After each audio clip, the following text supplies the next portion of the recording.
A service of KIBMradio.com, the Internet's home for an all old-time radio.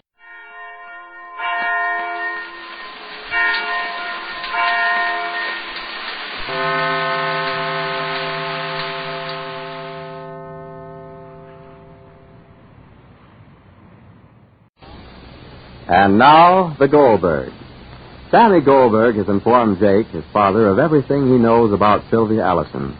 How impossible it is for him to marry a girl who has lied and cheated. And Jake's advice is, break it up, smash everything and leave. Molly Goldberg, on the other hand, knows only a little about the problem, enough to realize that Sammy is unhappy, that Sylvia is a liar, and she's resolved that there will be no marriage until she knows the truth. And meanwhile, Jake advises Sammy to listen. As soon as Mama comes in, we'll start packing. I don't want her to know yet, Pa. We are packing, Sammy, and we are leaving. Never again, Sammy. To be your mother. Pa, to without your mother.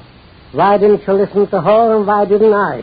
Pa, please. Your love for Sylvia blinded you, and my conceit with her daddy, darling, blinded me. What's the use of going all over that now, Pa? What difference does it make?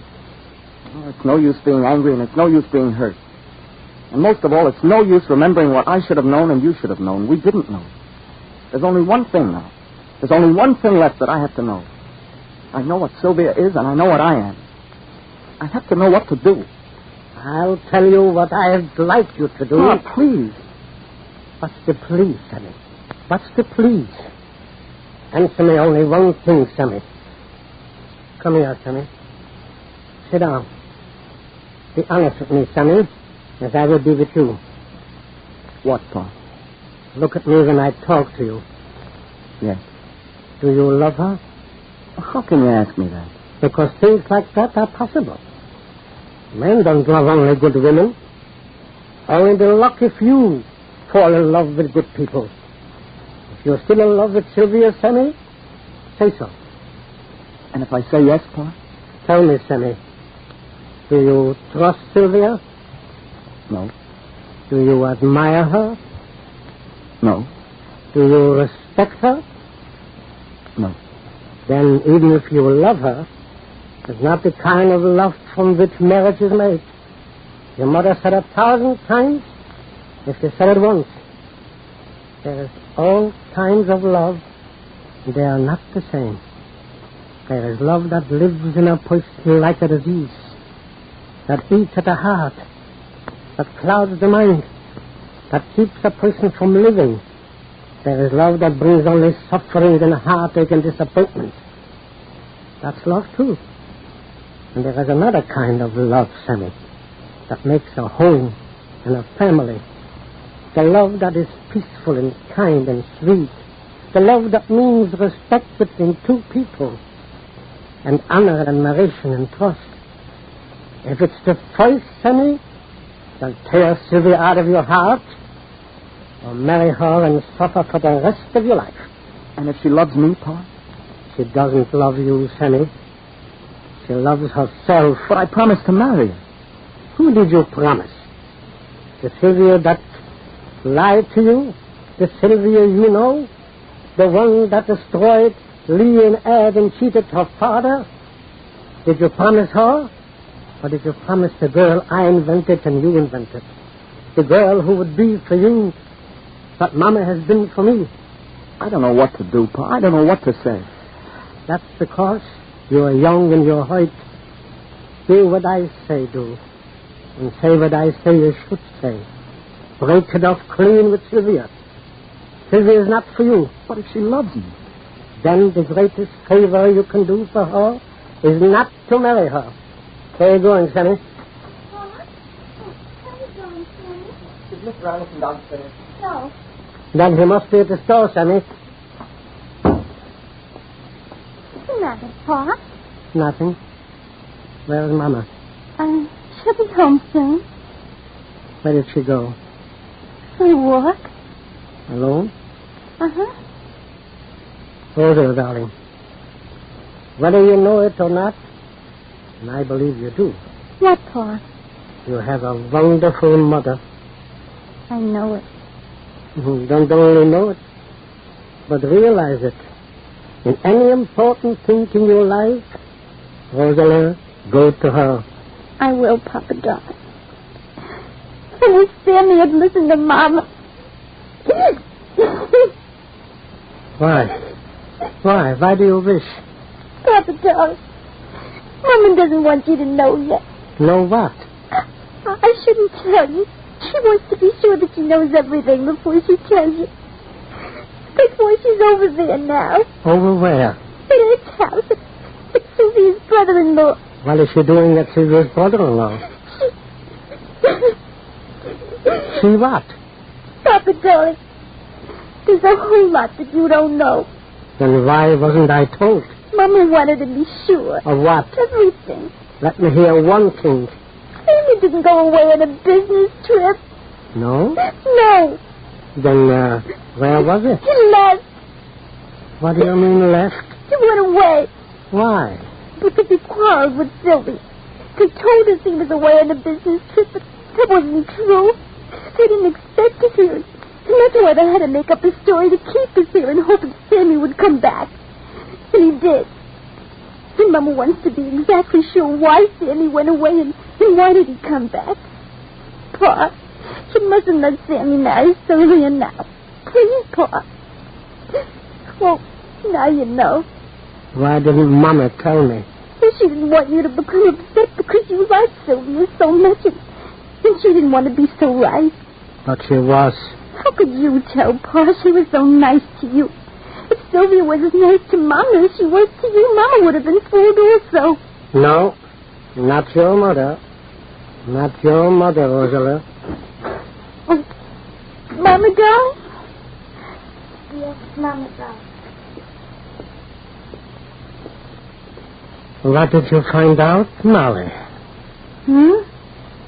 Rosalie. I had to tell Papa, Ma. Rosalie, what did Mama say to you? Ma, please. What did Mama say to you? But Ma, I had to tell Papa. I had to.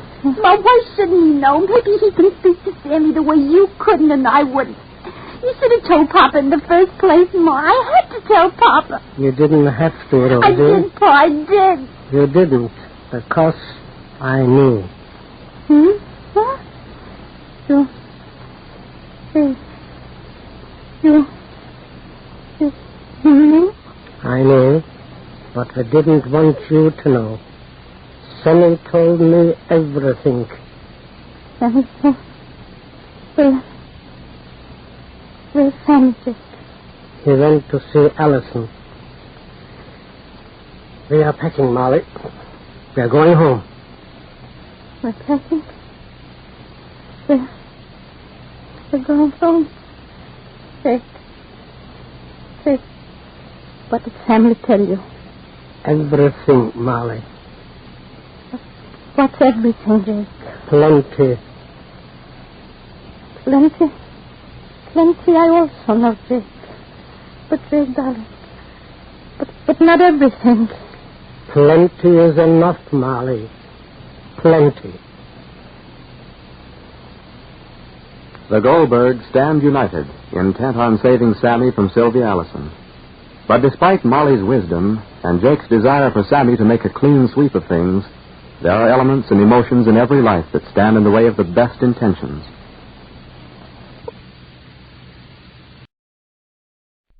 The Anchor Hocking Glass Corporation brings you Crime Photographer.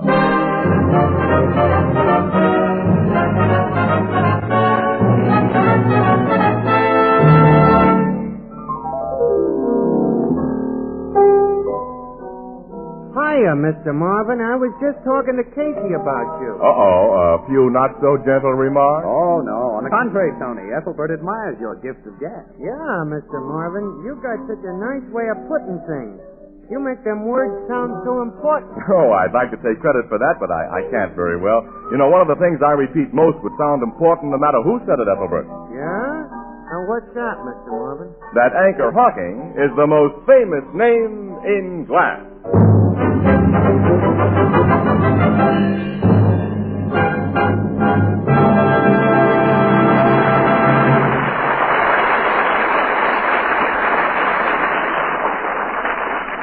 Good evening, ladies and gentlemen. This is Tony Marvin. Every week at this time, the Anchor Hocking Glass Corporation of Lancaster, Ohio, and its more than 10,000 employees bring you another adventure of Casey, crime photographer, ace cameraman who covers the crime news of a great city. Written by Alonzo Dean Cole, our adventure for tonight, Treasure Cave.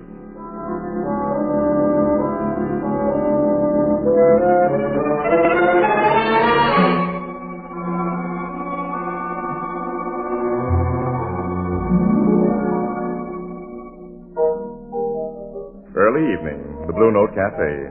Leaning happily on the bar is Captain Logan, chief of the Homicide Bureau. And Ethelbert, the head bartender, regards him with a look of unconcealed envy as...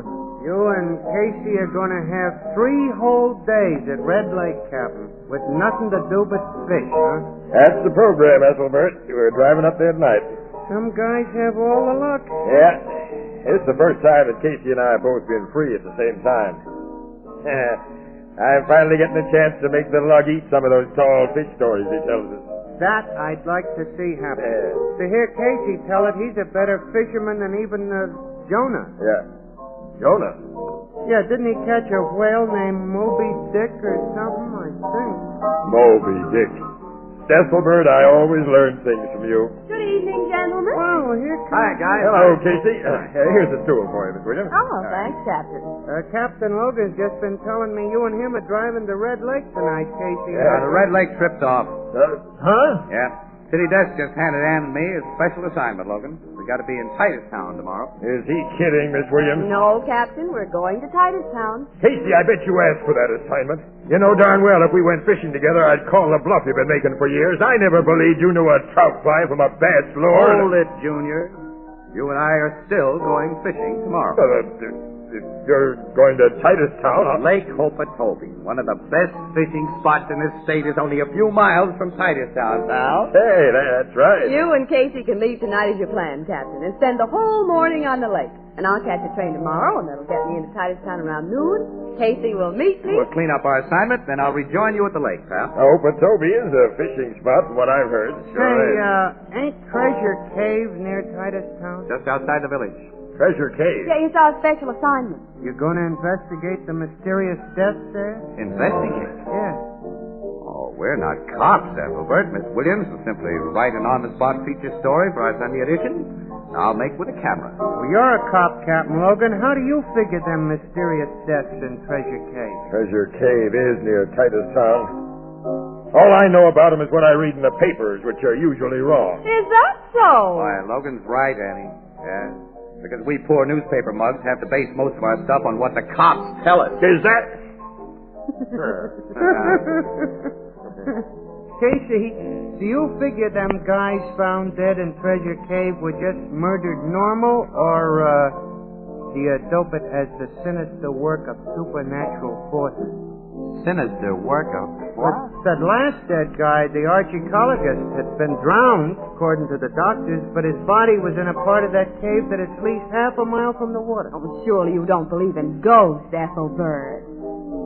No, but how do you explain the other guy who was killed in that same part of the cave about a year ago, and the guy before him? Well, they were obviously murdered.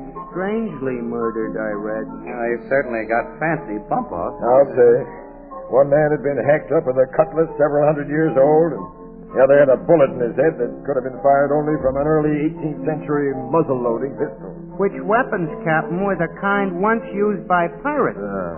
And dead pirates are supposed to haunt that cave because they're guarding treasures they hid there. If one of the good guys in my department could be detailed to that backwoods Titustown neighborhood, he'd clean up the case in 24 hours. Oh? You're going to Titustown, pal? We're on vacation to fish. But if the boss of your department was one of its good guys... Nuts. Casey, maybe you and Miss Williams can solve the Treasure Cave mystery. Well, of course, we're only amateurs, Sherlock, so it may take us a little over 24 hours to crack it. Maybe even 25, Annie. Maybe 26, Casey. After all, we haven't Captain Logan's long experience. That's right. It'll be embarrassing to the captain when you bust the case when it's known he was up there with you and didn't do nothing but fish. Oh, well, we'll keep that out of the paper. We've covered Logan before. We'll do it again. You gotta protect your friend. I see. All of you behind the needle, huh? Can't you take it? Casey, I can't get mixed up in that treasure cave thing officially, but I'll go there with you and Miss Williams tomorrow. You won't tell anybody who I am. Okay, pal, it's a deal. We got a call first on the man who owns the cave, Captain, Mr. Lefton. He doesn't like unpleasant publicity, but he's an old friend of our managing editor who finally got his permission to let Casey and me go over the place. This Lefton's a pretty rich guy, I hear. He's a retired broker who became a gentleman farmer. Treasure Cave's at one end of his farm. I'll tag along when you call on him. Now, Casey, if we're going to get some early morning fishing, we got to hit the road. Okay, let's go. We'll drop you off to your promenading. Thanks. Good night, Ethelbert. Good night, pal. So long, Ethelbert. So long. Oh, gee. A nice fishing trip and a swell murder mystery, too. Some people have all the luck.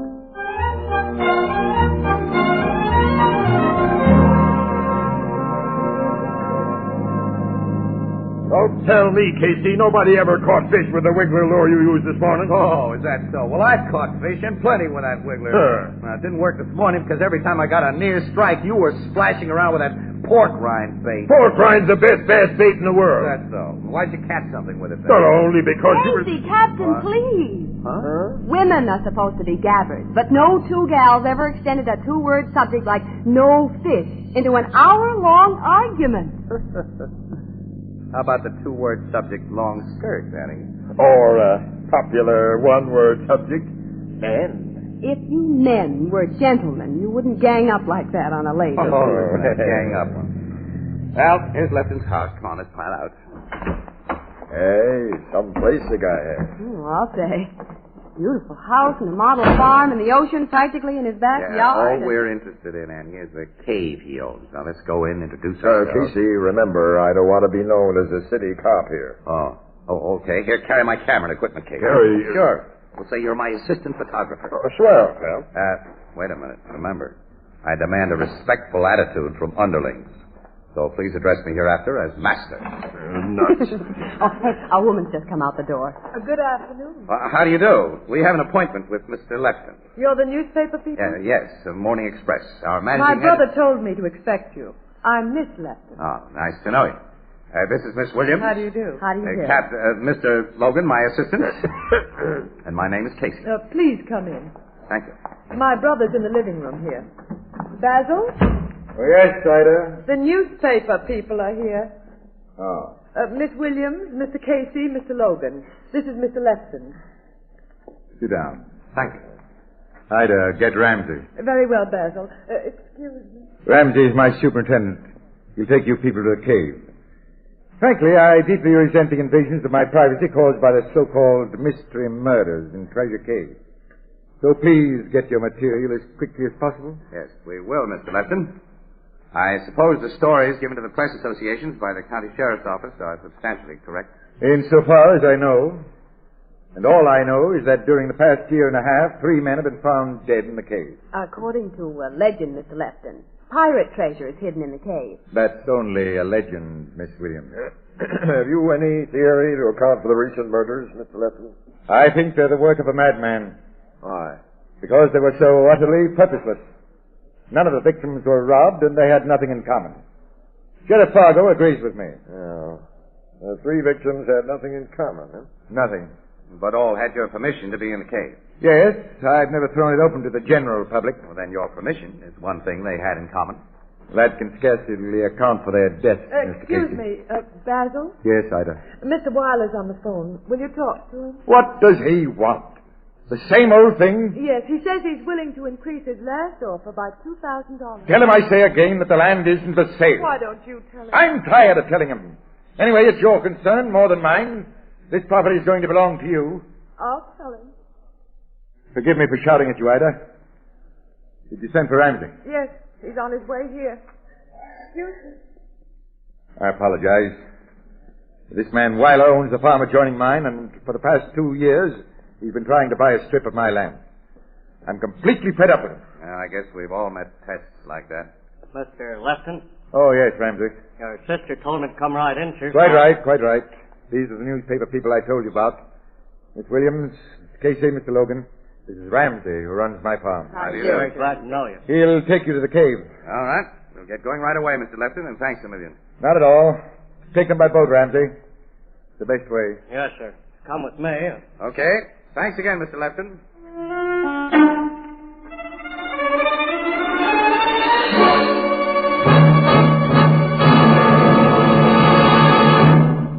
Our story will continue in just a moment. And now, a word about beer insurance. Beer insurance? How does that work? Easy.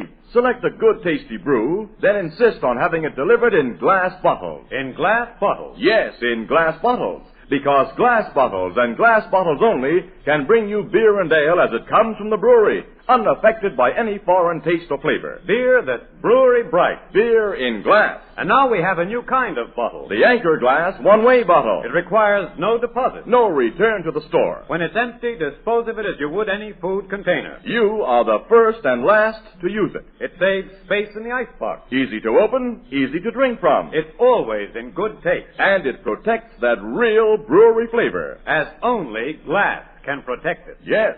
The revolutionary new Anchor Glass one-way no-deposit bottle is sweeping America. For perfect flavor, demand beer in glass bottles. For extra convenience, demand your favorite brand in the new Anchor Glass one-way no-deposit bottle, a product of Anchor Hocking. The most famous name in glass.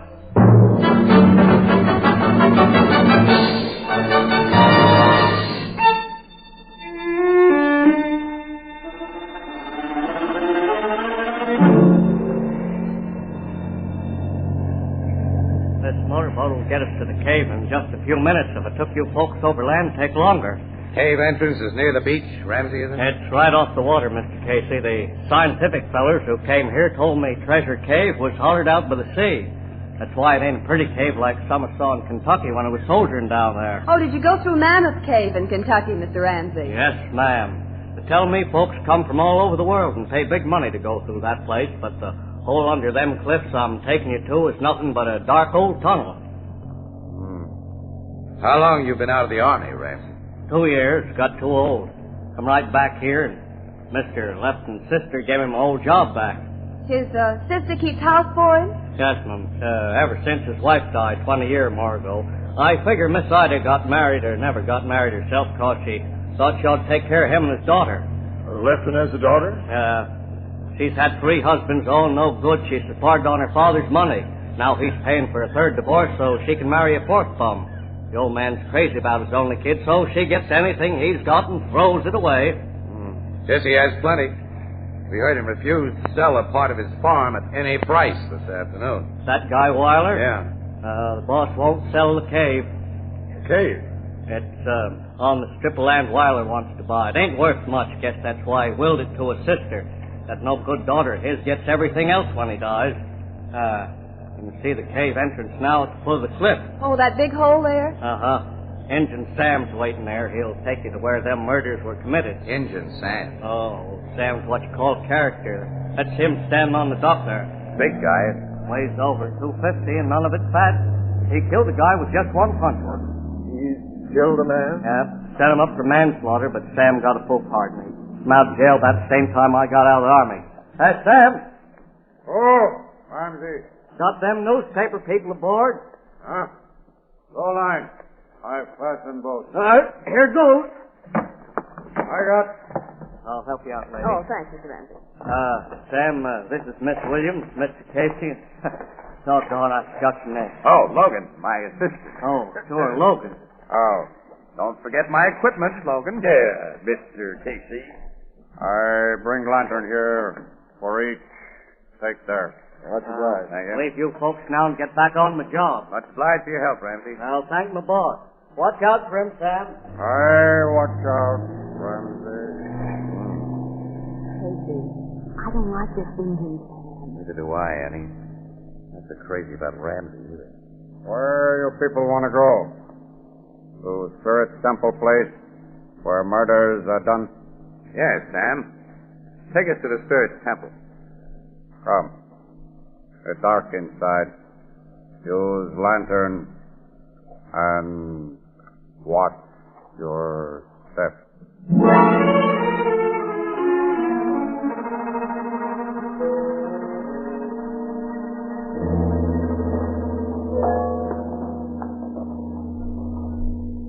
do we get to the Spirit's Temple, Sam? Don't know. Hey, how big is this cave? You've been walking a long time. Half mile. And most uninteresting, just a dark, dreary tunnel. Yeah, certainly no tourist attraction. Cave made by spirits. Ever run into one of those spirits? I hear and see many things in caves that make me afraid. I not go alone to Spirit's Temple anymore. When did you see and hear those things? After I come back here from prison. Have you told the police about it? I tell Sheriff Fargo. He say I crazy. I go ahead now. Cave gets very narrow here. You follow. Hey, how does that guy strike you, Casey? You think he's nuts or putting on an act? I don't think he's nuts, Colton. He makes a swell suspect for all three of those murders. Apparently the county sheriff doesn't think so. Sheriffs are sometimes better politicians than they are policemen. Said a mouthful there. I'll say. Hey, the cave has gotten narrow. Yeah, there's only a passage here. Winds around like a corkscrew. Watch that back there. Shine lights on floor. You go downward now. We're watching, Sam. Careful. Yeah, I'm with him. It is deep. And now the passage is getting wider. There's a squeeze back there for the guys outside, Casey. A much tighter squeeze for an Indian Sam. This guy's built like a battleship. Hey, we're coming out in a huge chamber. Hey, ceiling must be 100 feet up. Here is Spirit's Temple for men's eyes. Yeah. Show us where those dead men are found. Oh. Man killed by pirate sword died here. Oh, the rocks are stained with blood, Kate. Yeah. From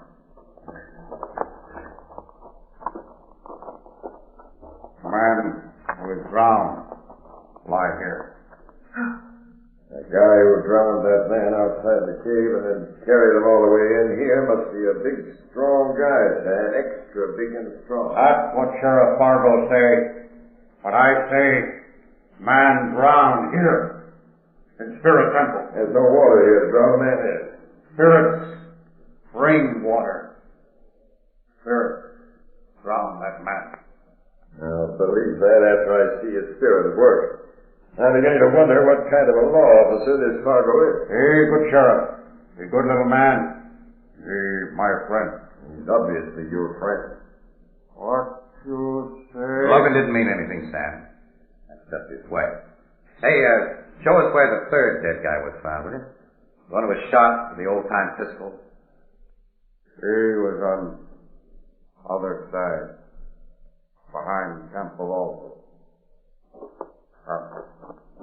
Logan, you've got to take it easy. Can't lay cracks about this sheriff. I know, I got sore. Why hasn't he put that big guy through the work? Smells like out-and-out protection to me. Me too. Well, okay, but Sam's watching us. Come on, break up this huddle. Did you call that big rock formation the Temple Altar, Sam? Is that it? That is what they call. Yeah, looks like a giant-sized altar. Yeah, and the rocks around it look like giants praying. It's spooky. Here is where a man found with bullet in... Mr. Case, Mr. Logan. What? Look there. Oh, a man. There's an arrow through his throat. Logan, went clear through. Look at the head of it sticking out. Flint arrow hit. His old Indian arrow. Very old. You know this dead man, Sam? Yes. He, Sheriff Fargo.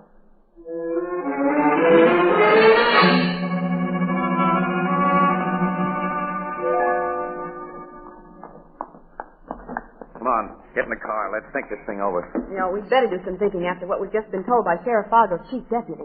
I owe Fargo's memory a big apology. He hasn't been missing a bet, Casey. You said it.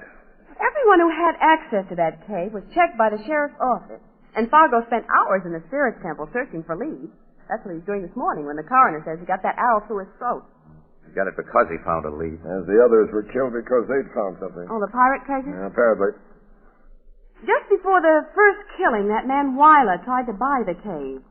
And legal property rights to anything found on a person's land. Casey, drive out to Weiler's place and let's see what we can find out about him. It might take too long, Annie. We haven't got much time to waste up here. Drive back to Treasure Cave, Casey. We'll pay another visit to the Spirit Temple. Check, pal. My idea exactly. But we'll stop off first at Lefton's house. Why?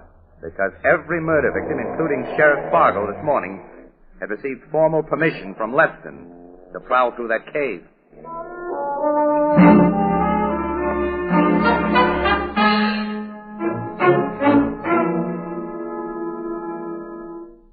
Yes, you gentlemen and Miss Williams may go again to the cave. Thank you, Mr. Lefton. Ida, will you phone Ramsey's quarters and ask him to take these people by boat? Right away, Basil. I'm terribly distressed by Sheriff Fargo's death. Terribly distressed. He was a friend of mine.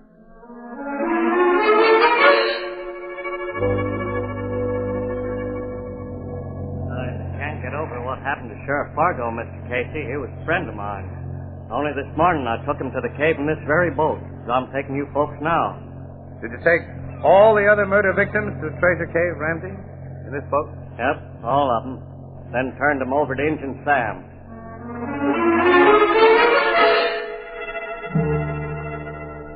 No. I go inside cave with none of those men who were killed. They say they want to be alone.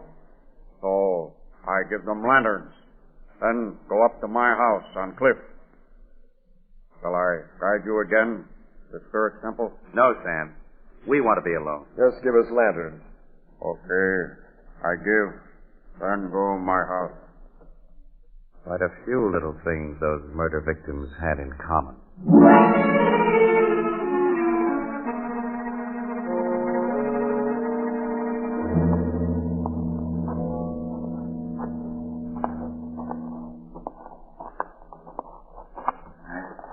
Here's a group of rocks we'll concentrate on, Logan.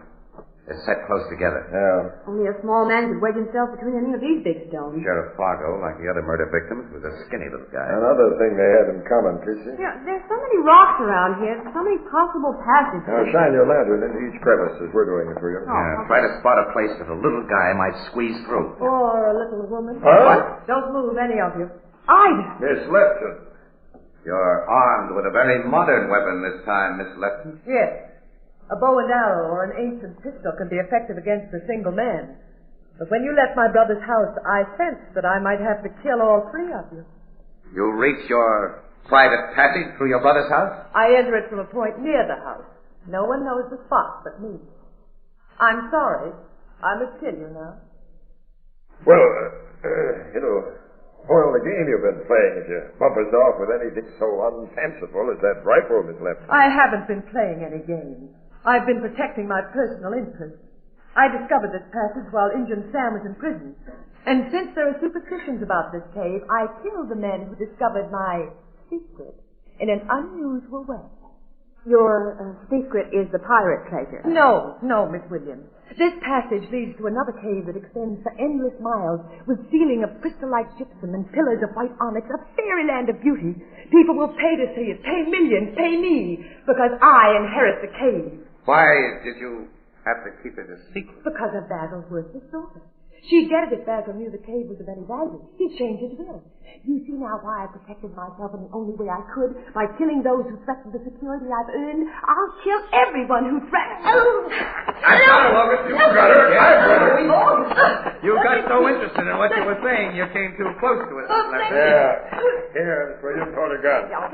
When a woman starts to talk, you just gotta stop her.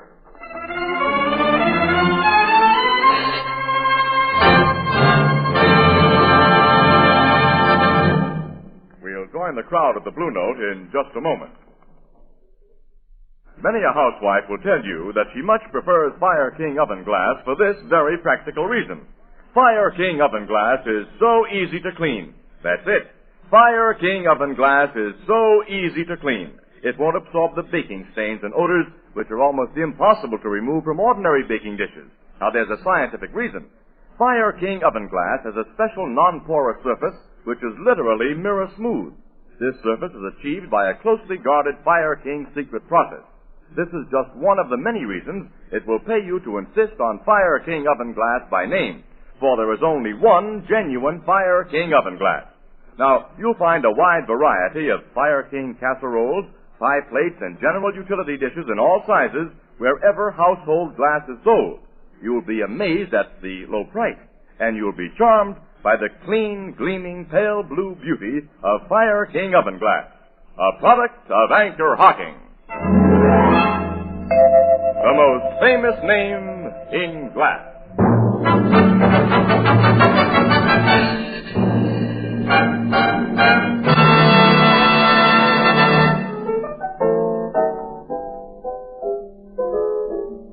The case was busted in less than 24 hours, huh, Miss Williams? In less than 8 hours, Ethelbert.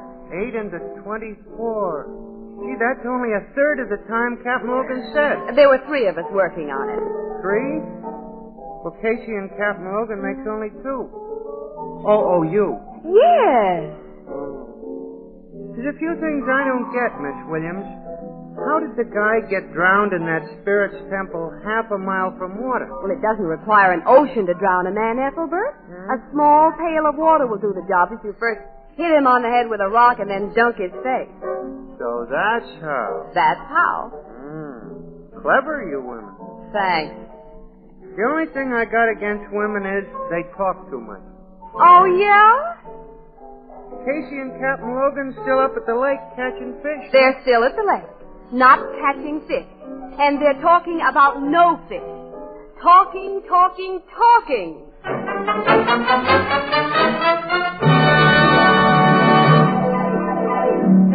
Crime Photographer, starring Stotts Cotsworth as Casey, is brought to you each Thursday by the Anchor Hocking Glass Corporation, makers of Fire King oven glass, Anchor glass containers, Anchor caps and closures, all products of Anchor Hocking, the most famous name in glass.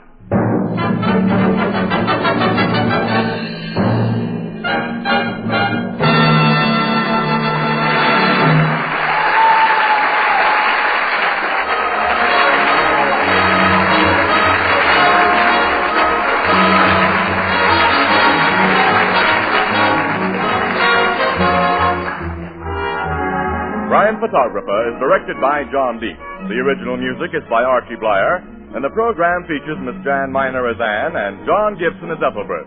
Herman Tittison is the Blue Note pianist. Daylight saving time ends next week, and the entire country will be on Standard Time. If your area has not been on Daylight Savings Time, tune in Crime Photographer 1 hour later. This is Tony Marvin saying goodnight for the Anchor Hocking Glass Corporation of Lancaster, Ohio, with offices in all principal cities of the United States and Canada.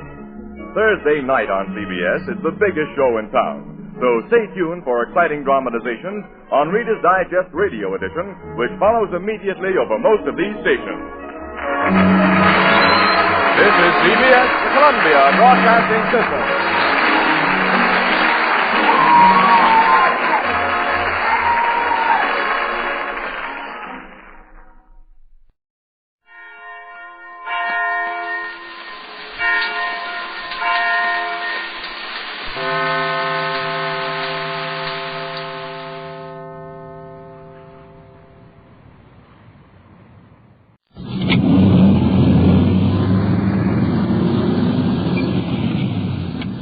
Six to Control 1, reporting in service. Starting mileage 7833, 7833. Officers Perkins and Walter. Roger, 5-6. 6:03 p.m., starting night watch. This is Don Reed. I'm a police recorder riding with this detective unit just reporting in service on the night watch. You're going to ride with us tonight. 156, contact Lieutenant Lugo in car 50 at Washington and Overland. Regarding a 311. 5610-4. We're in the area now. A 311 is indecent exposure. We'll be on that case in just a few moments. But as I started to say, you're going to ride with us tonight and follow our investigations. And just remember one thing. The people you hear are not actors. This is it. This is real. This is what happens on the night watch.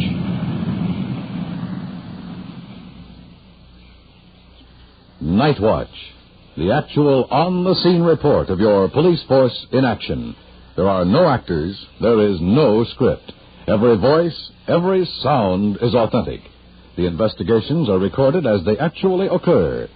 Night Watch is presented with the cooperation of the Police Department of Culver City, California. W.N. Hildebrand, Chief. We switch you now to Car 5-6, already on investigation in the field, and your police recorder, Don Reed.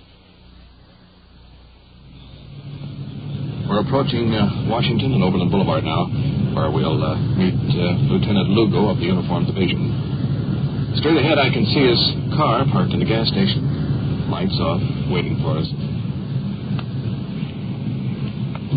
Here we are.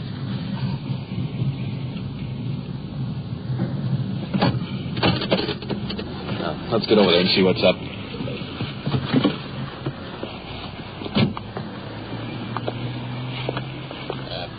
The reason I wanted to see you is that I have a complaint here from a woman.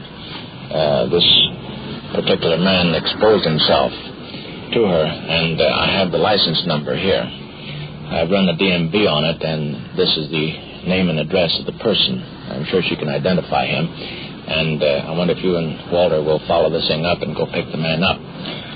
Okay, right. You got the address, sir? Yes, it's right on this piece of paper here. Okay, fine. We'll go right out there. Swell. You heard the lieutenant assign us to this exposure case. In plain English, this means we're going to pick up a suspect who evidently has exposed himself indecently in front of a woman victim on a public street. So, let's get back to our car and get underway.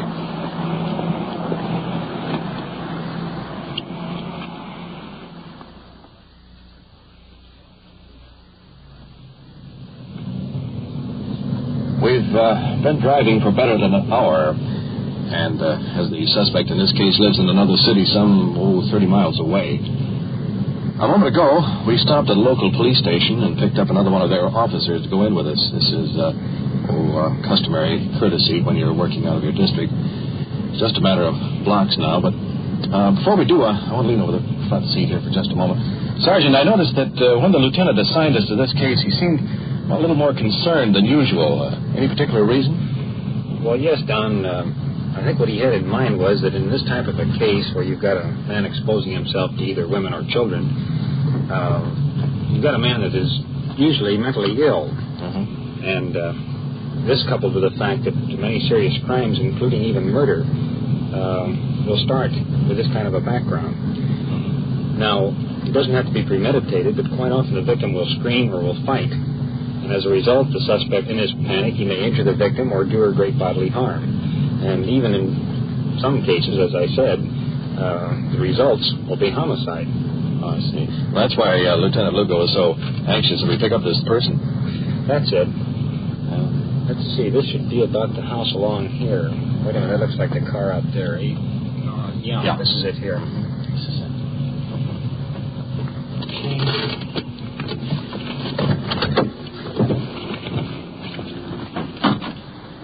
Kurt, I'm going to cover the back door. Do you want to go in front with the lieutenant? Yeah. Approaching the house now. Young lady coming up to meet us at the door. The suspect is stretched out on a divan, listening to the radio. Young fellow, nice looking. In the corner, a couple of young girls playing with dolls. The police lieutenant from this local city right here is identifying us. Good night, identification. The gentleman from Culver City? Is that your car, friend? Yeah. I'd like to take you along back to Culver City for some questioning with regard to crime that occurred in Culver City. Do you suppose I'll be able to go to work today? You won't make it tonight. Isn't that funny, Sergeant? He's not even curious why we're picking him up. He knows why we're here. Yeah, but if I were being arrested, I'd at least ask why. That's an important piece of evidence. He knows he's committed a crime, so he's not even going to ask why. Is the young lady here his wife? No, I was just talking to her. That's his sister-in-law. Seems his wife works. We'll talk to her later. What about the two youngsters over here? They belong to him? Yeah, he's the father of two children. Somehow he doesn't fit the crime. Nice looking, well dressed. Could be the young fellow that lives next door. Here he is. You ready to go, fella? Where are you going, Daddy? Well, Daddy, be back. We'll go see Mommy. I'll see you. Right back. Well, we have the suspect in custody, heading back now for our car. We'll ride up in front with Sergeant Perkins. Detective Walter will sit in the back with the prisoner.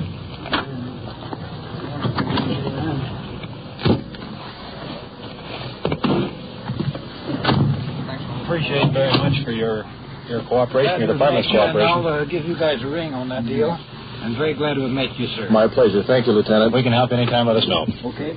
Good night, sir. Good night. You in Culver City last couple days? Well, I did, so we'll pick her up. What time did you get your wife out? Well, she picked up. You have no idea at all. Why don't you think a little bit about what's happened? Start giving us the truth. You know why we're down here just as well as we do. We wouldn't come down and pick you out of 3 million people in the county of Los Angeles if we didn't know what we were doing. Yeah. You know that. So why don't you tell us? Well, I can well imagine. There's only one thing that I could possibly imagine what it would be, and I can't imagine it could be that. Well, what is it that you imagine? Well, why don't you tell me, then if you're right, I'll tell you. Well, you know why we're down here. Why don't you tell us? We've heard this story before from others, too. Well, I haven't committed any crime that I know of.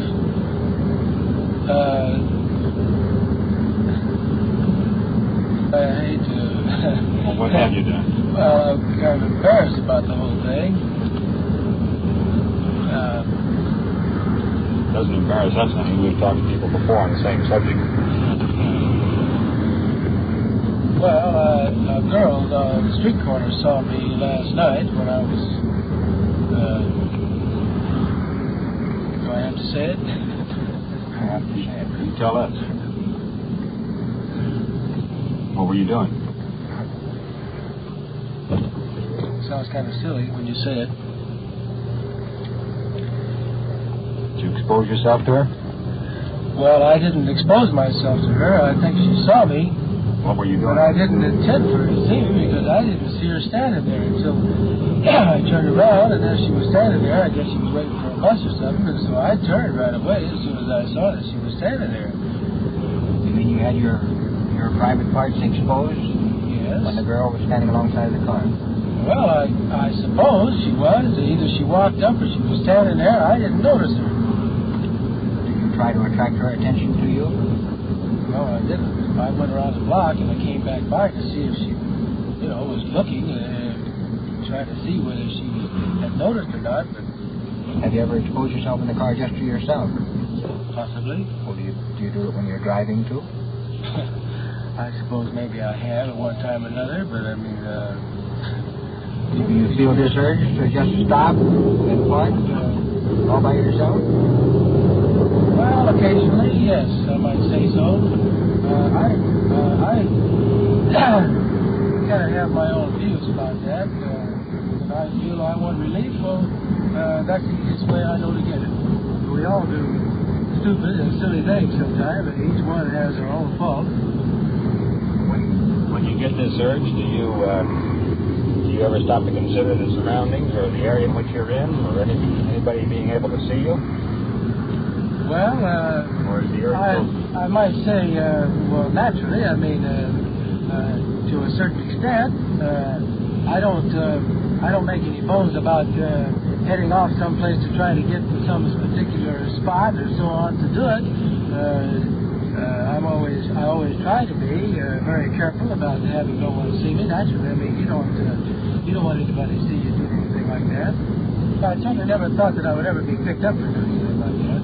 Against the law. It's against the law if nobody sees you. So in case somebody saw you. Well, I don't. That's why we're down here to pick you up. Naturally, I understand that.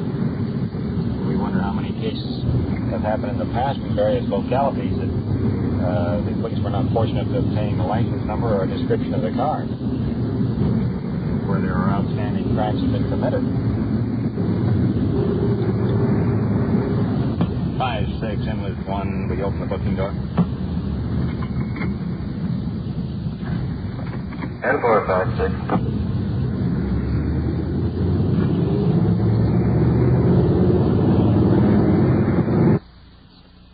You are listening to Night Watch and following the activities of a detective unit on their tour of duty. The people you hear are not actors, and every voice and every sound is real. The investigations are recorded as they actually occur. We will give you the final results of tonight's case at the conclusion of the Night Watch. And now we switch you back to police headquarters and police recorder Don Reed. We've been here at headquarters for over an hour. The prisoner has been booked and placed in his cell. The suspect's wife has been called to the station, and Sergeant Perkins and Detective Walter are in the office now discussing the case with her. Let's go on in. She's sitting at the desk, small in stature, early 20s, modestly dressed, attractive, sort of a bewildered expression on her But face. he does park the car, and then he goes with these fellows that he shares a ride with. What Where area did is this it? occur? What? Where did this occur? Here in Culver City. I mean, he's not even in this vicinity. Doesn't he ever come up in this area? Well, no. He doesn't? I mean, unless he comes after me. I see. And then I'm never at work that late. This is What time the reason we're late tonight is because I was trying to get information on him tonight. Mm-hmm. And what time did he pick you up last night about? It was about 6:30. Did you notice anything unusual about him last night? No. Was he at all nervous or anything? No. Well, he was involved in an incident last night prior to the time that he picked you up. I just can't imagine that. But how long have you been married? 4 years. 4 years. Have children? Yes, I have 2, and I'm expecting another one. May I ask you a personal question? Certainly. How do you and your husband get along? Perfect. No disharmony or trouble? No, we've always gotten along perfect. Were these children or grown-ups or what? Well, these were adults. Well, I'm just shocked. I mean, we have 2 children. I guess you saw them when you picked them up. My sister said they were crying. But, I haven't noticed anything different about him. I mean, he's always the same. He's very attentive to the children and myself. And he's been a good husband, and a father. I've never deprived him of anything, and I can't imagine anything like this. When could I see him or talk to him? Well, it would be better if you wait until Monday. So if you feel that you want to get a lawyer? Can't afford one. Well, I don't think you absolutely need one until we finish the investigation, and then you can see where you stand. Mm-hmm. And if you feel that you need a lawyer, you can hire yourself one. Or, if necessary, you can continue the service of the public defender. So he'll be held here? He'll be held here. If you want to contact the department Monday, we'll have more information regarding it. Okay, you'll come over here now. Good night. No, thank you.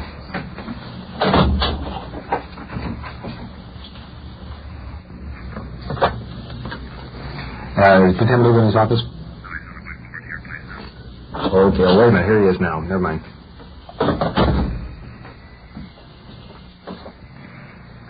Lieutenant Walter and I have been talking to this fellow, and he admits the accusations of the case.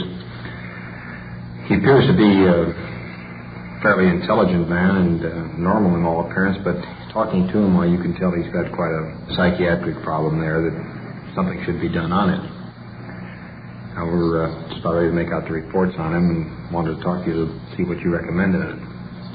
Well, Perk, you've checked into his background, And if he has a problem, I would suggest that you mention that in your reports to the district attorney. And possibly it may lead to giving him some help in his particular case. Well, he is perfectly willing to get the help. He wants the help. He has no prior criminal record, but talking to him and his background, well, you can see he has this problem that has existed for some time. Excuse me, Lieutenant, while you're making out these reports, I'd like to go over for a moment and talk with the prisoner about some of the points you've discussed here just now. Sorry with you. Surely, go right ahead. Fine, thanks. One thing on the report before I get it out.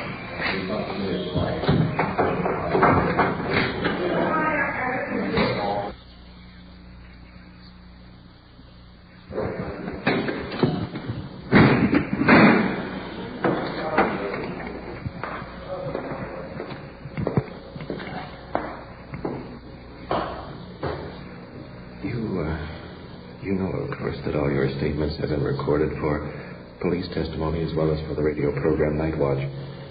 And I'd like to have your permission to use this entire case for broadcast purposes, if that's all right with you. Okay. Now that you're alone here in the cell, I'd like to know how you really feel about this thing. Oh, I don't want to discuss the possibility of mental illness or that you're a family man, wife, children. However, I noticed in the car you stated that you felt that you had not committed a crime. I think now that you realize that you have. But somewhere, possibly, there are other people suffering from this same compulsion. So if you had a chance to speak of your experience, what would you say to them? What would you tell them? All I have to say is that if there's anyone, if this happens to strike anyone that might be listening to it, just if you can take anybody's word for it, take mine. That it isn't any of it worth it. That it just isn't worthwhile. No matter what the crime may be in that line, and no matter what satisfaction a person might get out of it, it certainly isn't worth an ounce of what you have to go through if you should ever get caught. Now I want to say this much, that I've been treated pretty nice by all the officers since I've been here. But boy, when they come into your house and you wait and go to work, they tell you, come on, let's go. Don't even take a belt with you because they'll take it away.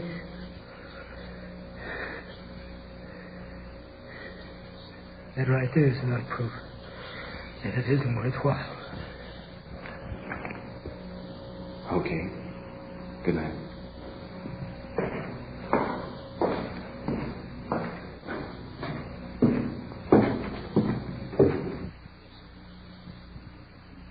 You have been listening to Actual Investigations as recorded from Detective Unit 5-6 on The Night Watch. And now back to Police Headquarters and Chief W.N. Hildebrand. Tonight's case involving the indecent exposure brings to mind that these suspects remain at large for long periods because the victims either feel embarrassment and fail to report the incident or provide the police with little or no description. In that event, your law enforcement officers are powerless to apprehend them. We must depend on the citizen and their cooperation to control this problem. In the case heard tonight, it was apparent the suspect was in need of mental treatment. This fact was included in the officer's report, and the court directed the prisoner be given treatment as part of his sentence. Consequently, when this man is released, he'll be ready to take his place in normal society. It is my honest opinion that the average citizen does not realize the real problems facing the law enforcement officer today or the dangers they encounter to maintain public security. That's why we are bringing you the facts as they actually happen. If we succeed in bringing this message to just a few, then our efforts will be well rewarded in presenting Night Watch. Thank you, Chief Hildebrand. You have just heard on-the-scene reports of your police force in action Every voice, every sound has been real. Night Watch, brought to you through the cooperation of your police department of Culver City, California, is produced by Sterling Tracy and Jim Hadlock, with technical advice by Sergeant Ron Perkins, and described in the field by police recorder Don Reed.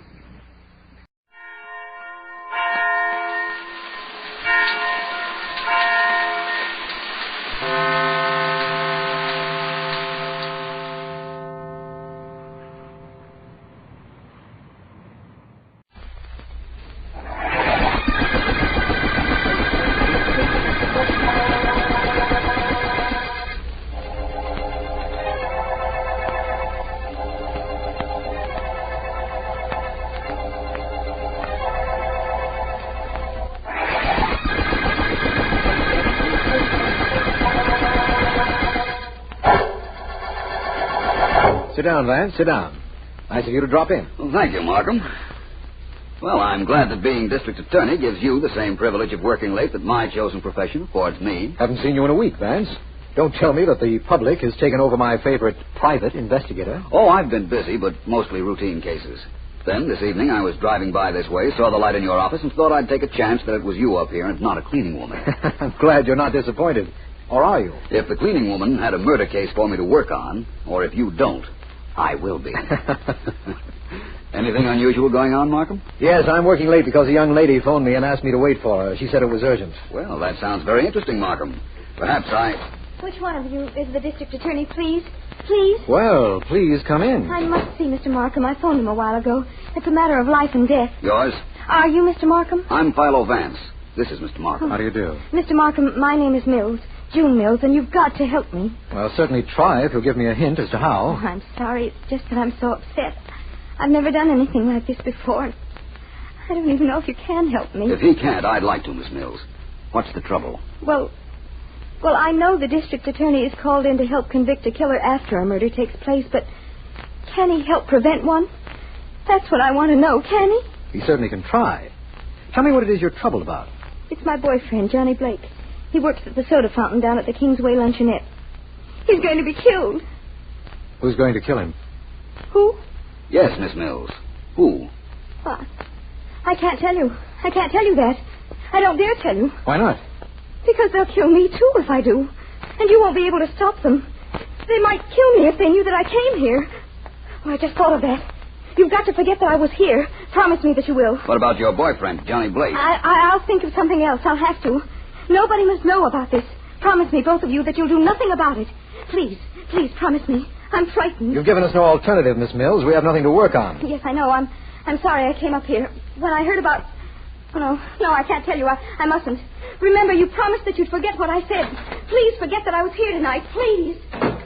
Well, what do you think of that, Vance? I don't know yet.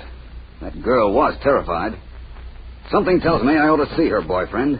And I will, first thing in the morning.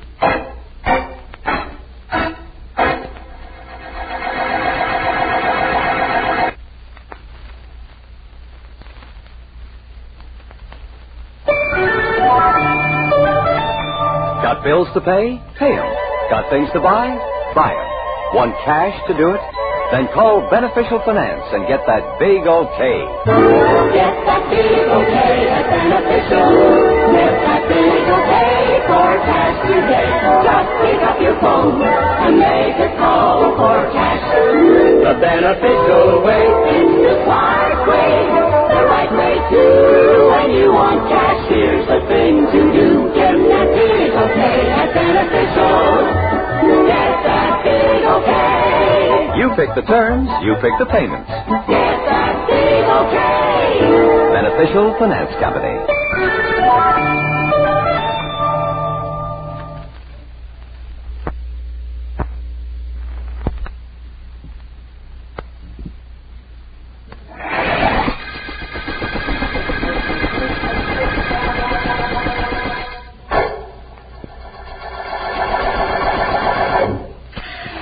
Chocolate soda, all black, no whipped.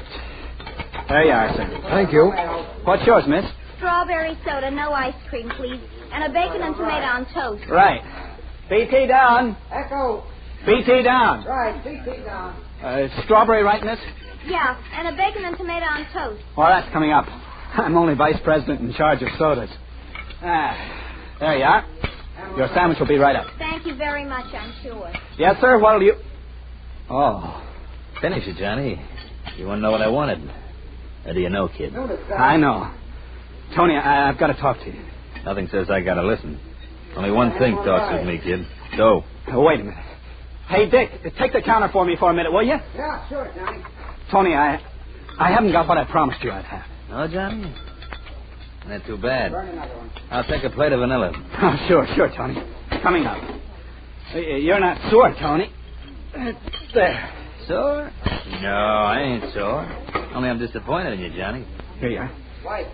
That's right. It's good ice cream. You, promised me something. You don't keep that promise. That ain't right. Next Saturday I'll have it for you, Tony. The whole $50. Johnny, let me show you how I work. You borrowed $50 from me a month ago. It's supposed to be for 1 week. Next week you were supposed to pay me $55. I know, but I couldn't that week. Okay, so you paid me the interest, $5. But the next week and the week after and the week after that, nothing. Now you say next week you'll pay me the $50. Nothing doing, Johnny. But I haven't got it, and I can't get it, Tony. Don't you understand that? I don't understand anything except if you don't pay me, I got to take it out on you. Nothing personal, Johnny. Just that guys like me, we don't ask for security when we lend you guys dough. If I let you get away with it, other guys will get the same idea. That's good ice cream. Look, Tony, there must be some way I can make a deal, will you? There must be something you'll take. Sure, kid. My money. You better run around tonight and get it, Sonny, or tomorrow maybe you won't even be able to walk. Good ice cream you got here, huh?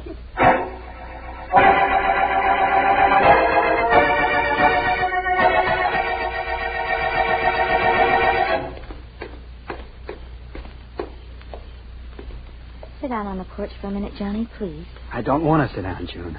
I brought you home. I've got to leave now. All I need is for your old man to catch me here. Good night. Johnny, wait. What is it? He did come to the store tonight, didn't he? Tony? Yeah, he came in. June, I got to get out of here. Your father... Johnny, the rate of interest Tony charges isn't legal. You could go to the police. Forget that, and quick. That'll only mean more trouble. Hey, where did you disappear to before? Where'd you go, the cops? I went to the district attorney's office. Oh, Junie, you little fool. If you told anything to the DA, I'm cooked. Don't you realize that? You didn't go to the police. You didn't. Johnny, it was for your own good. I know you don't have the money. I knew what Tony would do. I had to go. But I didn't tell him anything. Honest, I didn't. You little dope. Why I told you anything, I don't know. If a cop shows up at that store, Tony will take care of me, sure. Joe, who's that with you? It's me, Mr. Mills. Johnny Blake. Daddy only took me home. That's all, Dad. That's all. Johnny, you listen to me. I've told you to keep away from June. If she hasn't enough sense to know what kind of a guy you are, I have. Mr. Mills, you don't understand about it. Understand? Why, Dad, what are you please. trying to do? What you don't understand, eh? Flip me. I understand this. That you're no good for my daughter, Johnny. You're no good to anybody. And I'm telling you now, as quietly as I can, that if I ever catch you with her again, I'll kill you. Do you understand?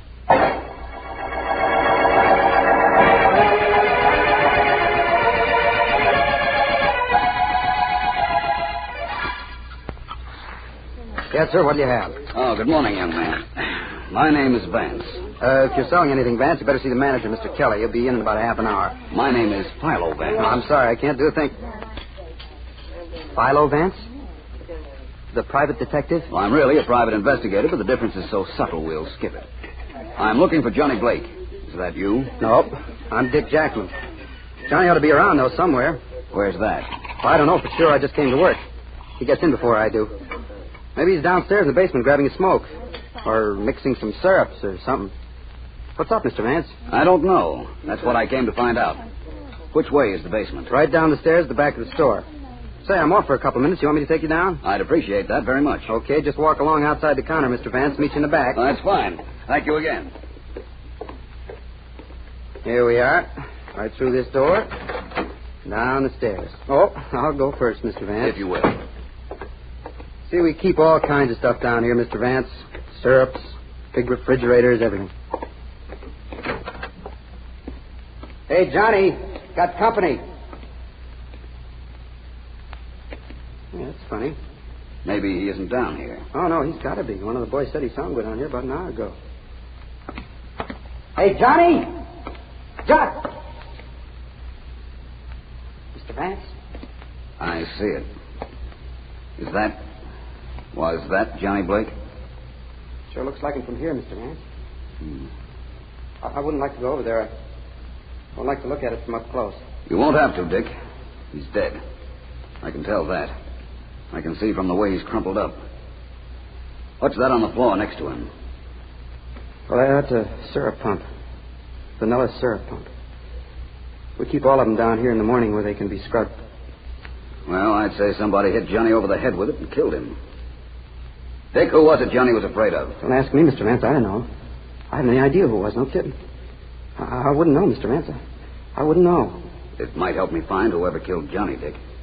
Yeah, maybe, Mr. Vance, but I'd say that nobody can help Johnny anymore, and, well, I don't want to be in a spot where nobody can help me either. Dick, listen. Johnny's girlfriend, June Mills, told me part of the story. She told you about Tony? Vaguely. I need a little more information. Well, Tony's the reason I won't talk, Mr. Vance. See, he's a pretty tough character. June probably told you that Johnny borrowed dough from Tony, didn't she? Not exactly, but she didn't have to. As a matter of fact, Dick, you don't have to do any more talking either.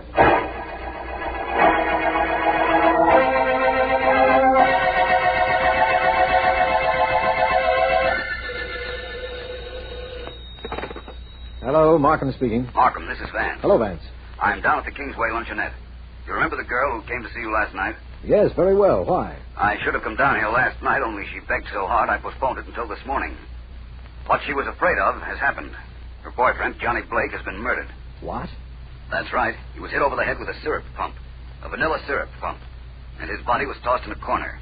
You'd better get Sergeant Heath and some men down here right away. Yes, I will, of course. So, Vance, it's finally happened. You found the murder and called me in. Well. I hope that's as far as precedent-breaking goes on this case, Markham. I'd like to solve this case. Incidentally, I have something to work on. You have? What's that, Vance? Johnny Blake's soda fountain partner, Dick Jackman, told me what it was that Johnny's girl was afraid of. He'd borrowed money from one of those small-time gangsters who lent money to soda clerks and barbers and small salaried office workers who have no security. Yes, we call them Shylocks, Vance. They're usually pretty hard customers. Are they, Markham? Well, I'm going to see this one. Maybe I can soften him up a bit.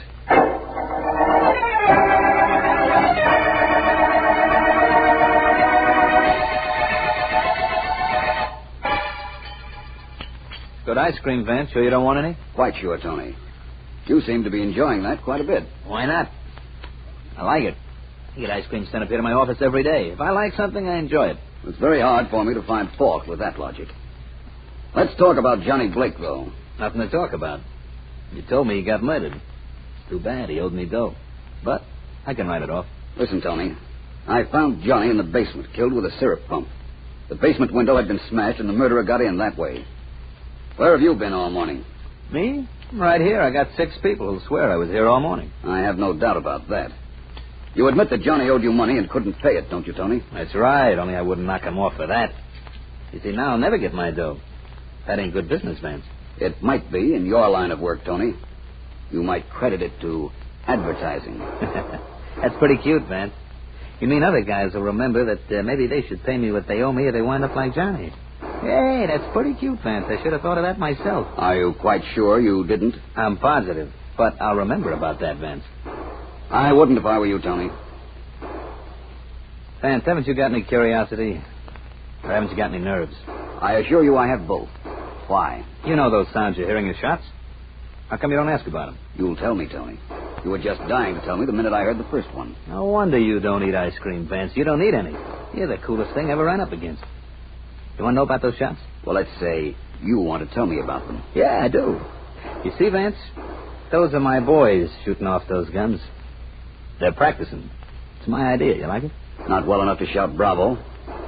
They have permits. Sure. That's my idea, too. I see. What are they shooting at? Well, right now it's targets. Targets I set up downstairs. They practice so that if they ever get in a jam, they'll be able to shoot straight. I got the idea from the FBI. How do you like it? I like it all right, Tony. Only I have an idea that anybody that commits a crime ought to be caught. That's something I got from the FBI.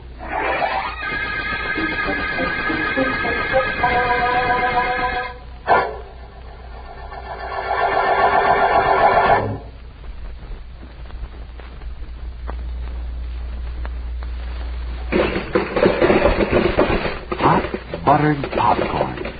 Crisp, tender morsels that melt in your mouth. Try some. Easy to make with a West Bend corn popper that's easy to buy at your Pennzoil station. You can get this $7.95 electric West Bend corn popper for just $4.95 when you buy 8 gallons of Pennzoil gasoline. You save $3 on the corn popper, and you get extra value from Pennzoil's power-packed premium gasoline. Satisfying premium performance at the price of regular. Stop in at your Pennzoil station and take advantage of this double benefit. Get 8 gallons of Pennzoil gasoline to give your car a new lease on life, and get your corn popper, too. There's a free bag of popcorn with each popper. So enjoy Pennzoil performance and enjoy crisp, hot buttered popcorn today.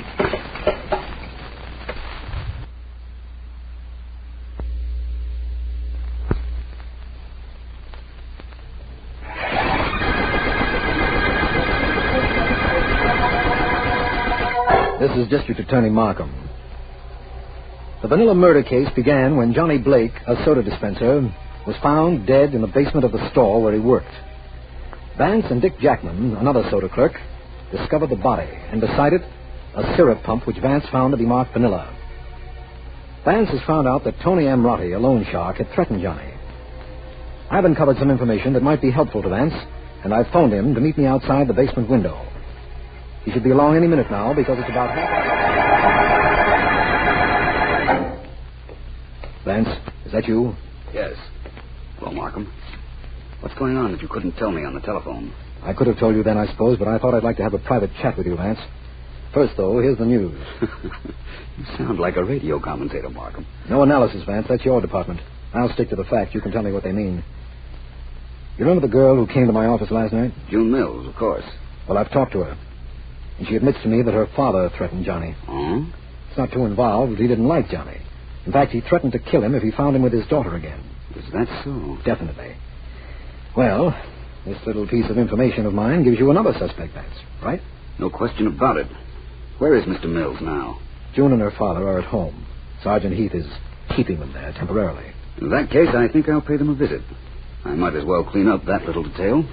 Vance, I've given you some information, but you've been a little reluctant to part with any news. Have you made any progress at all in this case? I think so, Markham. In fact, I can tell you with every confidence that when I return from the Mills house, I'll tell you who murdered Johnny Blake.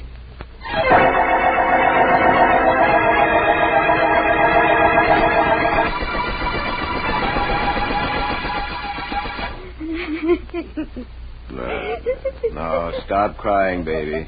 There's nothing that crying will do that'll help. Let her cry if she likes, Mr. Mills. No. Surprising as it may seem to you, an expression of grief does offer a measure of consolation. Thank you, Mr. Vance. Not at all. Mr. Mills, I'm not going to do any routine questioning about your threatening Johnny Blake. That isn't important at the moment. The only thing that is important is who killed him. Well, it wasn't me. I hardly expected you to sign a full confession just because I decided not to question you, Mr. Mills. But on the other hand, saying it wasn't you doesn't absolve you either. Mr. Vance, I want to tell you now what Johnny was worried about. What I couldn't tell you last night. I don't care what happens to me now. I want you to know the truth. I think I know the truth, Miss Mills. And after this little talk I've had with you two, I think I know something even more important. I think I know the killer.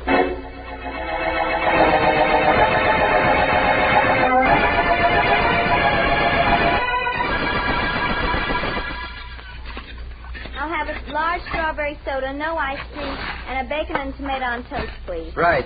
Stretch a strawberry. Each tea down. Thank you. Oh, hello there, Mr. Vance. Something I can serve you? No, thank you, Dick. Not right now. Listen, you've been very helpful to me. Would you do one more thing, please? Well, if it'll help, count me in, Vance. It will help. I want you to borrow $50 from Tony M. Rotti. Mr. Vance. No can do. But you said you'd help. Tony wouldn't lend me a dime. Don't believe me, ask him yourself.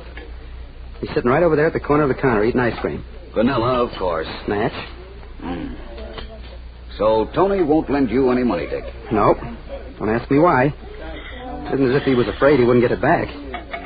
Tony's got his own way of collecting, you know. Yes, so I've learned. Well, thanks just the same, Dick. I think I'll have another talk with him. Good enough.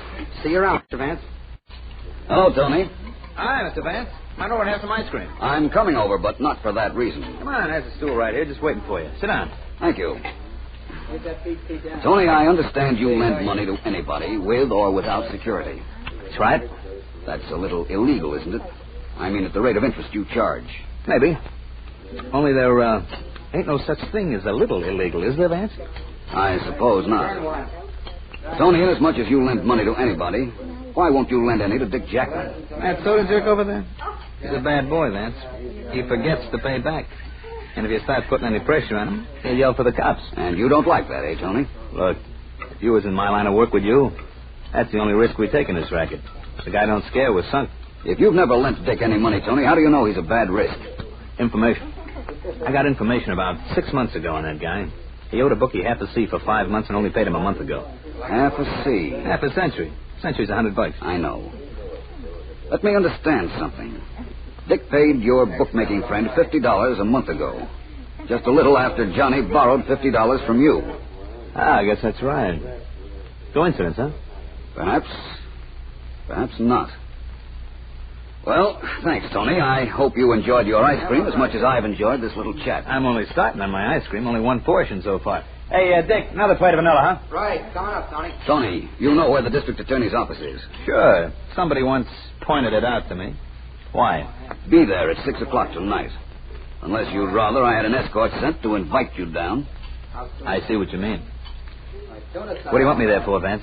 Oh, a lot of reasons. And you won't be alone. I'm going to ask Dick Jackman and June Mills and her father to be there, too. You're really going to want to come, aren't you, Tony? Am I? Why? Why? Because I'm going to name Johnny Blake's murderer. And I couldn't very well do that without you there, now could I?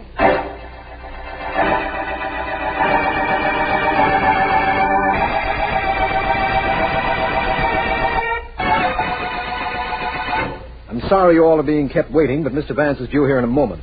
He stopped by to see Sergeant Heath at police headquarters to get the results of some fingerprints we were checking. Is that why our prints were taken when we came in here, Mr. Markham? That's right, Mr. Mills. Yours, your daughter's, and Dick Jackman's. We already had Tony's, didn't we? Don't be so proud. Cops in 6 cities have got my prints. Maybe 7. Let me see now. Yeah, it's 7. Hey, Mr. Markham, can I send down for some ice cream? No, not at the moment, Tony. Ice cream. All I hear all day is ice cream. I'd like to forget that for a while if it's all right with everybody. Listen to him. The kid's getting nerves. Right, Miss Mills? I don't know. I don't know anything anymore.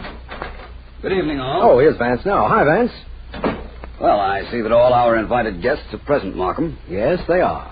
Thank you all for being here. In a few minutes, I promise you, 3 of you may leave. Now let me bring you all up to date on some details, please. Any way we could stop you? No, Tony, I think not. To begin with, when Dick Jackman and I found Johnny's body, it was lying in the corner of the basement, quite a distance from the stairs. So far, in fact, that Dick wasn't quite sure it was Johnny at first. That's right, Mr. Vance. Dick and I saw the murder weapon at the same time, the vanilla syrup pump. I didn't know what it was at first, but Dick identified it for me. That's right, too. What he didn't know, and what I didn't know then, was that there were fingerprints on that pump. Fingerprints of the murderer. All I know is they ain't mine, unless this is a trick. They aren't your prints, Tony. You see, the fingerprints on the syrup pump are Dick Jackman's. Why not? I handle that pump a lot. Isn't that reasonable? Yes, but you didn't handle it this morning. You had just come to work, remember? And the pumps were downstairs in the basement to be scrubbed. You got your fingerprints on it when you hit your friend Johnny Blake on the head. Oh, no. You can take him, Markham. Oh, no, he can't. Nobody takes me. Nobody gets me. I have no idea. Quite a wallop you have, Tony. Yeah. Tell that to your friends, will you, Vance? Good advertising. What a chump this Dick Jackman was. Left fingerprints. I'm sorry to have wasted your time in this case, Vance. Inasmuch as there were fingerprints, it actually was nothing but a routine police case. That would be true, Markham, except that there were no fingerprints. What? I beg your pardon? I made up the detail of the fingerprints merely to force Dick into making a break. You see, I knew he was our murderer. You knew Dick was the murderer and there were no fingerprints. How? Just think over the facts for a moment, Markham, and you'll know how I knew, too.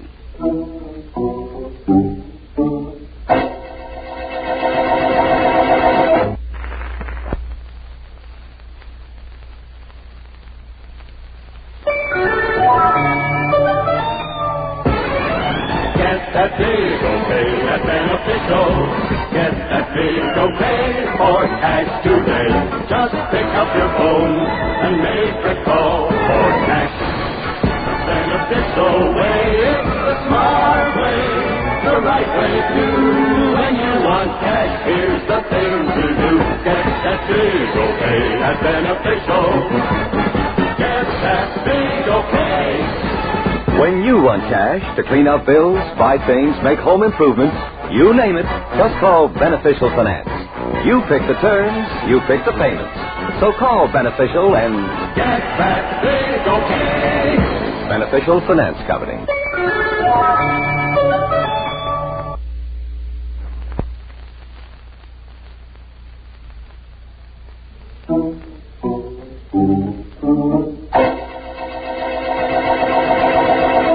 Well, Markham, where do you want me to begin? Now that our three other suspects are out of the office and Mr. Dick Jackman is in Sergeant Heath's hands. I like my explanations slowly, Vance. Start with the motive, please. Motive? Money. You see, when Johnny Blake borrowed money from Tony, he actually borrowed it for his friend, Dick Jackman. How did you find that out? It added. Tony told me that Dick paid a 6-month-old debt shortly after Johnny borrowed money from Tony. I'm beginning to understand. When Tony demanded money from Johnny, Johnny went to Dick and insisted that Dick pay him the $50. Dick couldn't pay it, knew he was in a spot if Johnny talked, and he had to do something desperate. He had to, and he did. Let me see now. On his way to the store the morning of the murder, he passed the basement window and saw Johnny working down there. He broke the window, jumped down, and hit Johnny with the pump Johnny had just finished cleaning. Exactly. Then he climbed out the basement window and came in the front entrance to work. I see. Well, I'm satisfied about the motive. Now tell me about the clue. The clue was there when I found the body, only I didn't realize it at the time. Markham, Dick and I were 15 feet away from Johnny's body and the syrup pump. But Dick knew it was a vanilla syrup pump. The only way he could have known is if he'd used it to kill Johnny. That's right. It was too far away to see the lettering on it, wasn't it? Of course, and in the maze of complicating details, I overlooked it. Temporarily, of course. When I thought back on the case, I realized what an error Dick had made right at the very beginning. I'm glad you did, Vance, because it was an error at the beginning that brought us to the end of the vanilla murder case.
Calling all detectives.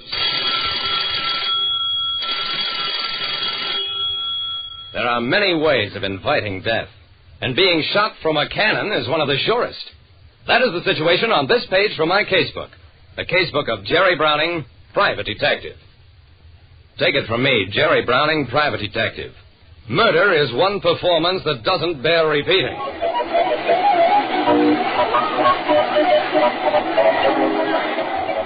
I just put my money down at the ticket window at Colton's Colossal Circus when a voice behind me said, "Hold it! That man's money is counterfeit!" I spun around and faced Phil Gainey, whom I hadn't seen since college days. Phil grinned. "Your money's counterfeit at this box office, Jerry. Pass him." I grinned, too. "What's your job here, Phil?" "Boss supervisor, a house detective to the circus, you might call it." A tall, thin-lipped character sauntered past, waved at Phil, who grabbed him. Hey, Windy, want you to meet an old school pal, Jerry Browning. Windy's our 24-hour man, Jerry. Travels a day in advance of the show, gets the lot, buys the provisions, puts us into business. Windy smiled acidly. The chief makes it sound like a big job, Mr. Browning, but it isn't. Well, have fun. Inside the big top, the show moved smoothly and swiftly to its big climax, the canon act of Challenge Colton, who was both the circus owner and top-billed performer.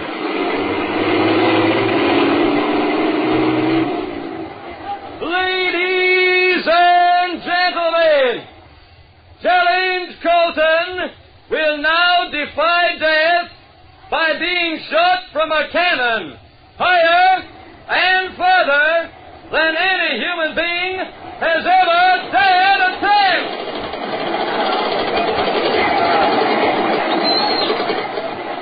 Dressed in a crash driver's suit and helmet, Colton came striding out, climbed into the cannon's muzzle.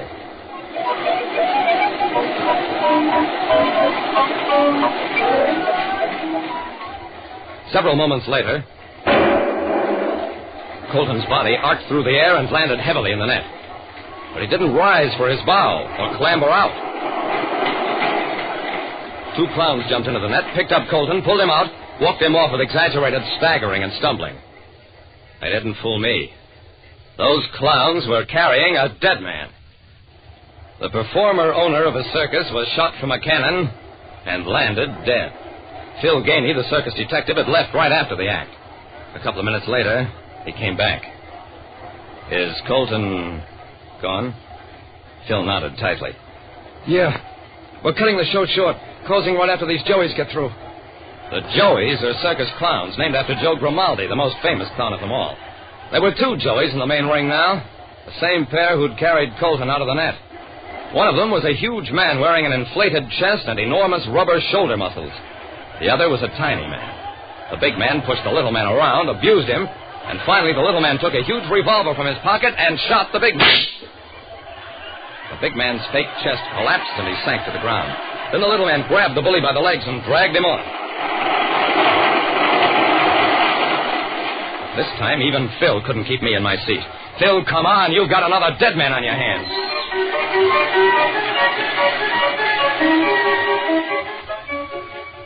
We pushed our way outside.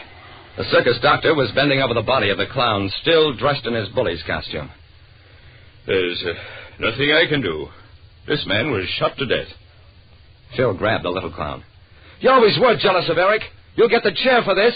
The little man was too shocked to answer, but I had some ideas on the subject. Look, Phil, I'm a detective, too, and I've got a hunch that this death may be mixed up with Colton's death in the Cannon Act.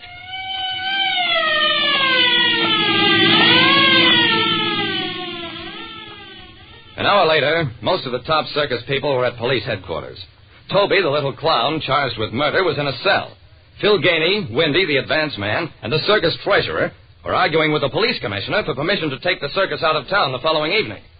There's been 2 murders, and I'm not satisfied with the accounts of how Colton died in that cannon. I'm sorry for you people, but you'll have to stay in town for the time being. After the commissioner walked out, I looked at the 3 circus men. Is this going to hurt you people? Phil smiled wryly. It'll just about put us out of business, Jerry. The circus has a big payroll. It can't sit idle very long. Windy, the advance man, got up. Well, it's sure been nice knowing you folks. I'm going on ahead. Phone me when we get permission to move. I turned to Phil. Where's he going? Up ahead to the next town. The circus can't get there as scheduled. Windy will have a lot of changes to make. Food orders to cancel or postpone. I don't envy him. I stared at the door. I don't either. Especially when the commissioner finds out that Windy didn't consider himself included in that don't leave town order.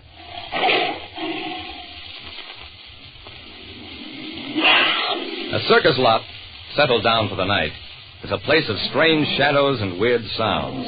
Silent figures flitting around tent ropes. Animals coughing and stirring in their cages. Phil Gainey pointed out the huge, shrouded bulk of the cannon from which Colton had been flung to his death. Most of the gadgets are propped, Jerry. It's just a big spring that propels him out. The flash of fire and the explosion take place outside. Yeah. But the coroner says he was asphyxiated, smothered to death. How do you account for that? Phil shrugged. I don't know. Maybe gases leaked back into the cannon from the flash powder. Maybe. And maybe a real bullet leaked into the gun that little clown fired. But I don't believe that either. Back at police headquarters, I had a talk with Toby. The clown had been charged with murder. Yeah, Mr. Browning. When Eric and I pulled Mr. Colton out of the net, his hands and face was ice cold. I remember Eric saying Mr. Colton was froze to death, like. All right, Toby. That's all I wanted to know.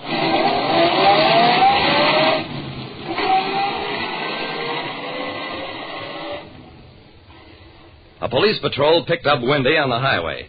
They put him under arrest, brought him back on the technical charge of being a fugitive material witness. But when I faced him, Windy, you bought a quantity of dry ice this morning, and none of it was used on the circus grounds. What happened to it? I decided it was dangerous stuff. Threw it in a creek. It's dangerous, all right. But you put it in the cannon so that the carbon dioxide fumes would asphyxiate Colton. Yeah? He finally broke down. As advance man, he'd handled circus funds, mishandled them mostly, and was on the verge of being exposed, unless he managed to kill off Colton. He might have got away with the crime, but he tried to play it too safe by killing one of the clowns who'd noticed how unnaturally icy Colton's body had been, and by having the other clown charged with murder. And that was just too pat. Like I said, murder is nothing to clown about, because the law always manages to have the last laugh.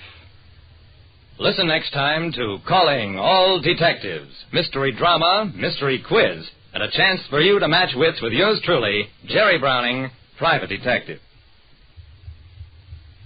This is WGN Chicago 11.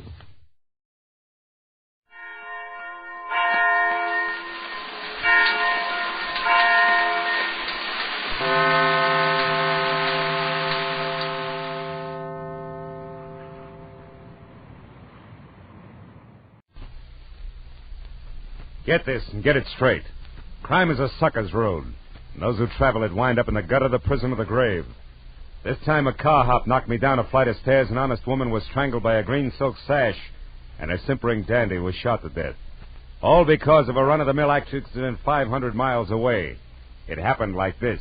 From the pen of Raymond Chandler, outstanding author of crime fiction, comes his most famous character in The Adventures of Philip Marlowe.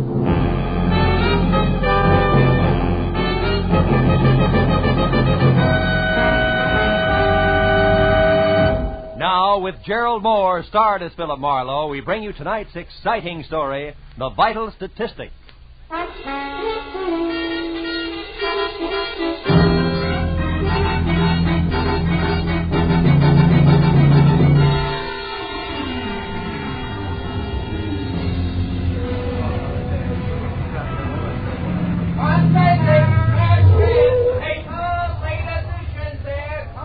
Hey, boy. Give me a paper, will you? Paper, mister? Yes, sir. What do you like? Races, comics, or classified?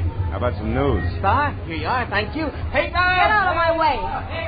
Hey, take it easy. Drive away from here. Fast. Wait a minute. What is this? You've got to help me. I'm being followed. Oh, just a minute, sister. I think The you better light green drive, will you? Hurry, please. Okay. She was streamlined, from close-cropped hair the color of a smoky sunset to low-heeled slippers brocaded in bronze. And in between, a dress that conformed as close and smooth as lacquer on a Chinese vase. I made 4 turns in 4 blocks, then pulled into the curb and stopped. She stabbed a look at me with a pair of sharp, jade green eyes that said life had always been nothing but a calculated risk. Then she stepped out of the car and smiled. You were a big help, brother. Thanks, and goodbye. Not just like that, baby. Come here. I don't like being left out on a limb. Now, look, you did me a favor, okay, but we drop it right here. It's trouble. You wouldn't like it. On the contrary, it's business, like keeping my own nose clean. I'm a private detective, but I didn't issue any invitation for you to jump into my car. A private detective? Yeah, who's chasing you, baby? The law? You can tell me out here on the street or inside over a drink. I'll take the drink. I need it. Maybe I need you, too. This might be a break. I'm Mrs. Terry LaBar, and you're, Marlowe, Philip Marlowe. Who are you running from, Mrs. LaBar? a woman in slacks. I don't know who she is or why she's following me, but every time I look back, she's there. This is the second day. Booth? Yeah, sure. Say, look, why haven't you talked it over with your local policeman? Are you working for me, private detective? It all depends. All right. I'm a merchant, Chinese silks. Not a little shop for 6% profit, but wholesale, quick, with cash at 40%. Uh-huh. So what's the point? No police. All it takes is a rumor of police, and I'll have doors closed on me from Seattle to Mexico. Good evening. May I get you something? A martini, please. Make it 2, waiter. Yes, sir. Right away. This gets us back to the woman in slacks, huh? Yeah. Here, Marlowe. 50 and 50. $100. I want you to locate that woman, find out who she is and why she's after me. Will you? Not without a few more facts. For instance, could she have some connection with your business? No. I have 2 men working with me. A strong one named Harlan Casey, who sees that my cash gets safely to where it's going. And a smart one named Joe Temple, who knows what to buy with it. She doesn't belong to either of them. Oh, you sure? Positive. Casey hates all women. Even me, I think. And Joe Temple, well, Joe's a wonderful guy. You hint like a woman falling in love with a fella named Joe Temple. Care to talk about it further? Why not? Temple and Casey have been in San Francisco all week on a deal. A big deal that'll make or break us. Every cent I have is tied up in it. Oh. Well, what about you and Joe Temple? Yeah. Well, perhaps this will explain.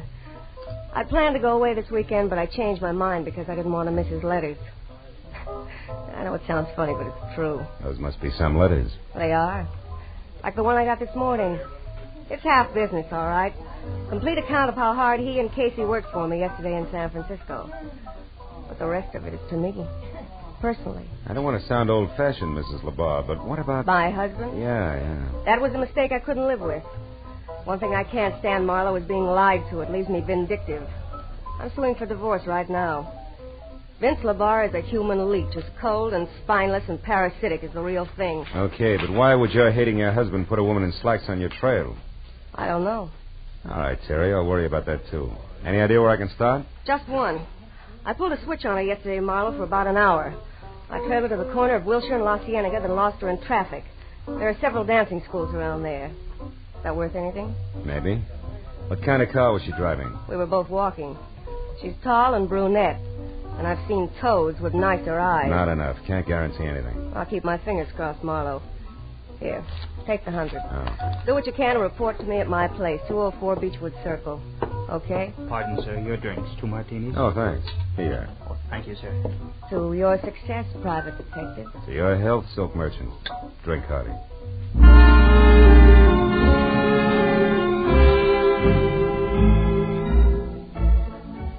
Slugging it down was no way to treat a good dry martini, but I figured it was time I was on my way. I drove out to Wilshire and La Cienega and slowed down enough to look at all 4 corners. There was a drugstore with a special on garbage cans, a drive-in called Scotty's, a branch of the Bank of Los Angeles, and a flying red horse over a mobile gas station. I drove on again when I spotted a pair of black slacks going into a dancing studio a half block down. It looked like a lead. After 2 hours of staring at knobby knees and shorts and bulging hips and bloomers, all knocking themselves out for a mythical Klieg-lighted future, I was finally convinced that it was a dead end. Now I got back into my car and headed up into the hills for Beechwood Circle in the slim hope that Terry could give me something more to go on. Her house at 204 was low and dainty and half hidden behind the tough, slender grace of a bamboo grove. The walk was guarded by a white marble lion of Korea, and the front door, when I finally found it, turned out to be a sliding panel in a wall of oriental lattice work. As the door slid open, I was looking down the barrel of a snub-nosed pistol, held very steady in the hands of a hard-eyed brunette, in a pair of black slacks. You've been looking high and low for me, haven't you, Peeper? Ever since you left that dame. I might have been. You're not the brightest character in the world, in spite of what you and your friends think. I spotted your car when she got in. It wasn't too tough to tag. Where's Terry? Sleeping off a hangover from better days. Skip the chatter. Where is she? Come on in and look. And that's no suggestion, sailor. It's an order. Move. Over there to the top of the stairs. Sure. That's a good smart boy. You're late, you know. I got what I came for, now I'm in a hurry. Turn around. Look, sister. Shut up! And happy landing!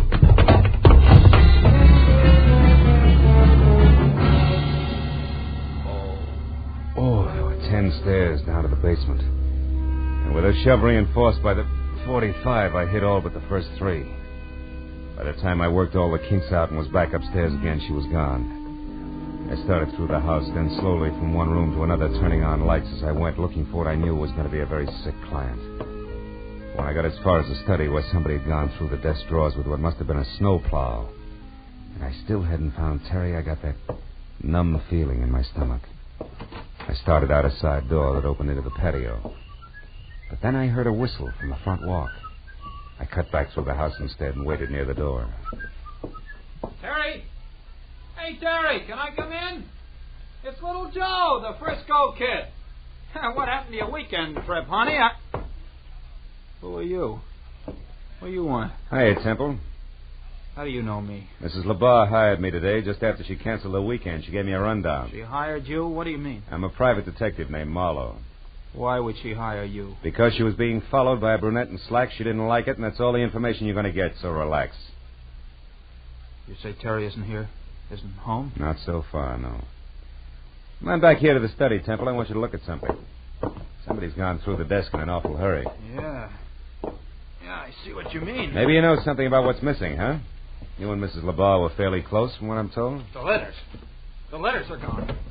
Terry kept my letters in this bottom drawer. Ah. By the way, Temple, where's your sidekick, Harlan Casey? Oh, I don't know. We both left San Francisco yesterday.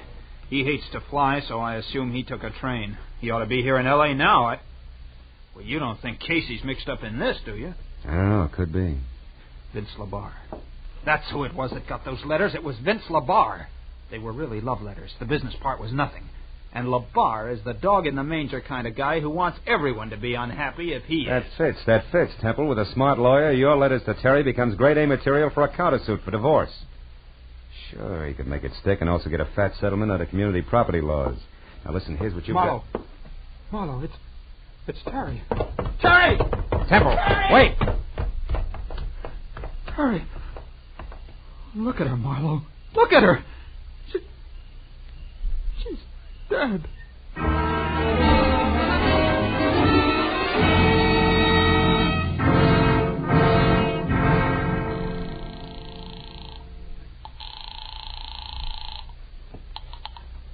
Matthews, homicide detail. Marlowe Matthews, there's a dead one out here. A woman. Got a pencil? Always. Go ahead, Marlowe. I'm at 204 Beechwood Circle. The woman was a client. Circle. Yeah, go on. She was strangled with a green silk sash and my loungy pajamas, Matthews, sometime within the last, I'd say, hour. Yeah. Her name was Terry LeBar. Hey, wait, Terry LeBar. Wait a minute, Marlowe. Listen, we got a teletype here from a sheriff in Empire, Oregon. Come in 5 minutes ago. So? Oh, wait a minute. Yeah. Says some guy named Jess Freeman from L.A. was killed there this morning in a traffic accident. Was loaded with big dough, but doesn't look the type. And the only other identification on him was a business card from one Terry LeBar. Yeah? You got a helpful answer for that? Wait a minute. Temple, do you know anything about a man named Jess Freeman? He was killed in Oregon today in a traffic accident and had one of Terry's cards on him. Freeman? Yeah. No, I don't remember him. No dice, Matthews. Who are you talking to, Phil? Joe Temple, one of Terry LeBar's associates. He's here. Never heard of Jess Freeman? Yeah. No, okay, Marlowe. Uh-huh. No, they sent his prints to Washington. The tattoo says he was in the Navy once. They'll pin him down. Now, about out there, any idea who killed him? Yeah, maybe a brunette in slacks. I think I know where to find her. Well, it's dandy. Sit down until we get there, Marlowe. I'll be right out. Wait a minute, Lieutenant. What? Look, right now it's only a hunch, but if I move fast and quiet, I might be able to develop it into something worthwhile, okay? Okay, but keep in touch, Phil. Yeah. I still can't believe it about Terry, Marlowe. Now, look. Why don't you just go home and take it easy? I'll tell Lieutenant Matthews where he can find you, huh? Thanks. 1310 Marlborough Drive. Right. Now, tell me, you know where Vince LeBar lives? Yeah. The Laverne Apartments on Rossmore. Uh-huh. He's got a suite on the top floor, 7A. 7A. And if it's any help, he drives a new green Nash sedan. But I thought you said that it was that brunette who... I did. And if Vince LeBar can't lead me to the lady in long pants, I'll eat my shirt. What's more, Matthews will see to it personally.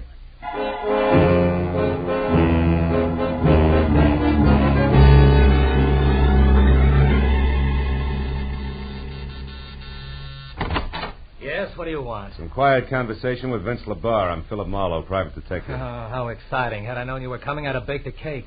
Oh, you're breaking me up. I was hired by your wife tonight. Get out Your of wife here. is dead, LeBar. She was murdered. Dead? Terry murdered? Yeah. Now, if you don't mind, I'll come in, huh? She was killed because of a packet of letters, LeBar. Oh, no. Kind that are a cinch to cause a big stir in anybody's divorce court. stir big enough to swing a countersuit in your favor. I don't know what you're talking about. Letters. Joe Temple's letters to Terry, the ones you arranged to have stolen tonight. Oh, you must be crazy. Her death wasn't part of the plan, LeBlanc. That was one of those bum deals. A robbery that got out of hand, wound up as a murder. Oh, no, wait. Now, where is she, LeBlanc? Who's the brunette in slacks, and where do I find her? You get out of here, or I'll have the police help you. Oh, shut up. You not only steal letters, but ashtrays, too, huh? Like this coy little number here, a doghouse. Scotty's Drive-In, Wilshire and La Cienega. Okay, LeBlanc, that's all. Still. Oh, now a gun, huh? They say you're yellow, LeBlanc, but you're not. You're just stupid. There's a terrace outside those doors, Marlowe. Those with the iron grill. Go on out there. Go on. I don't think Terry's dead, and I don't think she hired you.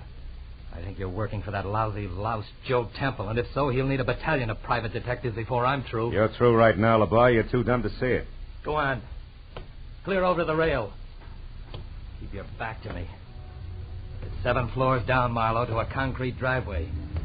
Just in case you get jumpy.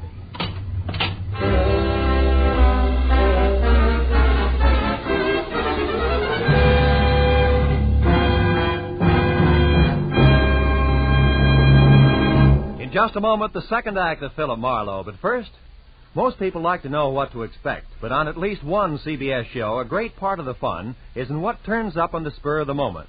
That show is Groucho Marx's Great Quiz, You Bet Your Life, heard every Wednesday night on most of these same CBS stations. Now, with our star, Gerald Moore, we return to the second act of Philip Marlowe and tonight's story, The Vital Statistic.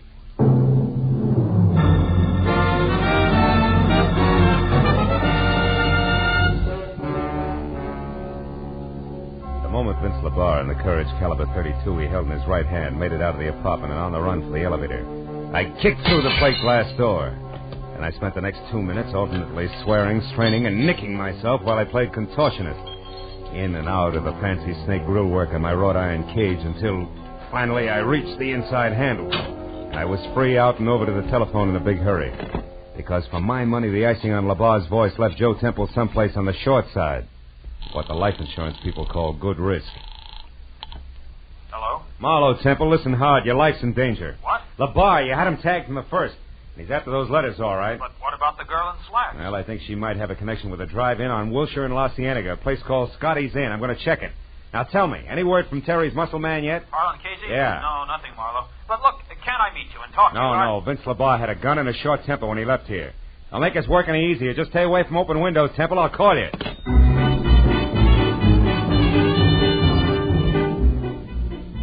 Scotty's Inn was eating on the run in the finest California tradition. A mammoth circle of steel under glass painted a dazzling yellow and blue, surrounded by a half a dozen cars containing teenaged couples with smudged lipstick and the giggles. The second after I pulled in and parked, something in slacks with false eyelashes, a waist you could span with a handcuff, and a fixed frontline chorus girl's smile flipped the card marked Ginger against my windshield. Handed me a menu that still had the froth from an earlier customer's milkshake in one corner. What'll it be, mister? Just coffee, Ginger. Cream? Information. Oh, it's you again. Huh? Look, baby, what I told you on the phone 10 minutes ago still goes, huh? About what? About Rose Facetta, the girl you described. Long black hair, a nice shape, you're infatuated, but you don't know the name and address. So it was nice. I gave the name, told you to look the address up in the phone book, period. Don't be so lazy, baby. Wait a minute, Ginger. I didn't call you before, but that dime cup of coffee will bring you a $10 tip if you tell me who did. Hey, you want the guy who called. I don't know any names, but you're not him. He didn't talk up like you do. But what's all the fuss, baby? Rose Facetta's got a guy. She's spoken for. Besides, a handsome fellow like you should... Sweetheart, this is business, strictly, believe me. Oh. What's the address? Come on. 2428 Havenhurst Drive, bottom floor. Thanks. Here's a 10 I promised you. No, never mind. Hmm? The name was free to him, so why should I charge you? Besides... Decide what? I like the way you said sweetheart. Come on back sometime, will you, baby, when you want more than coffee? Okay. When I want more than coffee and less than murder, I will. Stay out of it, Ginger. It was definite double talk, but the effect was what I wanted. Ginger with mouth wide open and staring after me like my ears were on backwards. That way, she might be scared out of making a simple curiosity-spiked telephone call to the popular Rose Facetta, which would trumpet my arrival loud, clear, and prematurely. 10 minutes later, I was parked away from number 2824, Havenhurst. As I got out of my car and started toward the place, I found Vince LaBar's green sedan on the opposite side of the street and carefully tucked into the shadows of a pair of long-haired pepper trees. It was a good time for me to be careful. So when I knocked on the front door, which showed yellow light at the threshold and was the starting point for something not too close to music, I did it with the butt end of my .38. Yeah, who is it? Ziggy, friend of Ginger's. She asked me to deliver you a message, Rose. Oh, all right. What's the message, friend? Why, you loud... Don't try it, sunshine. There's no law against shooting ladies and knock you downstairs. Now back off. Come on, move, but not too far. At the moment, I want you in between me and Vince LaBar. Who? Look, Angel, it's all real plain. Those suitcases behind you there are packed. His car's outside. He's after the letters. Oh, no. Ha-ha. There goes Vince now, Buster. Well, Peeper, your opener stinks. Get inside fast. Sure. Any place in particular, Sailor? That chair near the desk. Keep your hands in your lap. Okay. If it'll please you, Mr. Detective, I'll be very glad to. After all, you're my guest, and I should be nice to you. Now we talk like a little lady, huh, Rose? Vince LaBar picked up the letters from you as scheduled, and you're getting ready to run because you killed Terry, and you'd rather not be around for the question and answer period, right? I didn't kill her. I just knocked her down. No. You didn't kill her. You just slowed down her breathing somewhat with a pajama sash. You're wrong, copper. Skip it. Doesn't add any other way. Go on, answer it. Who is it? Mr. Shirley, what's going on in there, Mr. Tanner? Landlord? No, the jerk who lives in the top half of this place, along with a few thousand Mr. French Tanner, if you foodies. don't open this door, I'm going to call the police. I distinctly heard a noise, and I... Come on in, Mr. Shirley. Well, what? Well, what's going on in here? Who are you? Never mind that now. Get on the phone and call the police. Huh? Oh, yes, of course. Yes, certainly. Oh. Operator, I want the police. 2824 Havenhurst Look, Drive. Hero, Yes. you're a little mixed up about some things. Yeah, and you're just a kid to straighten me out. Those letters you got at Terry's place were written by Joe Temple. Was your boyfriend Vince heading for Temple when he left here? I can't... Try hard, sister. All right. Maybe he was. Now leave me alone. Not quite. Hey, you, Mr. Shirley. Oh, yes? In that desk next to you, there's a gun. Keep it on until the law arrives. Lady's wanted for murder. Well, yes, but what if she should... Yeah, then shoot, Shirley, fast. Because if you don't, she'll kill you. Tell the cops I'll fill in the blanks later. Oh, now, wait. Why must you leave? Why don't we both watch her? Because a guy named Joe Temple needs my help a lot more than you do.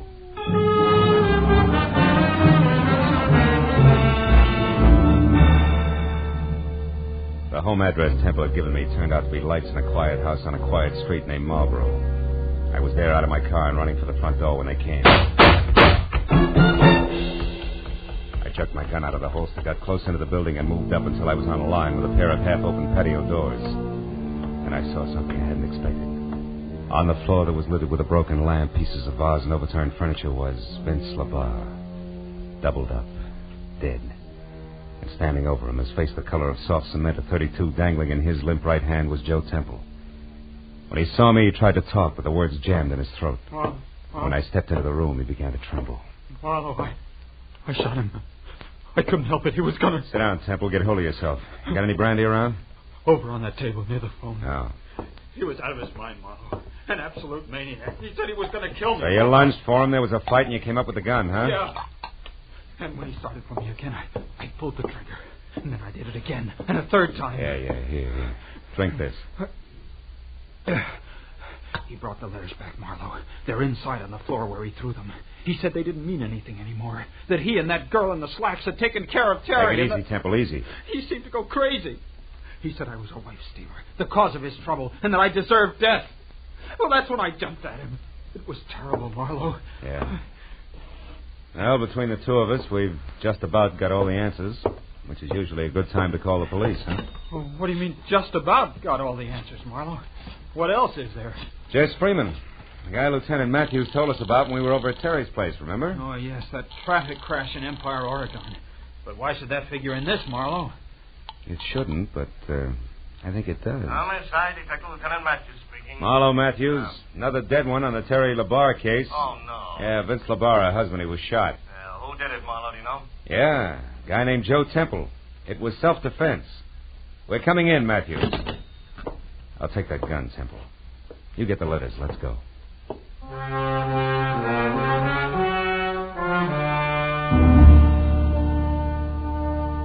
When we got into my car and started downtown, Temple was more relaxed. And he talked easily until we passed Vince LaBar's sparkling green sedan parked a block away. Once again, close into the shadows, and once again, empty. Real empty. The sight of it closed him up tight for the rest of the trip. When we walked into police headquarters and through the quarter of a mile of glossy corridor leading to the door marked homicide, he didn't open up any. But it didn't matter, really, because it's police rule never to talk to two men about the same thing at the same time. And I was first. Matthew said hello without shaking hands, waved me into an uncomfortable seat, and then lit his pipe while I brought him up to date. Then it was his turn. So Rose Facetta killed Terry LaBar so that she could get the letters Joe Temple had written, huh? Mm-hmm. Did this so that her boyfriend, Vince LaBar, could raise a lot of fuss in divorce court with the letters, file a counter-suit, that kind of stuff? That's the whole deal. Yeah, with Temple making it a doubleheader by shooting Vince when Vince came to kill him. That's it, Matthews. If you believe Temple. Huh? And if Temple hadn't slipped. All right, now what are you getting at, Phil? That when I was on the phone with you earlier tonight, you asked me if Temple or I knew anything about a Jess Freeman who was killed in a traffic accident in Empire, Oregon? Right, but you didn't. No. Nor did I mention the town of Empire to Temple. Yet a half hour ago, just before I called you, Temple came up with that name. Oh, then Marlowe, you... Oh. Hold my calls, Mooney. Marlowe, you mean... I mean that Joe Temple killed Terry LaBar. Rose just knocked her out and got the letters. Temple strangled her while she was still unconscious. Yeah, but why? Because a guy identified as Jess Freeman got himself killed in a traffic accident. So? A guy who I think was actually Holland Casey, Terry's two-fisted assistant, who together with Joe Temple was crossing the boss lady. Yeah, but Marlowe... And that left Temple in a very hot spot.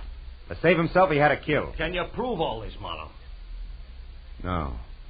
Not a word of it. It's conjecture. But conjecture that fits, Matthews. Yeah. When Temple found Terry unconscious in the garden, that was his chance. He took it. Now, look, Phil, you're guessing at 90%. Sure, I'm guessing. But not in the dark. I know how these guys think and act. I've done too many cases not to know. Now, listen for a minute, will you, Matthews? Phil, I got Will you listen? Back. All right, okay. Now, look. Temple had to get those letters back, right? Yeah. And the last one in particular, because in the last one, this is the way it's got to figure. He had lied to Terry about being in San Francisco with Casey yesterday, when actually Casey was in Empire, Oregon. Yeah, when Casey was killed up there, the fact was bound to come out. Yeah, it's a good reason. Matthews, will you let me finish, please? All right, finish. Temple knew Terry would find out. He knew that she couldn't stand a liar and a partner who'd double-cross her. Temple knew that she'd get him and ruin him if it took her the rest of her life. So he came back to get the letter before she could read it, but she hadn't left town as planned, huh? Ironically enough, because she didn't want to miss one of his letters. Yeah, but look, I'm a policeman, Phil. I gotta have facts. All right. You're the policeman. You got labs and technicians. You'll get the facts. And I'll bet you it figures just like I say. Yeah, okay, Phil, okay. And another thing, Matthews. What? When you talk to Temple, who's holding the packet of letters now like a real good boy, yeah, you'll find the last one missing. It'll be in his pocket. I'll bet you on that. Well, that ought to do it, Lieutenant. Yeah, with one exception, Phil. Huh? How did Temple maneuver all this? Getting the letters from Rose Facetta, then setting up that self-defense deal. I don't know. But my guess is that Vince got the letters from Rose just before I arrived at her place. But when he got into his car... Oh, yeah. Temple was waiting, slugged him, drove back to his own house, dropped the body in the living room, shot him when he heard you coming? Something like that, Matthews. See if you can't get it out that way. Yeah, well, don't worry, Phil. If it's true, we'll get it out. It'll be true. Oh, now would you ask Mr. Temple to come in, please, Mr. Marlowe? I'll be glad to, Lieutenant. Say, Temple, Lieutenant would like to see you. All right, Marlowe. I think I can speak coherently now. Good. They like to get the facts straight in there. Go ahead. Yes, of course. Good night, Marlowe, and thanks for your help. Oh, good evening, Mr. Temple. Sit down and start talking.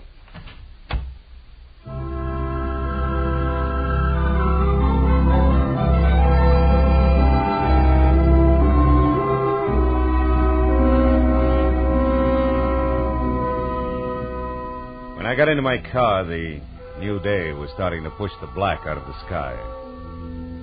And the early morning air smelled fresh and cool and clean. Yeah, the whole night had been confused and complicated. But I knew that by the time Matthews had finished with Temple, there'd be no questions left unanswered. That would be great, wouldn't it? If everything could be that way. No questions left unanswered.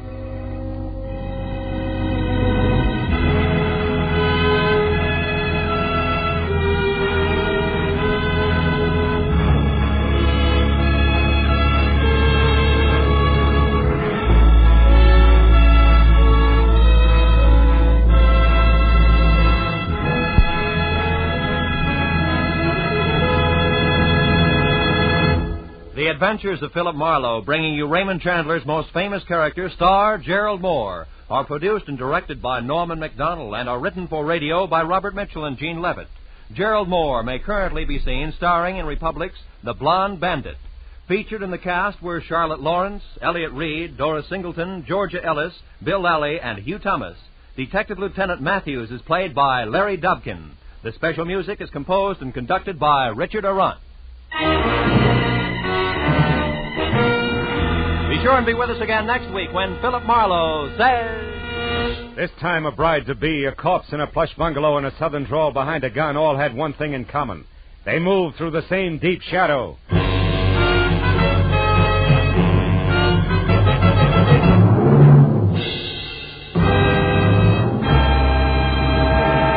Remember, you'll find George Burns and Gracie Allen and their good friend Bill Goodwin here on most of these same CBS stations every Wednesday night in the half hour following the Bing Crosby Show. This is Roy Rowan speaking. Now, stay tuned for Pursuit, which follows immediately. This is CBS, where Burns and Allen are heard every Wednesday night, the Columbia Broadcasting System.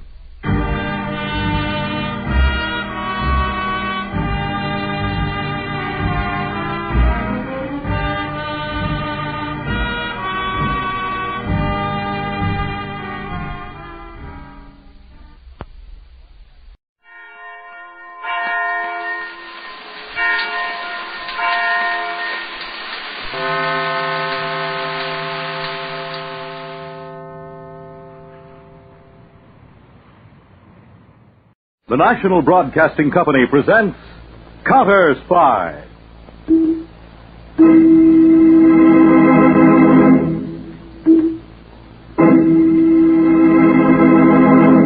Washington calling David Harding, Counterspy. Washington calling David Harding, Counterspy. Harding, Counterspy, calling Washington.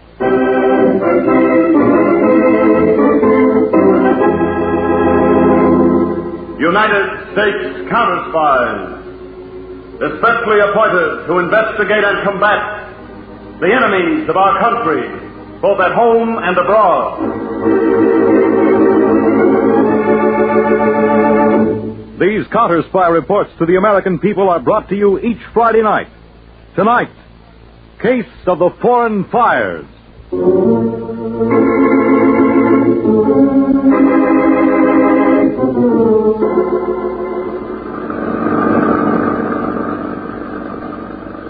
There it is. Defense Department Storage Depot number 3. The gate's about 100 yards from this corner, isn't it? Yes. Drive right up to it. See if the sentry's awake.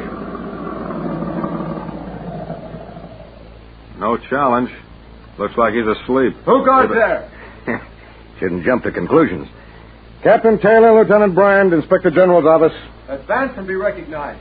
You stay at the wheel, Lieutenant? Yes, sir. All right, Sentry. May I see your AGO card, sir? Yeah, here it is. I'll pass it through the gate. We're spot checking security measures for the IG's office. Yes, sir. Your AGO card. Thank you, Corporal. All right, Lieutenant, drive in. Well, security at this entrance is in good shape. Thank you, sir. There's another sentry at the south gate, isn't there? Yes, sir. Well, we'll see how alert he is when we come on him from the rear. You'll find Corporal Billings... Nice work, Lieutenant. Out like a light. Yeah. All right, load him in the back of the Jeep. We'll take care of the other sentry and then get down to the real business of the evening.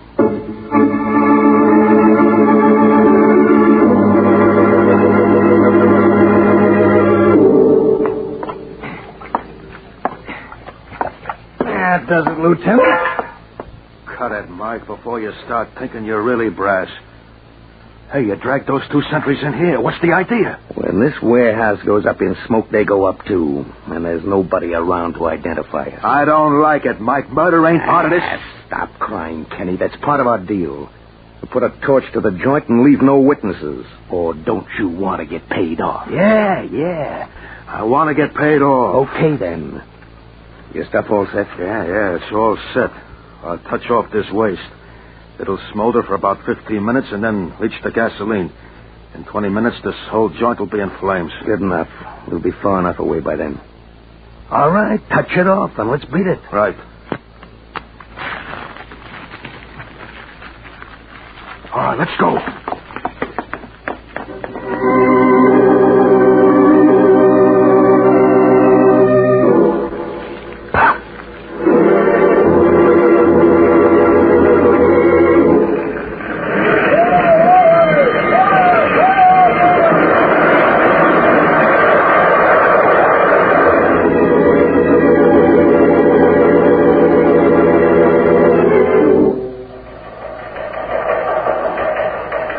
Department of Defense to Counterspy Headquarters. Request immediate investigation of fire in our storage depot number 3, Hagerstown, Maryland. Fire consumes stockpile raw materials for defense. Therefore, request this investigation be given personal attention of David Harding, Counterspy Chief.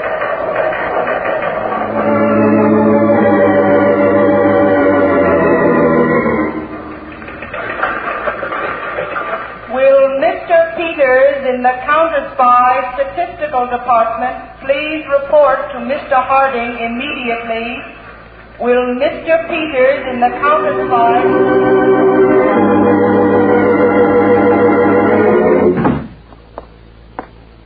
Yes, Mr. Harding? This teletype just came in from the Defense Department, Peters. Hmm? The raw material was cinchona bark. Cinchona? So they make quinine out of it? Yes. Building up a big stockpile of it. This fire may have destroyed a third of our entire supply. Any more details than this, Chief? No, not right now. That's why I want you to go up there and take personal charge for me. Will do. Now, our Baltimore field office has already been notified they'll have a mobile laboratory and agents on the scene by the time you get there. Good. And, Peters, I want your investigation to be thorough and send me complete reports. From the sparse details we've gotten so far, it's barely possible this fire may be of accidental origin. But not likely, hmm? No. Not when we know how valuable quinine would be in the event of any armed conflict in the East or the Near East. No, Peter, I'll lay odds you will find evidence of sabotage.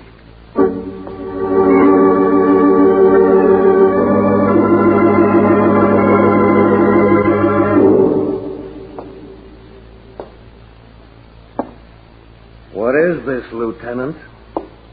An all-day march? Will you cut that lieutenant stuff, Mike? Hey, now, Kenny boy, you shouldn't talk to a captain like that. Some captain. I thought I looked pretty in a uniform. What are you pacing for, Kenny boy? Sit down and relax. I don't feel like relaxing. This place gives me the creeps. You're a big boy, Kenny. Don't be afraid of an empty house, even if it is supposed to be haunted. That's very funny, but just how long are we going to have to hang around here? Till Gregor shows up and pays off. Yeah, real bright deal of yours. We don't know a thing about him. Supposing he don't show. I know all about him, Kenny. He just thinks I don't. He'll show, and he'll pay off. And then a couple of months from now, he'll pay some more. You going to put the squeeze on him? Why not? He's got plenty of dough behind him. I got a doubt. And in his line of business, he can't squawk at a squeeze. They shoot spies. And hang murderers. Count me out. I just want the payoff. You can do your whistling act solo. You? Passing up easy change? Now, look. It stopped being easy when we left those soldiers in the warehouse. I never should have let you... Take a look, Kenny.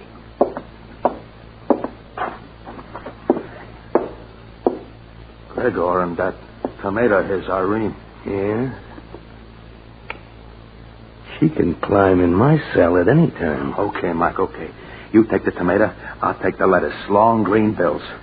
Let's get this payoff over with fast and wash out the deal, huh? Well, then let the man in, Kenny. Oh, Gregor, Irene. How do you do? Kenneth? Michael? Hi, Gregor. That hi in front of Gregor always sounds so incongruous. I'll take English lessons. You want to teach me? It might be interesting. Irene, let's cut the chatter and get down to business, huh? That's what I like. The direct American approach. You owe us 5 G's. Pay off and we'll wind this up. G's? He means thousands, Gregor. Of dollars, Gregor. Oh, of course, Michael. What about the other projects, shall we say? Well, let's settle this. Wait a minute, Mike.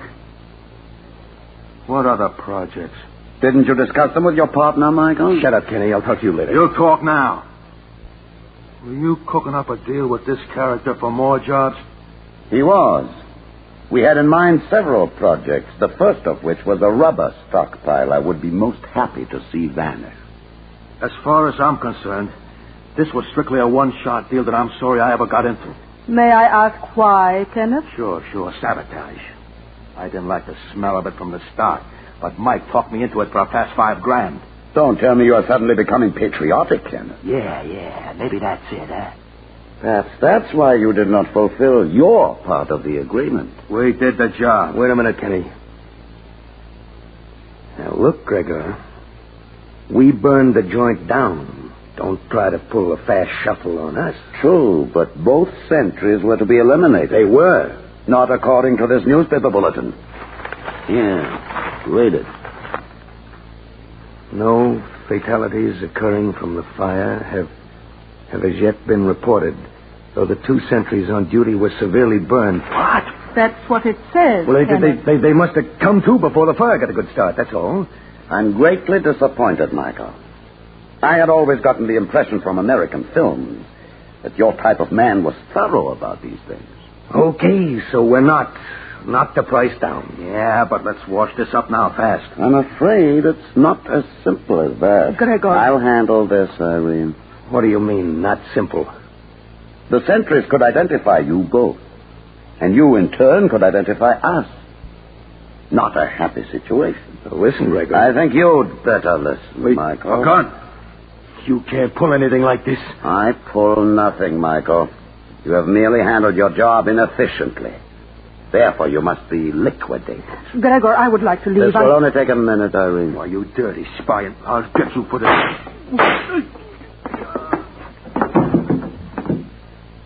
Your friend Kenneth was impetuous, Michael.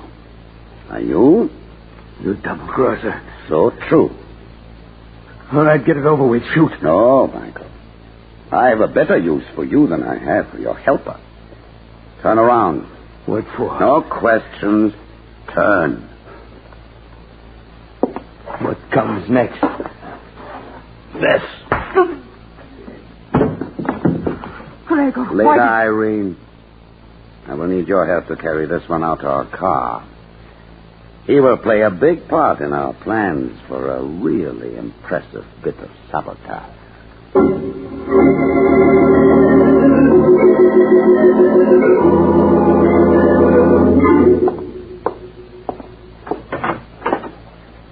Mr. Harding.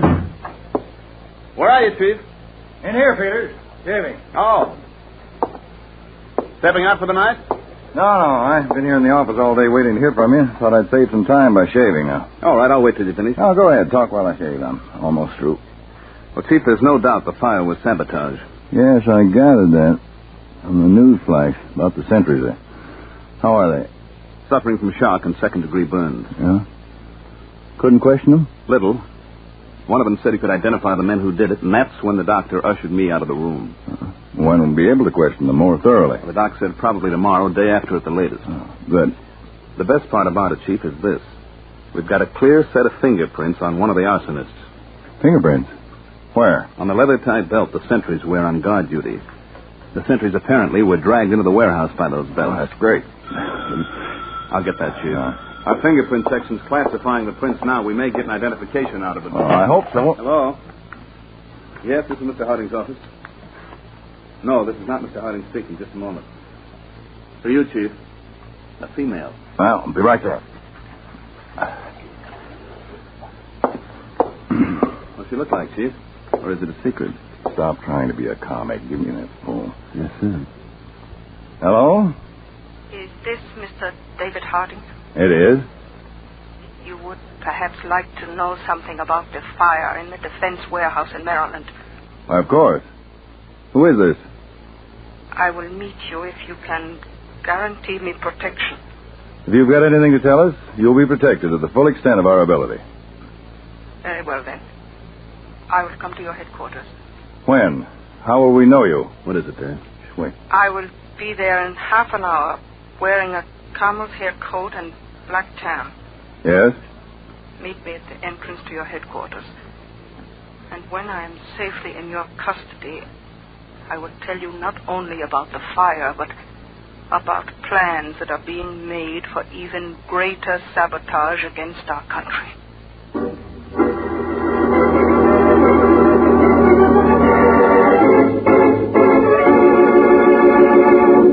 Back to Counterspy in a moment. It is urgent that all of us give full and continued attention to the problem of employing workers with physical handicaps. Employing physically handicapped workers makes them self-supporting, saves public funds, increases the number of taxpayers, boosts production, and benefits your community. Prejudice and lack of correct information are the greatest obstacles to employment of workers who are handicapped, but who are otherwise fully equipped to do a good job in business and industry. The injured or crippled, whether disabled by birth, accident, or disease, should be encouraged to get in touch with their state divisions of vocational rehabilitation, or with the Veterans Administration if their disability took place before July 26, 1947, in connection with service and in the armed forces. Those ready and trained for work should be urged to register with the state employment offices. Employers should also be reminded to use these facilities. For further information, write Vice Admiral Ross T. McIntyre, Room 1136, United States Department of Labor, Washington 25, D.C. And now, back to Counterspy.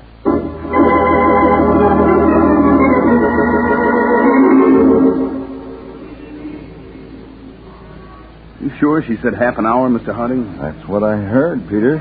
It's almost 40 minutes since the call and no camel's hair coat and black tan yet. Well, we'll just have to wait.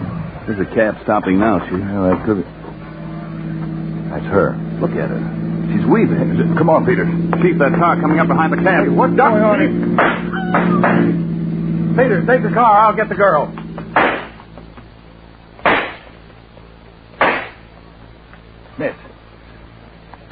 Miss. Peters, come here. My shots went wide, Chief, but I got the license number and make of the car. Get it right up to our radio communications room and out to the Washington Police patrol cars. Right. And call our medical section. Tell them to send a stretcher out here. This girl's been hit bad.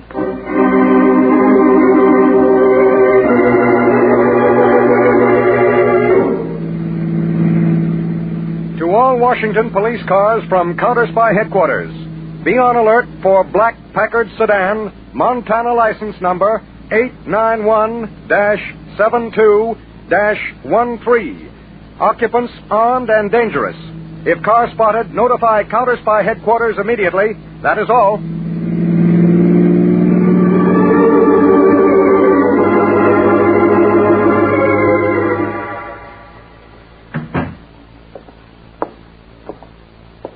How is she, Doctor?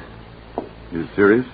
Well, not the wounds. It's just a flesh wound in the arm. The bullet went clear through, and her side was creased by a bullet. I see. Well, can I talk to her? I'm afraid not. The effects of shot. She's in a state of trauma, almost like a drug sleep. When can I talk to her? Well, when she comes out of shock. Any idea when that'll be? 10 minutes, 10 hours. Oh, great. Will you mind standing by until she does come out of the shock? I'll want to talk to her immediately. You better check the fact that I can. I'll be standing by, Mr. Harding. Do you want to move her, or will she be all right in that couch in my office? Oh, better to let her remain where she is. All right, whatever you say.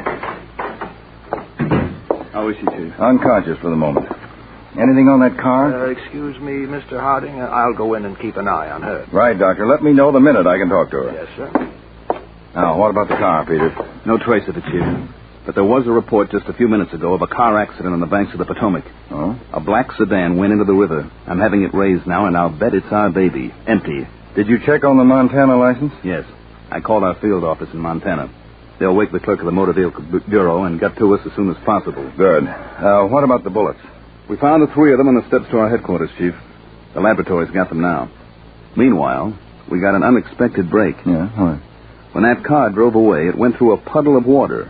And we've got a beautiful set of photos of the tire tracks. Good. I've put them through the regular routine. We'll have agents checking them as soon as we raise that car from the river. Fine, Peters. Now, any report on the fingerprints on that sentry's belt? Not yet, Chief. I'll check that right away. Okay. But first, Peters, let's take out some insurance on the girl. How? There are a bunch of reporters in the lobby very anxious to know what this is all about. Tell them the whole story, but embellish one fact. Tell them the girl was fatally wounded. Okay, Chief. Now, you keep me posted on the results you get from the bullets and the tire tracks. I'll stick here. I want to talk to that girl the minute she regains consciousness.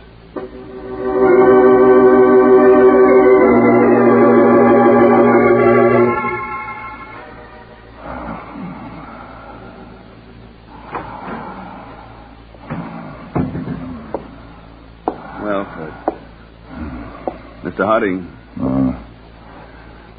Chief. Huh? Oh, Peter.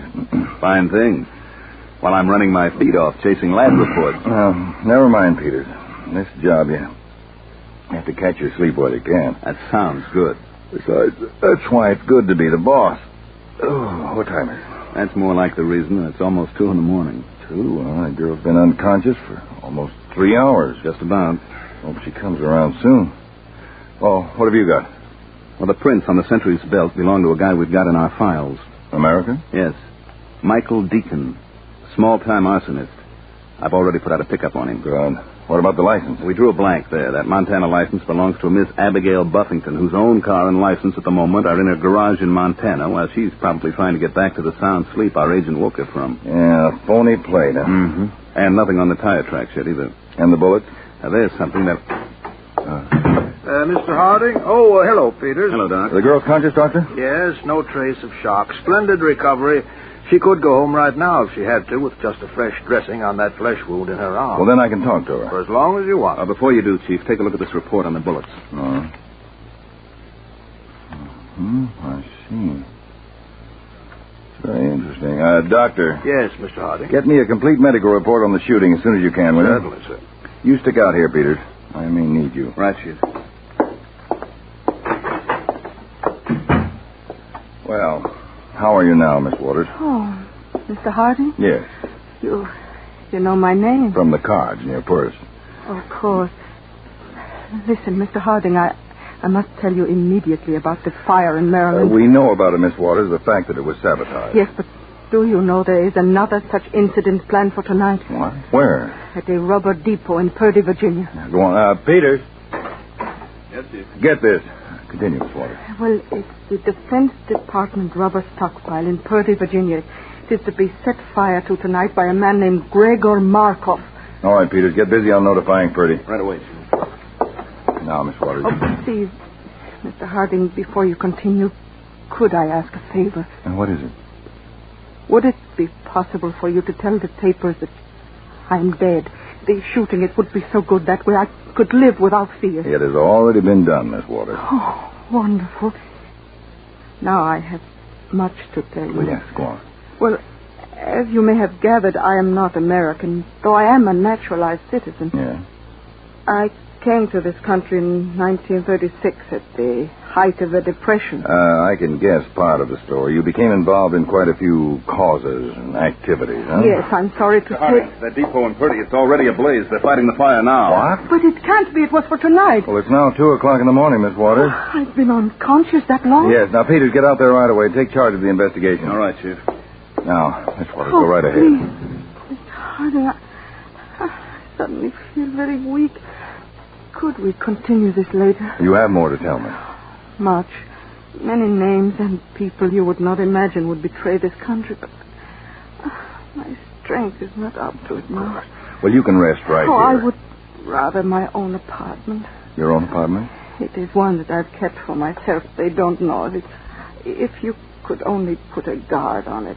Well, all right, Miss Waters. I'll have one of our agents escort you home, and we'll have an agent watching your apartment every second you're there. Oh, thank you, Mr. Harding. Do you know how to use a gun? A little, but I haven't got one. Well, I'll give you one, just for added insurance. Oh, thank you, Mr. Harding. I'll be around to see you in the morning. We'll pick up this conversation then. All right, Mr. Harding.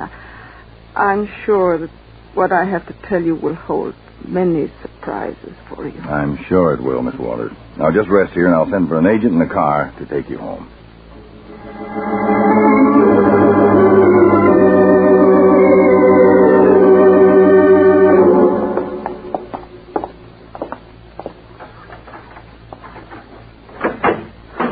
Thank you, Mr. Crandall. That's all right, Miss Waters. You will be at my door all night. Well, that's the job Mr. Harding gave me. Don't worry, I'll be here. That is good to know. Good night. Good night.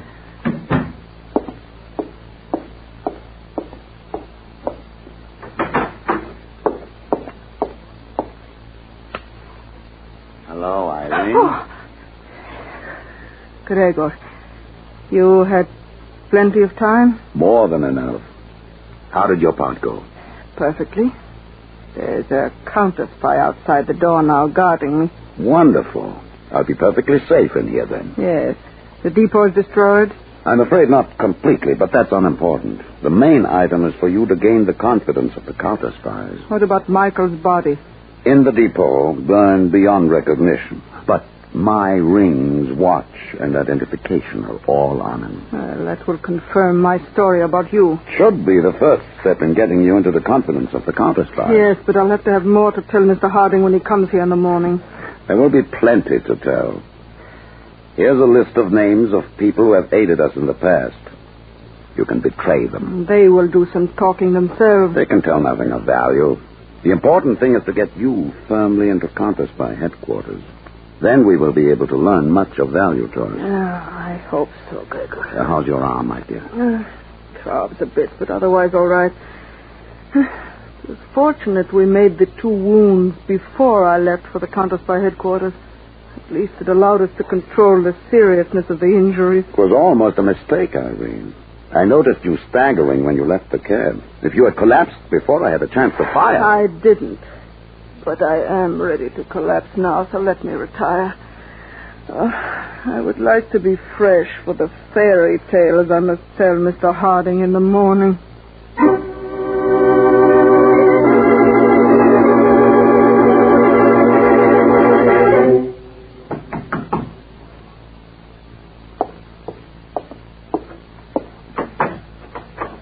Mr. Harding. Good morning, Miss Waters. Okay, Crandall, you can go home and get some shut-eye now. I'll take over. Thank you, Mr. Harding. Oh, come in.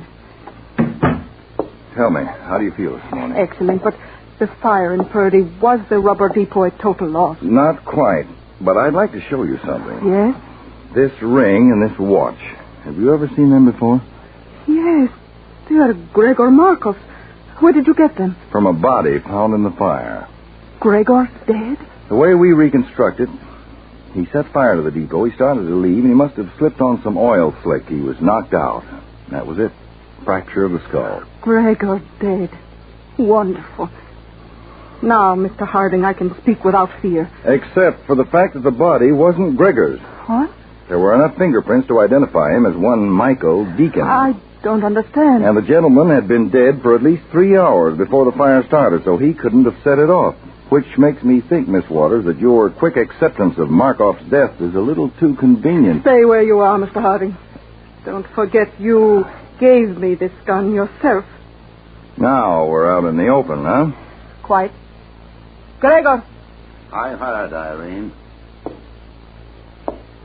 So, this is Gregor Markov. Yes, Mr. Harding. It's a shame your American methods of crime deduction are so efficient. A beautiful scheme to gain the confidence of a counterspy. With you in this apartment, we'd have been guarding the very man we'd be searching for. It's too bad. It's a total loss. Not a total loss, Mr. Harding. Oh? At least from this we can salvage your death, which will be quite a blow to America's counter-espionage forces. You think you'll escape? Perhaps not. But it's a good bargain. Our lives for yours. Sorry, Mr. Harding. Stay where you are, both of you. All right, Peters. Just keep them covered. You've got 3 more shots, Miss Waters. Why not use them? They're blanks, too. Blank? What is this? Another example of American methods of crime deduction, Markov. Miss Waters, you were under suspicion from the moment you left our headquarters last night. But why? I said nothing. No, but your wounds did, as well as the bullets that were fired at you. Our laboratory report showed that the bullets never entered your body. No traces of blood or flesh. And the wound in your arm was parallel to the ground, not at an angle, as it would have been if you'd been shot climbing the steps of Counterspy headquarters. That's why we decided to give you that gun and see how far you'd carry this. Better not move. This gun isn't loaded with blanks. Just move them in one direction, Peters. Out. We'll really show them the efficiency of our American methods in dealing with spies and saboteurs.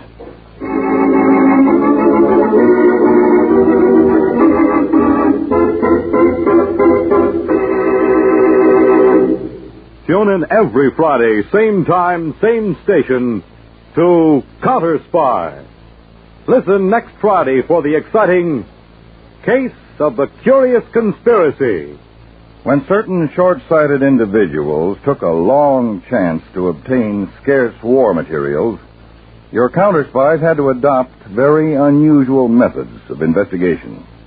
The full facts will be released next Friday in Case of the Curious Conspiracy on Counterspy.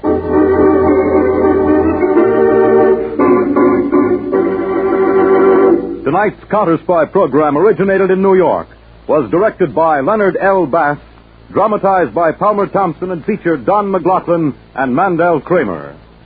Counterspy is produced by Phillips H. Lord.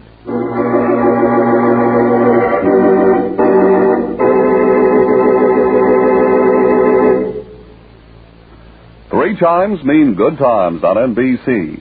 Tomorrow night, Dennis Day joins the battle against hoarding with some merry and nearly disastrous results. Judy Canova discovers 500 shares of supposedly worthless stock, which almost turn her into a millionaire.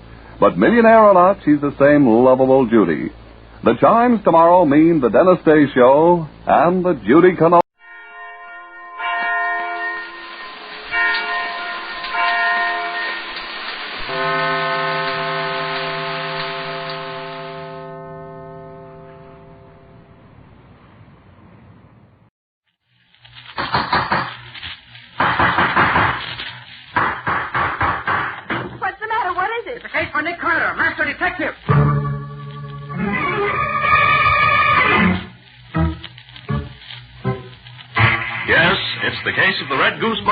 Another case for that most famous of all manhunters, the detective whose ability at solving crime is unequaled in the history of detective fiction, Nick Carter, Master Detective.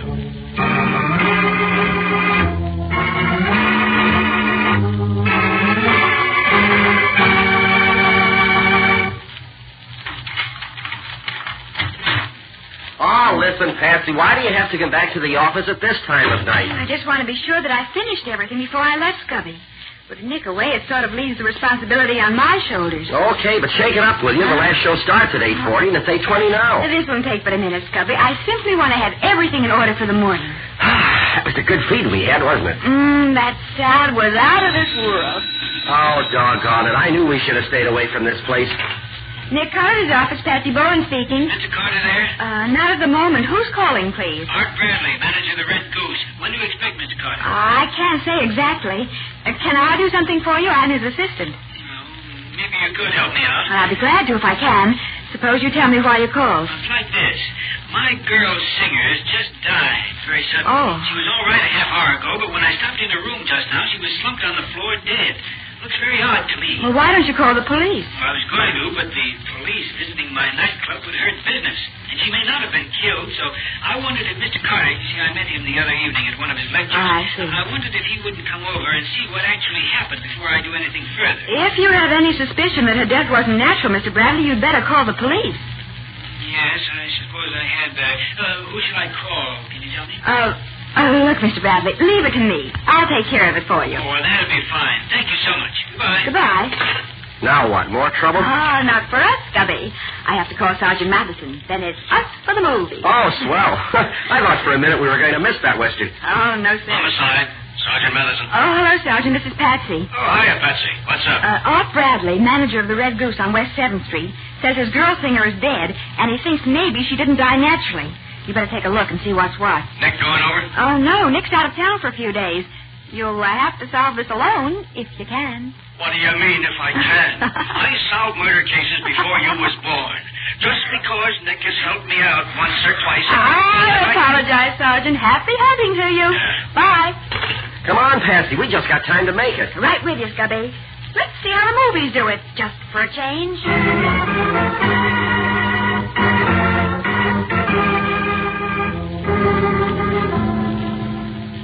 So this is just the way you found her, Bradley, huh? Nothing been touched? Nothing, Sergeant. You see, I opened the door to the dressing room to speak to her, and there she lay on the floor. I shut the door again and called Mr. Carter. Good. Yeah, it's murder, all right. You see this? That mark around her neck, you mean? Yeah, strangled with a fine cord or a wire, maybe. It's murder, sure. Only dead a few minutes, too. Not more than 15 or 20, I'd say.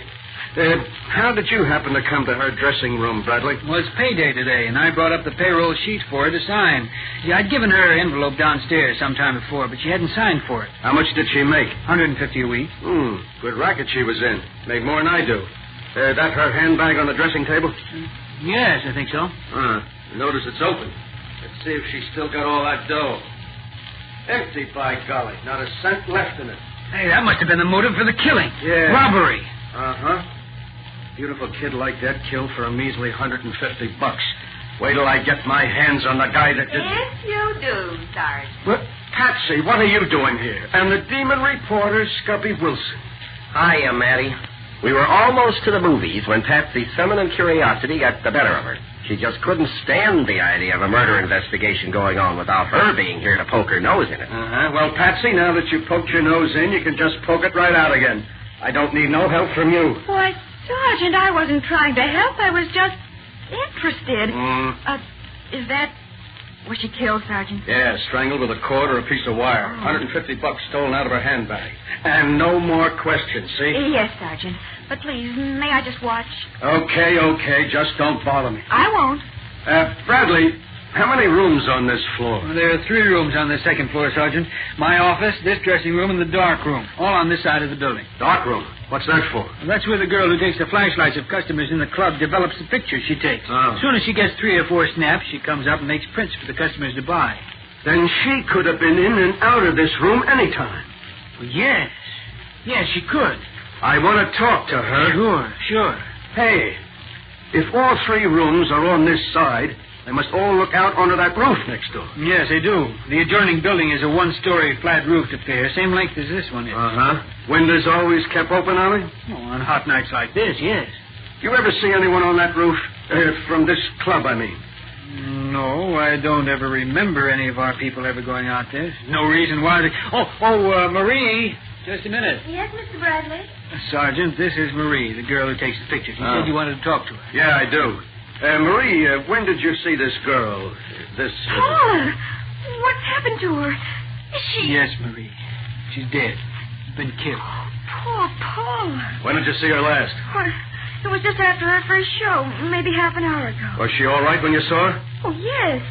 She was as happy as anything. She came upstairs just as I finished printing my last batch of photos. I asked her for an autographed picture of herself. And she said that if I'd take one, she'd autograph it for me. You took one, did you? Yes, I snapped it right then. You developed it yet? No, I was just going to now. Well, let me see it as soon as you get it done. Might get some ideas from it. I'll have it for you in 10 minutes, officer. And may I watch you, Marie? I used to take pictures when I was a kid. I'm Patsy Bowen, Sergeant Matheson's assistant. My assistant, my pain in the neck. Yes, Miss Bowen, I'm glad to have you. Did you ever develop your pictures when you took them? Oh, no, I couldn't do that. Women. They give me a pain. Mr. Bradley, how many employees do you have here in the Red Goose? Why, there are 12 in the kitchen crew, 7 in the orchestra, 5 front men in the lobby and inside, check girl, flower girl, and Marie. I want to talk to them, all of them. Get them up here. Now, look, Sergeant, couldn't we sort of take it easy, just talk to them one at a time, kind of private-like? And don't want to upset the whole club. Give a club bad name, you know. Oh, don't give it another thought, Mr. Bradley. Sergeant Matheson is the soul of discretion and the epitome of integrity. Hey, are you calling me names again? Oh, not at all, Matty. They were compliments, if you only knew it. Well, pipe down, will you?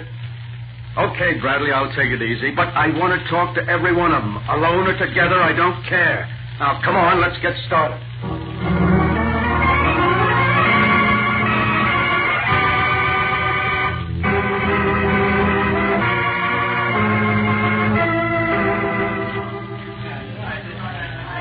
Hey, Sergeant. Yeah? got some news for you. Yeah? What is it, Stubby? Your homicide squad is all through. Just left. Oh, some news. That helps a lot.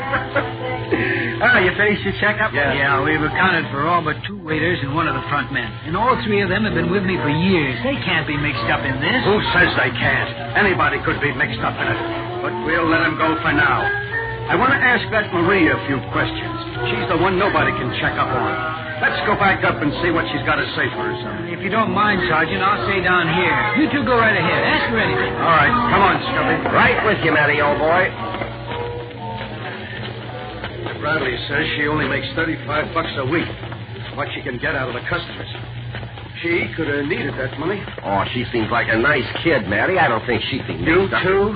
When will you guys learn that appearances don't mean a thing? Oh, there you are. Oh. I was going to look for you. Marie's been waiting to show you the picture she took of Paula. Here it is, officer. Yeah. And just think, she'll never autograph it for me now. Looks happy enough. And look at this one, Sergeant. What? That's the picture Marie took while Paula was singing her last number. See her in the background? Yeah. And see whose picture it is. Hey, that's Alworth Van Keppel, the millionaire playboy. Uh-huh. Does he come here often? Oh, about once a month, and always with a different girl. Blonde this time. He always gets his picture taken, too, and he's always good for a swell tip. Marie, suppose you and me have a little talk. Now? Yeah. Oh, I have to go down and deliver these pictures before the customers leave. Okay, but make it snappy. I'll go with you, just in case. In case of what? Just in case. Wasn't Marie nice, Cubby? She made me extra copies of her last batch of pictures for my scrapbook. Patsy, let me see that picture of Van Keppel again. Oh, sure, Scubby. It's a good one, isn't it? Patsy, how many men do you see in the orchestra of this picture? Huh? Oh, gee, Scubby, they're so far in the background it's hard to tell. Well, look closely. 5, 6. 6, why? Well, Bradley told us there were 7 men in the band. The picture shows only 6. Huh? I wonder where the other one was. How are you folks making out? Find anything yet? Oh, Mr. Bradley, you said there were 7 men in the band. Yes. Well, this picture taken during the first show tonight shows only 6. That's so. Well, let's see. Yes, the guitar player, Steve Dawson, isn't there. See, that's funny. Any idea why he wasn't there when this picture was snapped? No. I know he was there when the show started, and he's there now. I saw him as I came up. I don't understand it. Scubby. Huh? Do you suppose he could have... Oh, Bradley, Marie tells me this was Paula's last night here. She was going to work for another club beginning tomorrow night. Yes, that's true. Well, how come you didn't tell me about that before? I guess it just slipped my mind, Sergeant. Why was she leaving? Well, she got a better job. More money than I could pay her. That's all. Sergeant, while Paula was singing her last number, the guitar player was missing from the band. Do you suppose he could have come up here and done this? A guitar player, huh? Hey, Bradley, do these musicians have a dressing room here anywhere? Yes, they do, on the 3rd floor. They keep their stuff in lockers up there. How much longer are they going to be playing? Let me see, it's 9:10 now. They break at 9:30. Uh-huh, so we got 20 minutes. Let's have a look at this guitar player's locker. Maybe he knows something about this.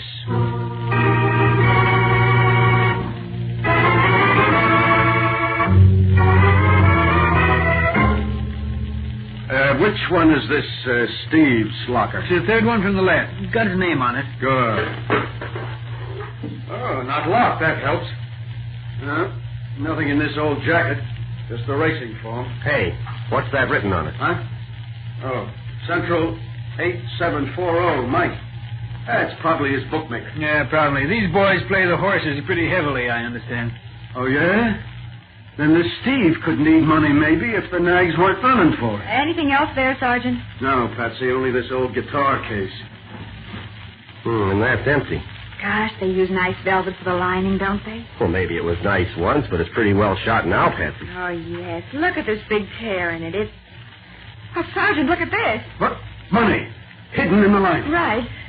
7 20s and a 10. Say, that's what I paid Paula tonight. What? So Steve took it, but why did he have to kill her to get it? He could have got it without that. We don't know that he did kill her, Mr. Bradley. The guy that got the money is the guy that did the killing, according to my book. Hey, Bradley, get Steve Dawson up here. We'll see if he can get out of this. Certainly, Sergeant. I'll have him meet you in Paula's room right after the band breaks for intermission. And you can bet I'll keep my eye on him until then. Mr. Bradley, do you have a phone we could use? Yes, of course. There's one in my office. The room right next to Paula. Thanks. Come with me, Scubby. I've got a job for you. Anywhere with you, beautiful. Just lead the way.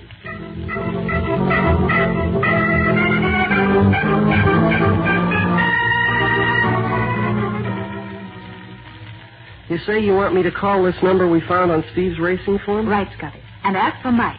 Oh, do you want me to ask him anything special? Oh, no, just say it's Steve Dawson calling. Yeah. Then stroll around and see if maybe he won't let something slip about Steve's finances. Okay, what can we lose? Here goes. 8, 7. Oh, I wish I knew what this Steve's voice sounds like. Well, just talk a little husky, as if it were a bad connection. Mike'll never know the difference, I hope. The Purple Pig. Good evening. Oh, hello. Is Mike there? This is Mike. Who's talking? Steve Dawson. Oh, yeah, Dawson. You got the money ready for me? Well, I've got part of it. Part of it? Hey, listen, you know what I told you. You have it all when I call for it tonight, or else. The whole $300 you borrowed, and the $100 interest for the 2 weeks you had it. Well, isn't there some way I can let you have part of it now and the rest Cut of it? the stalling, Dawson. 400 smackers in a bunch by 1 o'clock tonight for trouble. And I mean trouble. Okay, Mike. Goodbye. So Steve did need money. He sure did. $400 by 1 o'clock tonight, and no fooling around either. So Steve might have needed that money so bad he'd be willing to kill Paula to get it. Well, it sure looks that way from where I sit. I wonder if... Scubby, what's that on the floor over under the window? Huh? Oh.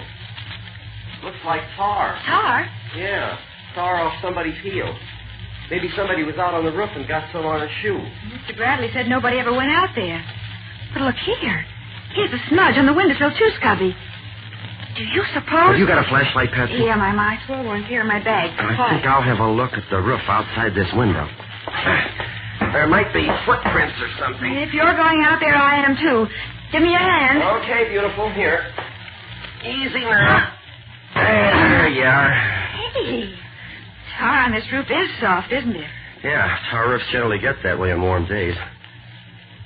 No, I don't see any prints here anyway. Well, that doesn't prove anything, of course. Soft tar wouldn't hold prints very well. Scubby, this fireplace must fire escape. Oh, I'm getting all mixed up. Must be the one that goes up to the musician's locker room. Well, it probably is. I remember seeing one when we were up there before.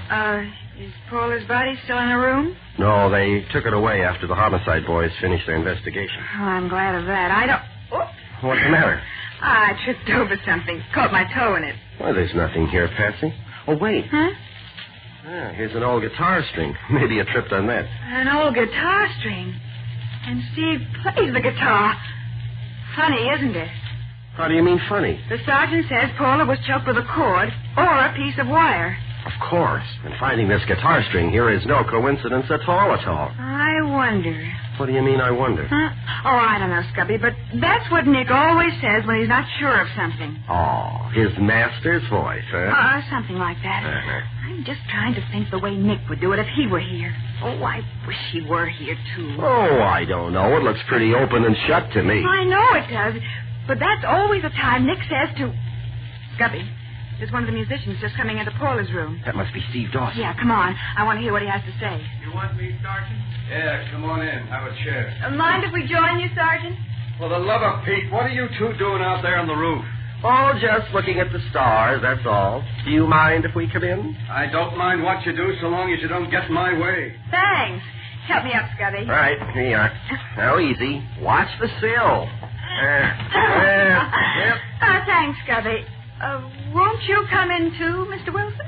Oh, delighted, Miss Bowen. So kind of you to offer me. Will you two ever stop clowning? This is a murder case. Murder? What have I got to do with the murder? Everything, if I ain't mistaken, Dawson. Where were you at about 8 o'clock tonight? 8 o'clock? Yeah.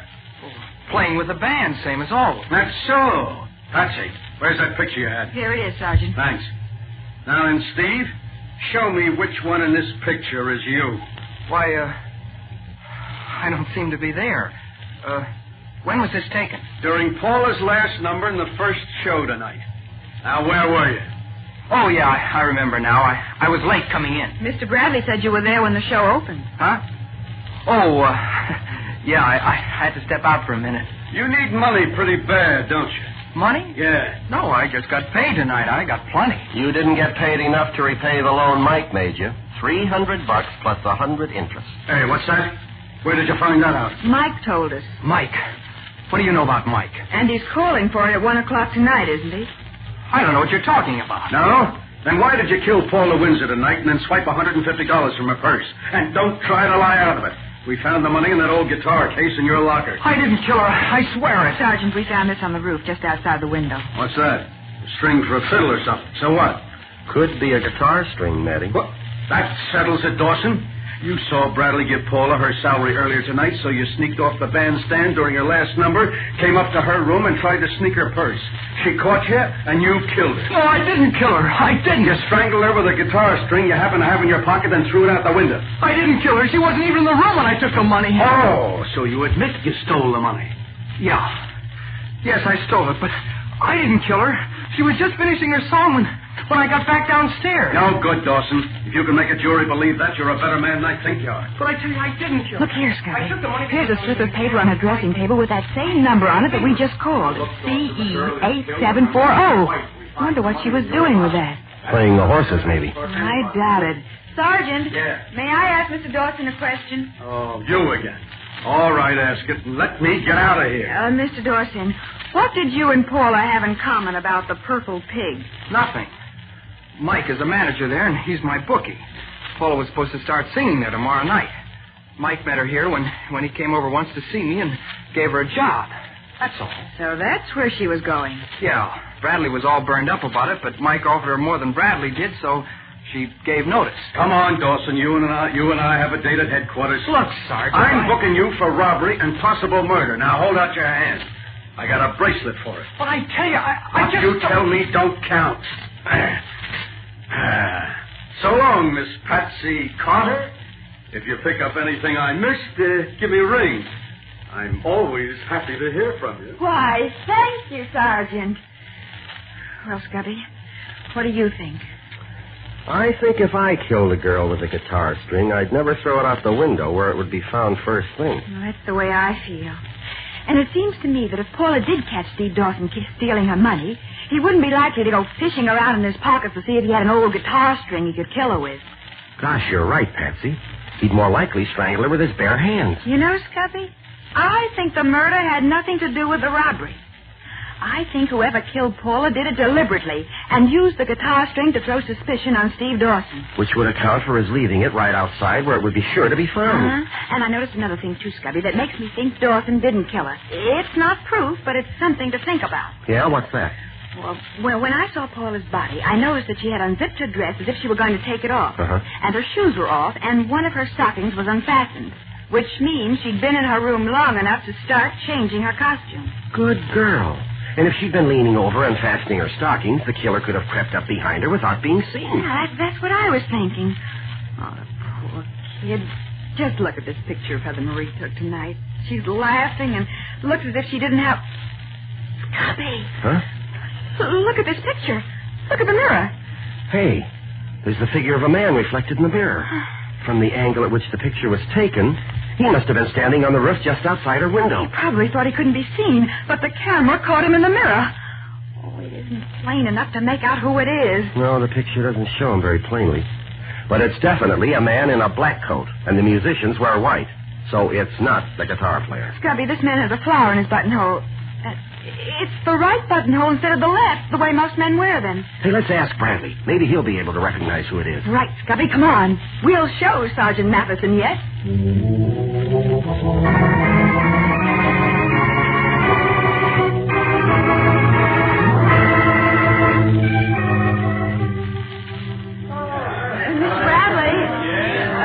We've got something to show you. Can we go somewhere where it won't be so noisy? Yes. Suppose you go right in here.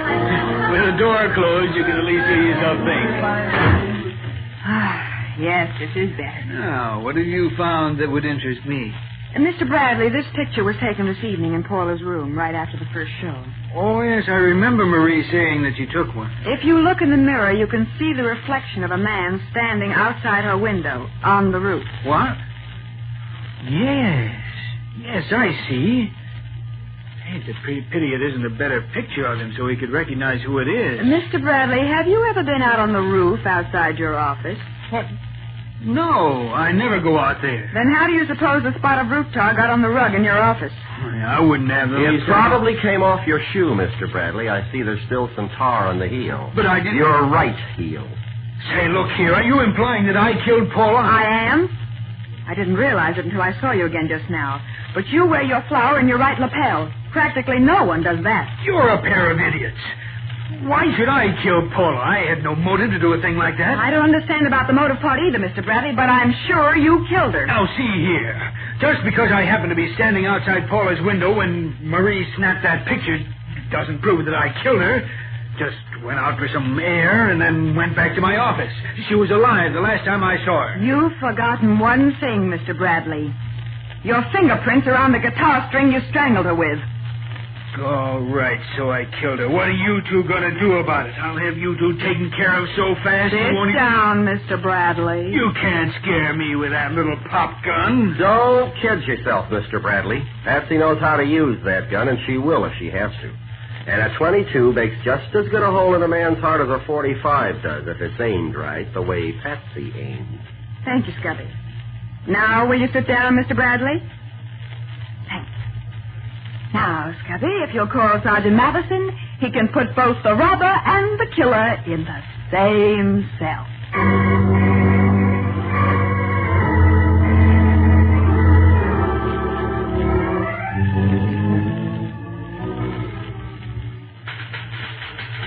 You mean you're going to be at that typewriter for another hour yet? I'm sorry, Scubby, but I have to have a full report ready for Nick when he comes back. And I want to get it down in black and white while it's still fresh in my mind. Okay, I quit.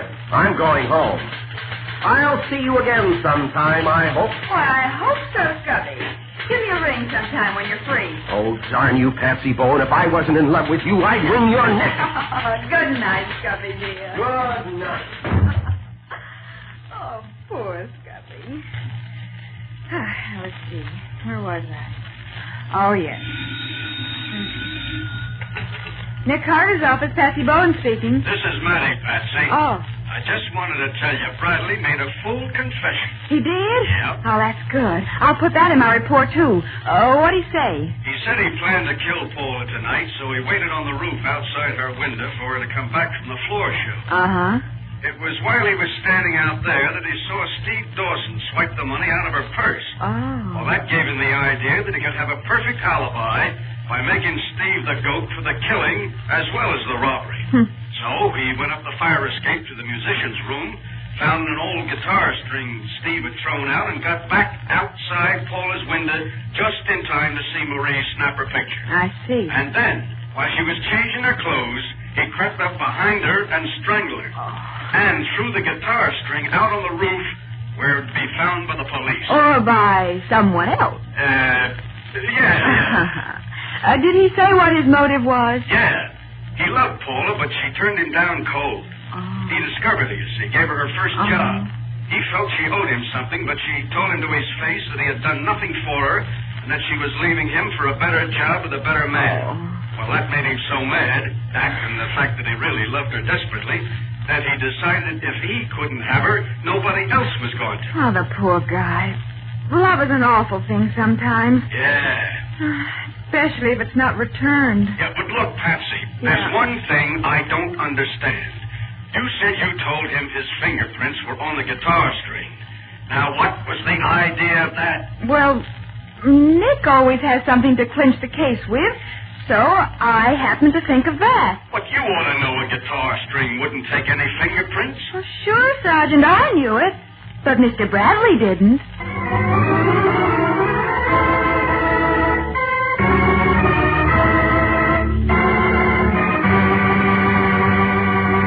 Well, Patsy, in the absence of Nick, I suppose I'll have to get my hints on next week's show from you. How about it? I sure can do, Carl. The case started when both Vince O'Neill and Otto Lerner found they were married to the same girl. What did Nick do about that? Well, he started out to find the girl and straighten things out, if he could. And he found her, I suppose, knowing Nick? Oh, yes, he did. But when he located her finally, she could no longer give him any information. She'd been using a new jar of cold cream and taking a bath. Well, what did that have to do with it? Why, everything. That and the fight on the train. Yeah. All right. What's the name of the story? We call it The Case of the Extra Husband.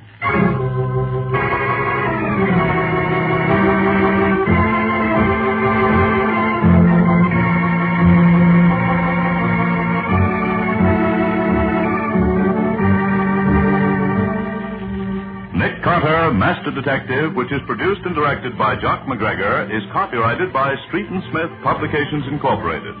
Pictured stories of Nick Carter appear in every issue of the Shadow comics. In the broadcasts of Nick Carter, Master Detective, Lon Clark is starred as Nick, Charlotte Manson is featured as Patsy, Mattie is played by Ed Latimer, Scubby by John Kane. Original music is played by George Wright, script is by Jock McGregor. Any resemblance in these programs to actual persons, living or dead, or to actual places is purely coincidental. Nick Carter, Master Detective, is presented over most of these mutual stations each week at the same time. This is Carl Caruso saying, so long until next week.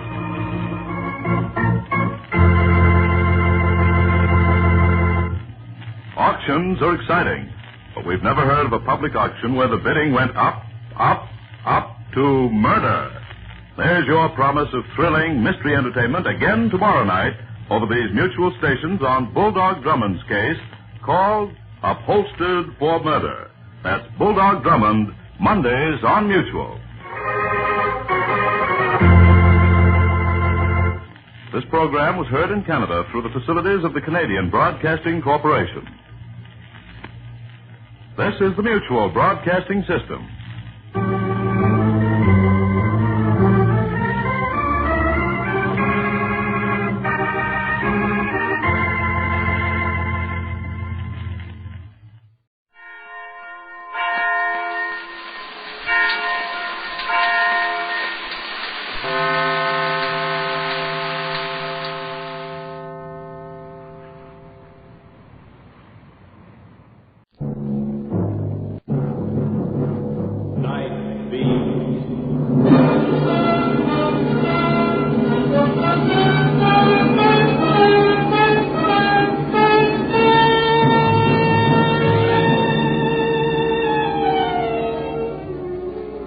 Hi, this is Randy Stone. I cover the night beat for the Chicago Star. Stories start in many different ways. This one began with a Halloween killing and ended with a black cat's sweet revenge. Night Beat, starring Frank Lovejoy as Randy Stone.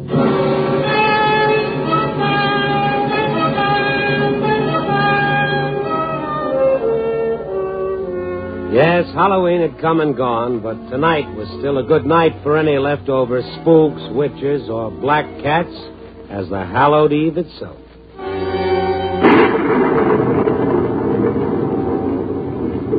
The rain came down like a million little hammers as I sloshed down the street. It was a tough night to be out, but I had to have a story for tomorrow morning's paper, and the public isn't interested if you get your feet wet doing it. Tonight there was digging in the garbage of Chicago for a yard. The Madison district. Wooden houses that leaned crazily to one side, apartment houses put together with spit and orange crates. Great spot for a cynic. It was on the corner of Martin Street. 2 or 3 shadowy figures stood staring at a big, ugly black cat on the street. He walked around in circles like some demented thing, its yellow eyes catching the light from the street lamp above. An old man was trying to coax it away. You got to come home with me. I got milk for you. Honest, I have. And a warm fire. You like to be warm, don't you? Well, that cat's gone crazy, old timer. I wouldn't go near it if I were you. Yeah, she's been acting like that since they took Nick Corby's body away, almost an hour ago. Won't let anyone near her. Well, they shouldn't have done it. Nick won't like Tilly standing out here in the rain. I won't mind too much, Mike. Him being dead. Come on, Pop. I'll take you home. The cat'll come in after a while. They killed him, and Tilly knows who done it. Ain't you going to tell me who done it, Tilly? What's with that old guy? Yeah, it'll off. Harmless stuff. What about this Corby? I went out for a walk with a cat. Somebody heisted him, took his dough, and left a bullet hole in his head. Good exchange, huh? Cops get anything at all? Nah, didn't bother much. Asked a few questions and shoveled him into the meat wagon. I call her and she won't come. Well, I guess I'll be moving on. Yeah, me too. Hey, You want to know something? Yeah, always. Just to give you a laugh. You look just like him. Like who? You look just like Nick Corby. Before or after the bullet?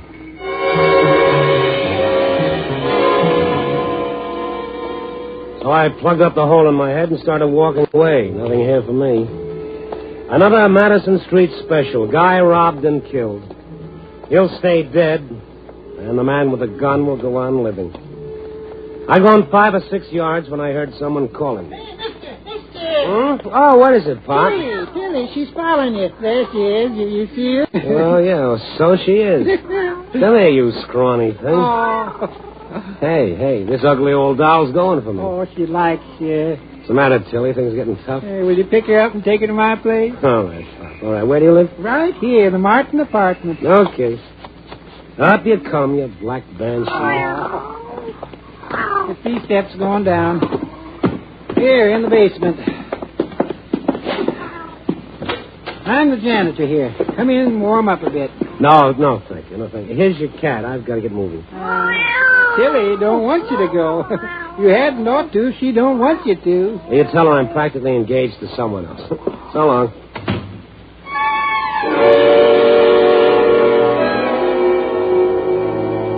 I'd like to have accepted the old man's invitation to stay in for a short talk with him and the cat, but there didn't seem to be any room for the 3 of us. So I walked back upstairs, flagged a cab, and sank down on the seat. But before the driver could close the door, something jumped at me and landed in my lap. It was the cat. Driver, just a minute. What is it? I got to take this cat back. I'll be out in a few minutes. Hey, look, mister, I'm losing fares. On a night like this, everyone wants a fare. I ain't waiting. Nice boy. Come on, Tilly.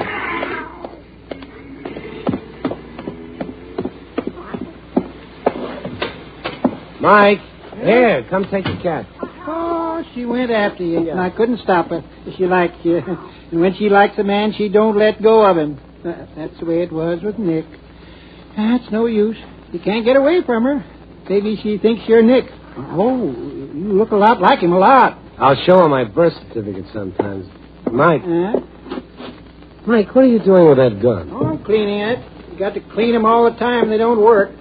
As a soldier, and I ought to know, you got to clean them and clean them. Look, Mike, if the cat won't stay with you, why don't you take it back to Nick Corby's wife? I wouldn't do that. Mrs. Corby's afraid of the cat. She even tried to kill her once, but Tilly was too smart. Mrs. Corby tried to kill Nick, too. How do you know? Nick told me. He was my friend. He played checkers with me, and you know what? He didn't call me Crazy Mike like the rest of them. He'd give me his gun to keep for him after that time Mrs. Corby shot at him. Is that the one you're cleaning now? No. His is hid. Mm-hmm. Where does Mrs. Corby live? Well, right here in this building. Did you know? Number 18. Well, maybe I'll go up and have a talk with you. You lock Tilly in the other room. I'll go up and see her. You ain't gonna tell her, are you? Tell her what?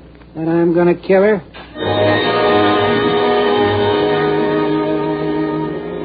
Old Mike wasn't going to do any killing with that gun. I hadn't liked the vacant look in his eyes and the tight lines around his mouth, so while we've been talking, I'd slipped a magazine into my pocket. But it still left him pretty dangerous. So I thought I'd better go up and have a talk with Mrs. Corby. Who's there? Mr. Stone. Oh, come in. I'm so glad you came. Sit down. Thank you. Hey, you don't look like a policeman. I'm not. I'm a reporter. Did the police send you? Oh, not exactly. Oh, I might have known. What's another killing to them when it happens on Madison? Who am I to ask for protection? Who am I to be worried about a crazy man saying he's going to kill me? Well, maybe I can help. Can you bring back my husband? Can you bring him back so that he'll pay the rent every month and see that I have something to eat and a dress to wear? Can you bring back the feeling I had of belonging to someone? That's the way it was till the cat came. That's who killed him. The cat? Yes. He said he was going out tonight. I told him. Go, Nick. Now, don't you go Or what? Nothing. She couldn't stand seeing us happy. He put his arms around me. That cat would come whining and scratching at me, hating me with everything in her. Oh, look, Mrs. Corby, you're upset now. Always talking and whispering to each other till I go crazy mad. Nick stroking her and the cat purring and mocking me. I tried to poison her. I tried to shoot her. But I couldn't. She's too clever. Well, the police will get at it, Mrs. Corby, in a few days. The whole thing will blow over. I told them who did it. They said they'd look into it, but they won't till it's too late. That's the way the cops work around here. I'm kind of confused, lady. Just who is it you're talking about? Mike. Mike? Did he kill your husband? Why? Because he's crazy, that's why. Talking soft and low one minute and the next a raving maniac. He'll kill me, too, if the police don't stop him. What's that? It's only the cat at the window. Get away from there! You sneaking, lying thing! I'll kill you. I will. You hear? Take hold of yourself, lady. Take hold of yourself. It's only a cat. A cat? It's a she-devil. A steaming, rotten she-devil. You get away or I'll throw this. She picked up the empty bottle and threw it at the window, and the cat disappeared. For a few minutes, I thought Mrs. Corby had gone out of her mind. I finally quieted her down. She wouldn't let me leave her at first. But when I told her I was just going to bring the police back, she locked herself in the room and told me to hurry. When I got out into the hallway, old Mike was standing by, an empty grin on his face. Carrying on, wasn't she? What were you doing up here? Just listening. I like to hear people yell. Well, you come on downstairs. I want to talk to you. I made some tea for us. I like tea. How did Tilly get out? I opened the door, and out she came. Did you want her to scare Mrs. Corby? Yeah, it worked good, didn't it?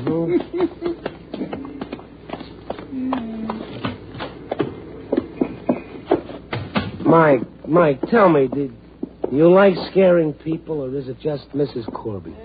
Here's your tea. I like tea. Thanks, Mike. Mrs. Corby don't like old Mike. She thinks I'm crazy. You? You think I'd be here talking about important things if I thought you were? Yeah, we got important things to talk about. Mike, why do you want to kill Mrs. Corby? She's a bad woman. Always running around with that Mr. Baydell. You know, the one that plays the music. And Nick didn't like that? No, Nick didn't like the music, man. He hit him once, made him bleed all over. Oh, when was this? Day before yesterday. They was fighting about Nick's wife. And Mr. Baydell said, I'll kill you for this. Do you think he did? On a dark corner, in the rain, when nobody was watching, they'd done it to him. And I got to kill her for that. And him, too. I'll tell you what, Mike. I'll go down and get the police here, and they'll look after it. You know what? I lost part of my gun, and I can't use it. Well, you won't need it. I'm going for the cops. Oh, it takes them too long. I'll do it with Nick's gun. I got it hid for him. Where is it? I hid it good. It's under my bed. It's in this box. Let me take a look at it.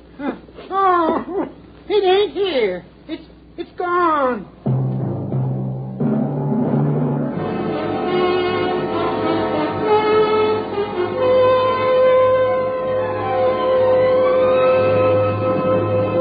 You are listening to Night Beat, starring Frank Lovejoy as Randy Stone. What's big? Well, the Grand Canyon is tremendous. Mount Everest is gigantic. And the Big Show is colossal. The Big Show, an hour and a half of the very best in comedy, music, and drama. Tallulah Bankhead is mistress of ceremonies, and your stars for this Sunday's premiere include Jimmy Durante, Fred Allen, Ethel Merman, Meredith Wilson, Frankie Lane, and many, many more. The Big Show will be heard for an hour and a half every Sunday on NBC, starting this Sunday.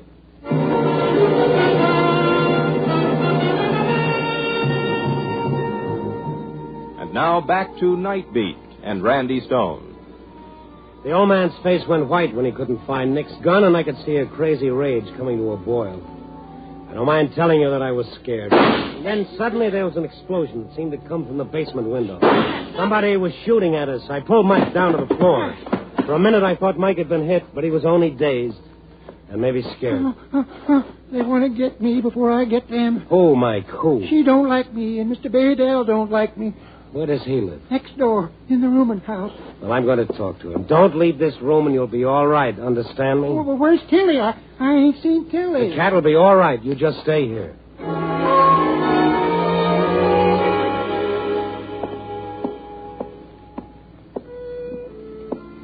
On the third floor of the rooming house, I heard accordion music coming from behind one of the closed doors. I knocked on it. Come in. I pushed the door open. I stood looking at a guy in his middle 40s wrestling with an old accordion. One look, and I was sure he wasn't the man of distinction. There was a cloudy glass of muscatel sitting on a dirty table at his side. His tongue was a little thick when he spoke. A music lover, no doubt. I see that your clothes are soaking wet. Just come in out of the rain, maybe, a few minutes ago. Do I detect a tone of authority in your voice? Let me guess. Policeman? No. Oh, I'm greatly relieved. They frown so on musicians who slid from concert hall to barroom, from a Steinway to an accordion. Who are you? I'm Randy Stone, Chicago Star. Ah, yes, the Star. Your paper was kind to me in happier days.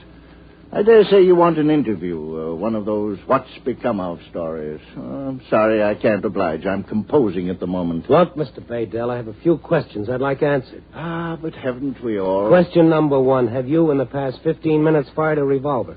That's simple. No. Mind if I look around? Not at all. Now, what's the use? You could have ditched the gun. Perhaps you would like to hear my newest work. I'm more interested in Nick Corby at the moment. Ah, lucky fellow. To be shot down, destroyed without a moment's warning. No remorse.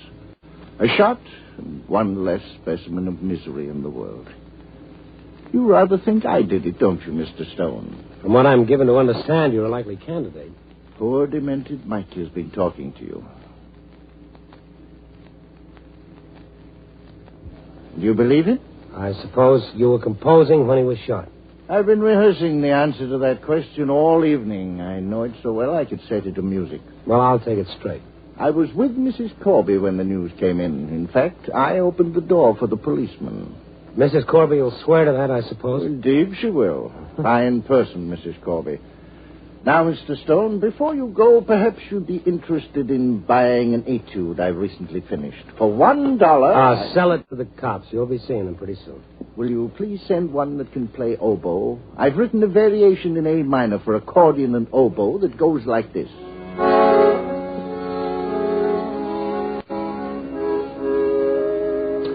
I don't know. I seem to have a knack of getting mixed up with offbeat characters. They fascinate me like a stage door fascinates some Johnnies. And I get to know what makes a guy tick, even if it means ducking a couple of bullets. There wasn't much doubt in my mind that either old Mike or Mr. Baydell had helped Corby out of this world. And even though they were interesting characters, they were both dangerous, and it kind of burned me up that the cops hadn't done anything about them. Mrs. Corby wanted protection, and she was entitled to it. So I hopped into a cab and went down to headquarters. Sergeant Kelly was playing four-handed canasta all by himself. Hi. How about some canasta? How about a little murder? On a night like this? Now, this is an old one. 3 hours ago, Nick Corby. Oh, him. Boys just finished on him. You got the report? Not a written one, but I know all the stuff. Shot through the temple, very close range. He was robbed. Bad spot, that Martin Avenue. What kind of gun was used? 45. Should have seen that neat, round little hole in his head. Looked like a bomb crater. Mrs. Corby feels her life is in danger and asks for protection. How come she didn't get it? Swanson told me about her. She's nuts. Talked about a cat killing her. Then some harmless old guy she wanted pulled. Some old drooler. She's nuts. Well, she asked for something she's entitled to. And that harmless old man, somebody took a couple of shots at him. Why didn't somebody tell her? Well, I'm telling you now. You're going to send some boys down right away? You guys are going to get a blasting from my paper if you don't. What are you all worked up about? A guy was killed, that's all, and a couple of nuts with guns are on the loose, that's all. Our boys questioned them and couldn't see no reason for doing more than they did. Now, be reasonable, Stone. Are you going to get someone down there, or do I start writing? I'll do what I can. Good. And, Randy. Yeah? If you're going to start writing, be sure you spell my name with 2 L's.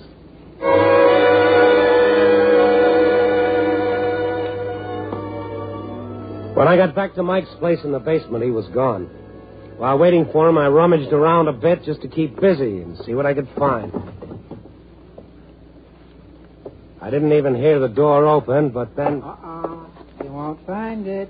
Oh, hello, Mike. What won't I find? What you looking for? Old Mike knows. What do you know? He knows who killed Nick. He knows for sure now. Who was it? Mr. Baydell. He done it. How do you know it was him? I found the gun in his room. Nick's gun with 3 bullets missing. 1 for Nick and 2 for me. That's how I know. Let me see it, Mike. I got it hid good this time. That's fine. We'll give it to the police when they come, won't we? No. Nick wants me to do it myself.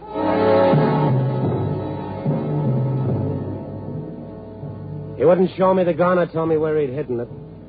And the look on his face told me that whatever was left of his brain was concentrating on what he was going to do. I ran next door and back upstairs to warn the musician. He was gone.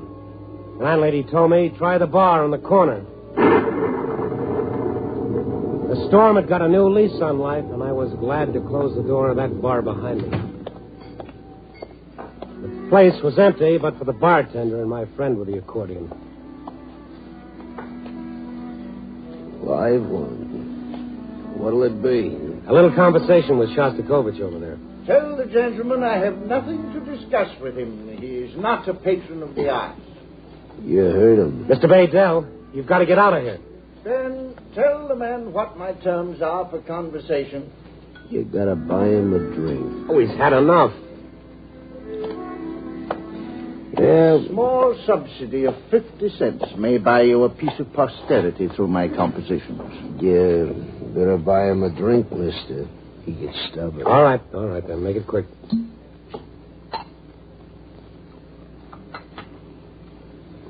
Thank you.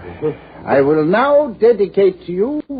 Look, Mr. Baydell, any minute now that door may open and you... How dare you interrupt me in the middle of a presentation? Well... Humor him, you'll get no place. I'm very sorry. Go ahead. Bartender, keep your eye on that door. The piece I have selected for you is a bit of American minstrelsy. 2 lovers stood on the corner. Above them, the street lamp shone. A shot rang out through the dismal night, and the dead man lay alone. Oh, that's just great. Now listen to me. Mike found the gun in your room, the one that was used to kill Corby with. That's why they call him Crazy Mike. His retarded mentality makes his hallucinations so very powerful, and all with no aid from Bacchus, the god of wine. But don't sell a guy like that short. They kill a lot quicker than the ordinary person. Listen to that storm. A fine night for death. Fine night for sweet oblivion. Did he show you the gun? No, but I know he's got it. And he found it in my room? Yes. Sweet, faded traitress. She put it there. What do you mean? Nothing. I'm closing up, boys. I've been doing tonight. Probably be another power failure before long anyway. All right, if you're smart, you'll come with me to police headquarters. It'll go a lot easier with you if you don't wait to be picked up. No, I may be better served this way. Mike is looking for me? Yeah. Then I shall walk home slowly, and perhaps on the same corner, under the same streetlight, complexities may become peace, and the struggle ended. Yes, I like it this way. Look, mister, you're a sick man, a very sick man. On the contrary, I can't remember when I felt better. Good night, sir. 10 more minutes, and I close shop. I'll stay till then. Good night again, Mr. Stone. The guy was mad. Didn't I say something about Halloween? Well, I had the 2 spooks, Crazy Mike and Mr. Baydell. I had the black cat, too. All I needed for the repeat performance was a witch and a broomstick.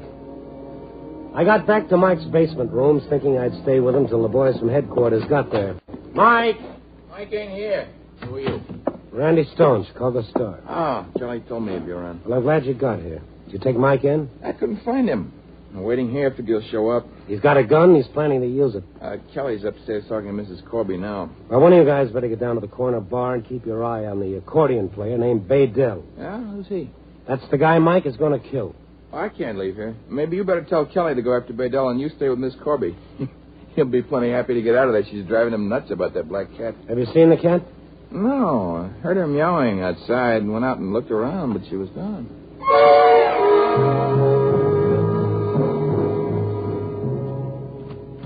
Kelly let me into Mrs. Corby's room. He was looking pleased with himself. Hello, Stone. Oh, you. Well, we're getting places on this thing, aren't we, Mrs. Corby? Well, I convinced her to give me some of the real facts.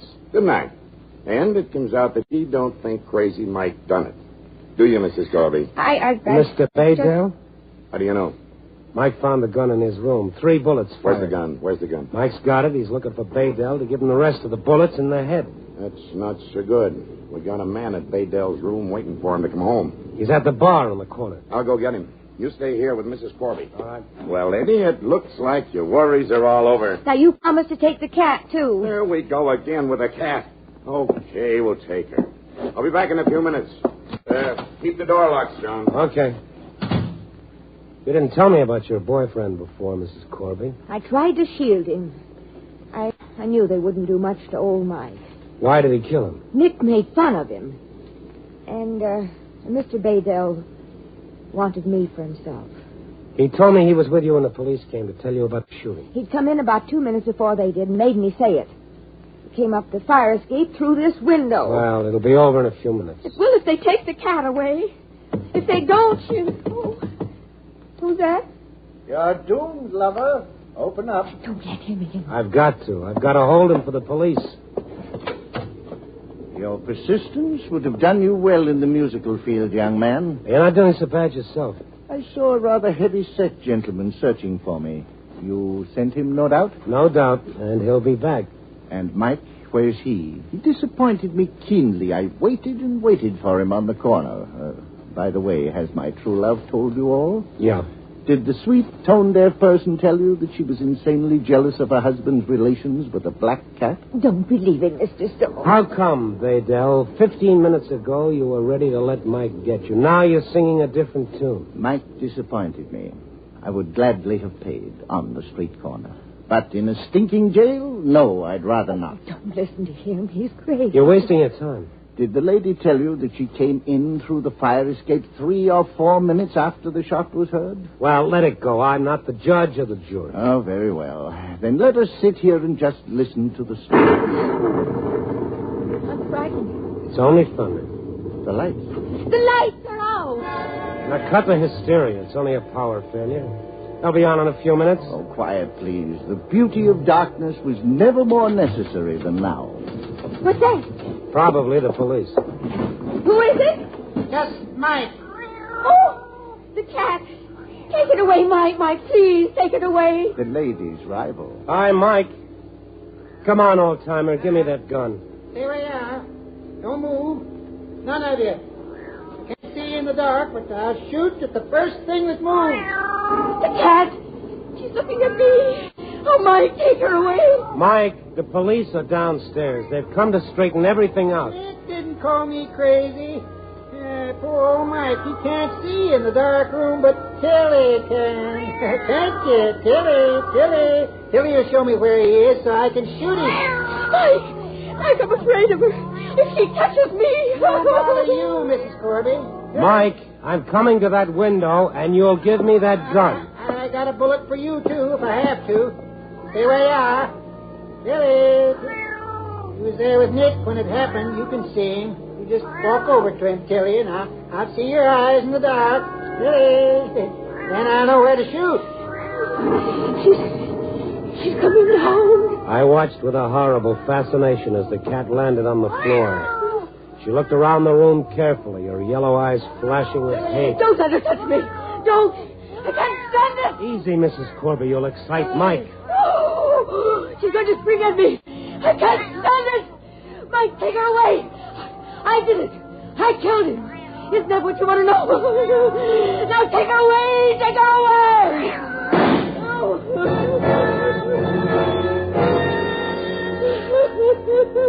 Mike fired straight at Mrs. Corby, but somehow his shot went wild. And then it was all over.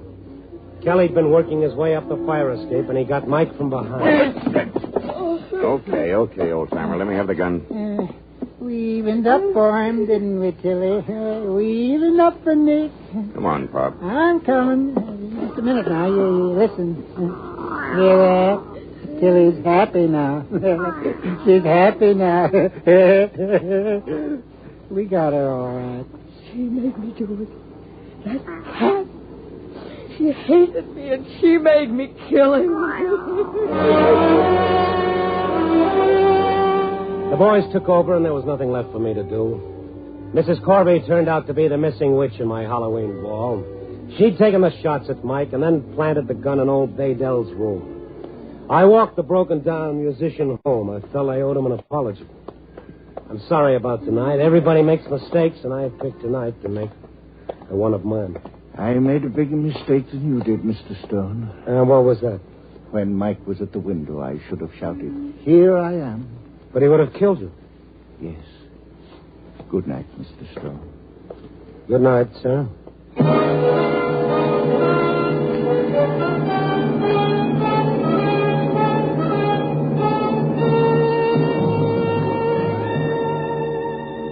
Yeah, I've got a talent for getting mixed up with weird characters. 3 out of the 4 were wacky, off their rockers.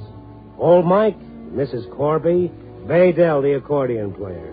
And the 4th character, of course, is me. And you know what? I'm not so sure about him either. No. Am I, Tilly girl? I would have sworn that cat said something. Copy, boy.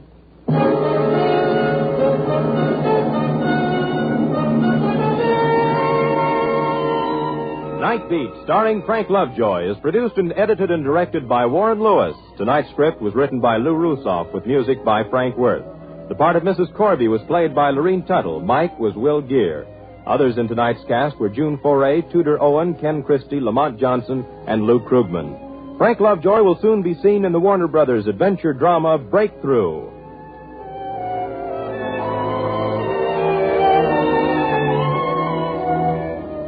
Three chimes mean good times on NBC. Here is a special listening note for all of you who enjoy following along step by step with Randy Stone as he covers the Night Beat.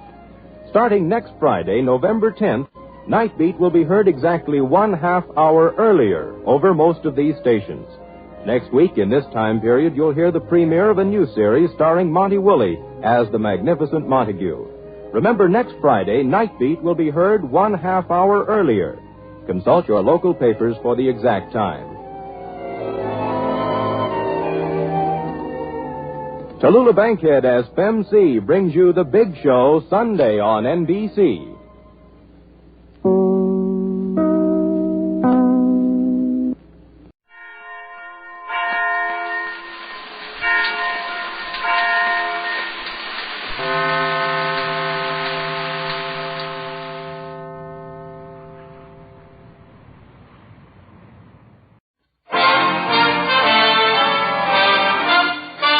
Listen while the makers of Rexall drug products and 10,000 independent Rexall family druggists bring you Dick Powell as Richard Diamond, private detective.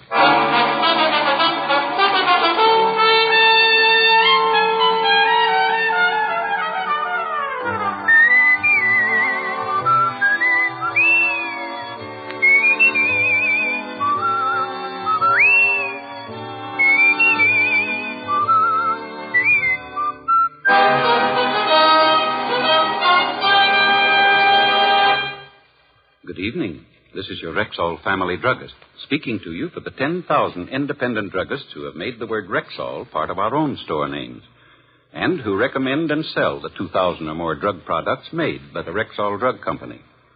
Like Rexall MI31, for example. Rexall's popular and versatile mouthwash, gargle, and breath deodorant. Full-strength MI31 kills contacted germs almost instantly, yet will not harm delicate membranes of the mouth and throat. Yes, for a dependable, refreshing mouthwash, remember Rexall MI31. And remember also, you can depend on any drug product that bears the name Rexall. Good health to all from Rexall. Now, your Rexall family druggist brings you a transcribed half hour with Richard Diamond, private detective, starring Dick Powell.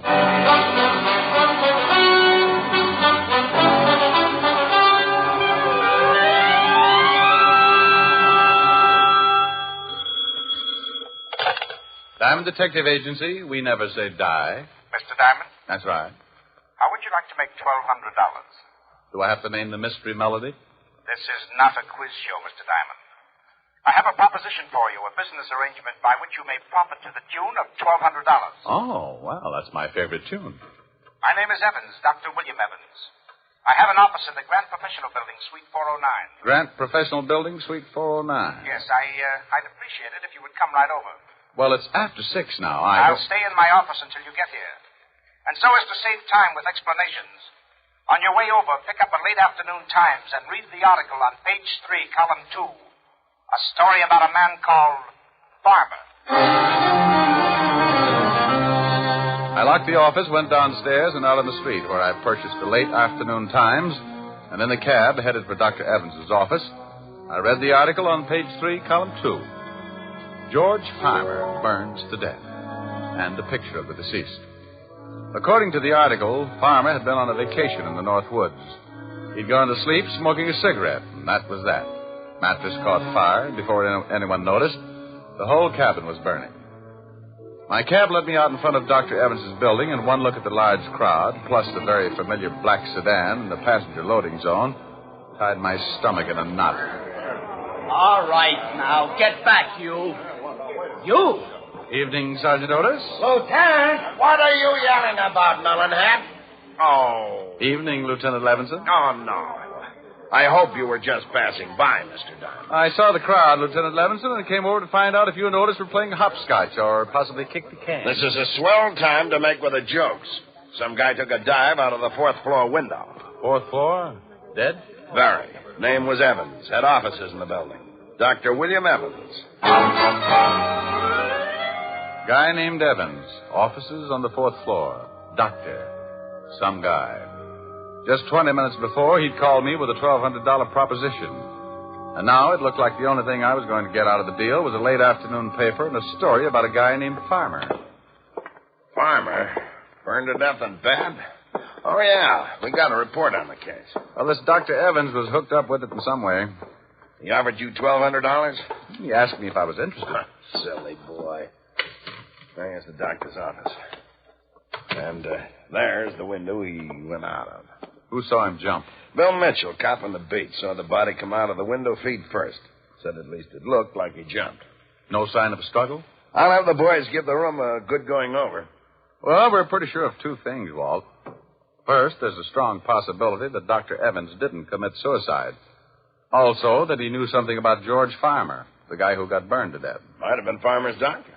Well, there's one way to find out. This Times article says that Farmer left a widow. While you're checking things here, I think I'll go see what Mrs. Farmer's views are on dead husbands and dead doctors.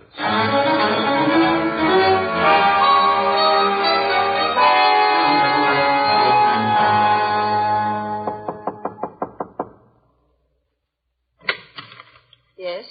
Mrs. Farmer? Yes, what is it? I'd like to talk to you about your late husband.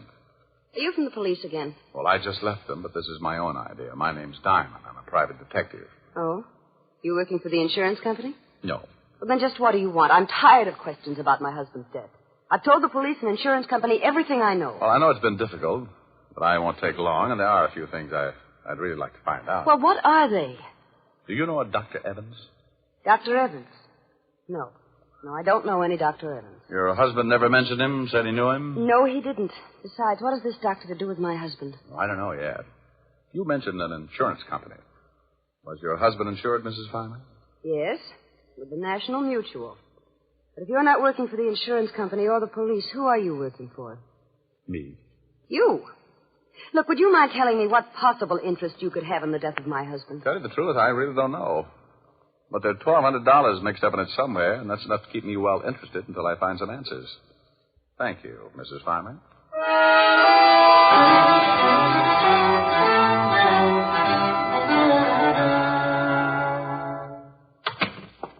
Hello, Walt. Hello, Rick.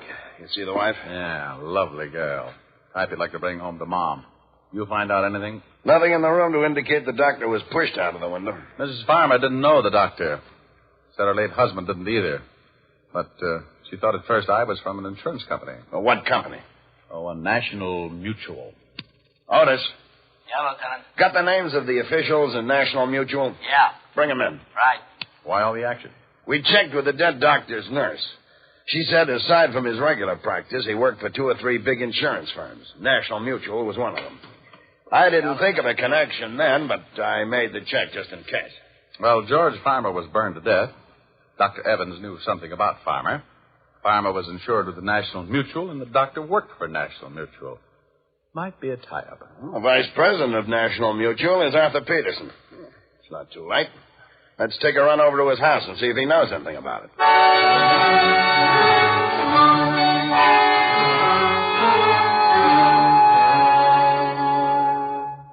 Well, gentlemen, in answer to your questions, yes, we did insure the late George Farmer, and Dr. Evans does work for us. As to whether or not he was the doctor who examined Farmer, I really couldn't say. I'd have to check the files. Lieutenant, aren't you satisfied? You think there's something wrong? We don't know. Dr. Evans jumped or was pushed out of his office window this evening. Good Lord. He called Mr. Diamond here and indicated he knew something about Farmer's death. Have you settled the claim with Mrs. Farmer yet? No, but it's to be settled within the week. $25,000 policy.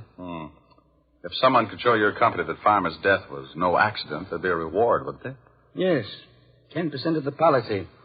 In this case, $2,500. Oh, half of that'd be about $1,200. You think we could look at your records tonight, Mr. Peterson? It's very important. Of course. I'll just get a coat and we'll go right down to the office. We left with Mr. Peterson and headed for the offices of the National Mutual. A quick look through the files showed us what we wanted. A full report on the state of George Farmer's health. Okayed for insurance by the examining physician, Dr. William Evans. It's too bad the first claim on an accident policy has to be a death. Well, that ties that up. Now what have we got? Enough to keep on looking. I think I'll go have a long talk with Farmer's wife. Our company detectives checked that. She was right here in the city when her husband died. Well, a little talk won't hurt. Who sold Farmer the policy, Mr. Peterson? According to the files, the insurance man was Mark Names. You have his address here? Yes. Here you are. Good man. One of our leading salesmen. While you're talking with Mrs. Farmer, Walt, I think I'll run over and see this man Ames. Maybe he can do us some good. If the late Dr. Evans hadn't offered me $1,200, I would have okayed his four-floor dive as an act of suicide. But the way things were shaping up, he was going to split an insurance reward. And knowing doctors to be pretty practical people, I just couldn't imagine him giving up that kind of money for a fast trip to the sidewalk. The home of Martin Ames was an apartment on the Lower East Side. His wife answered the door. No, my husband isn't here. I was just leaving. You know where I can find your husband, Mrs. Ames? It's right important. I don't know what you want, but if you want to see my husband, that's where I'm going now. I just got a call. He's had an automobile accident.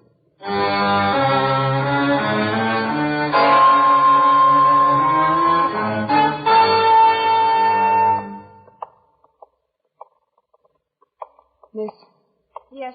I'm Mrs. Ames. I was told my husband. Oh, yes, Miss Ames. If you'll just have a seat, I'll call Dr. Tully. He's in charge of your husband's case. But I want to see my husband. Can I see him? You'll have to see Dr. Tully first. But I want to know how serious it is. I should be with my husband. If it's you'll serious... just be patient for a moment, Miss Ames, I'll get Dr. Tully. Come on, Mrs. Ames. Let's sit down over here.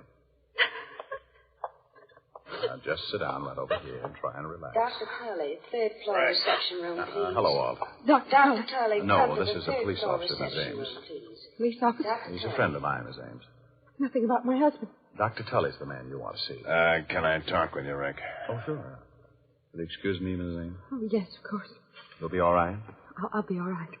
Okay, Walt. Well, this is far enough. About her husband? Yeah, I was questioning Mrs. Farmer when I got the call over the hotshot. I remembered, so I figured you'd wind up here. Have you heard how he is? Died 5 minutes ago. Oh, no. Accident? Hit and run. Before he died, he told us a car ran him off the road. Went down a 20-foot embankment and right into a cement retaining wall. The wall stopped him from going any further, but broke his neck. Any lead on the other car? No, lonely stretch of road. No one else saw it. It happened too fast for Ames. Wait a minute. That must be Dr. Tully going over to Mrs. Ames now. Yeah, Mrs. that's Ames, Tully. I'm afraid that... He did everything he could. I don't envy him. Your husband is dead. Oh, no. Mrs. Ames. Oh, dear Mrs. God, Ames, please no. control yourself, Mrs. Ames. Come on, Walt. This is turning into a rotten case.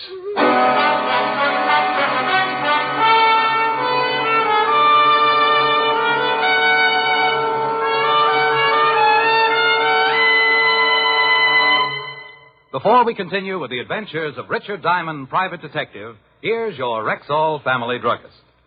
I often think that perhaps the most common under-the-weather complaint in the average family is either acid stomach or plain old sluggishness. Well, you certainly hit the nail on the head as far as my family is concerned. And I'm also sure that's why there are literally millions of bottles of Rexall milk of magnesia on hand right now in family medicine cabinets. Why, that sounds almost unbelievable. No, ma'am. Not when you know that Rexall milk of magnesia is both a quick-acting antacid and a thoroughly effective yet gentle laxative. What's more, Rexall milk of magnesia has none of that unpleasant, earthy, gritty taste. Say, my family would really appreciate that. Then why not let them see for themselves just how creamy smooth and actually pleasant-tasting Rexall milk of magnesia really is? Ask for it at Rexall drugstores everywhere. And remember, you can depend on any drug product that bears the name Rexall. And now back to tonight's adventure with Richard Diamond, Private Detective, starring Dick Powell. A little after 6, I got a phone call, and by 6:30, the man who called was lying on a sidewalk, broken in two from a 4-story drop. 2 hours later, an insurance salesman named Ames was run off the road and ended up with a broken neck. Coincidence? Not a bit. Walt found the location of the place where George Farmer had burned to death. Then we climbed in the squad car and started the long drive for the Catskills. Around 7 in the morning, we turned off the main highway and onto a dirt road. A sign reading, Sportsman's Retreat, 2 miles, pointed the way, and 20 minutes later, we were pulling up in front of the lodge.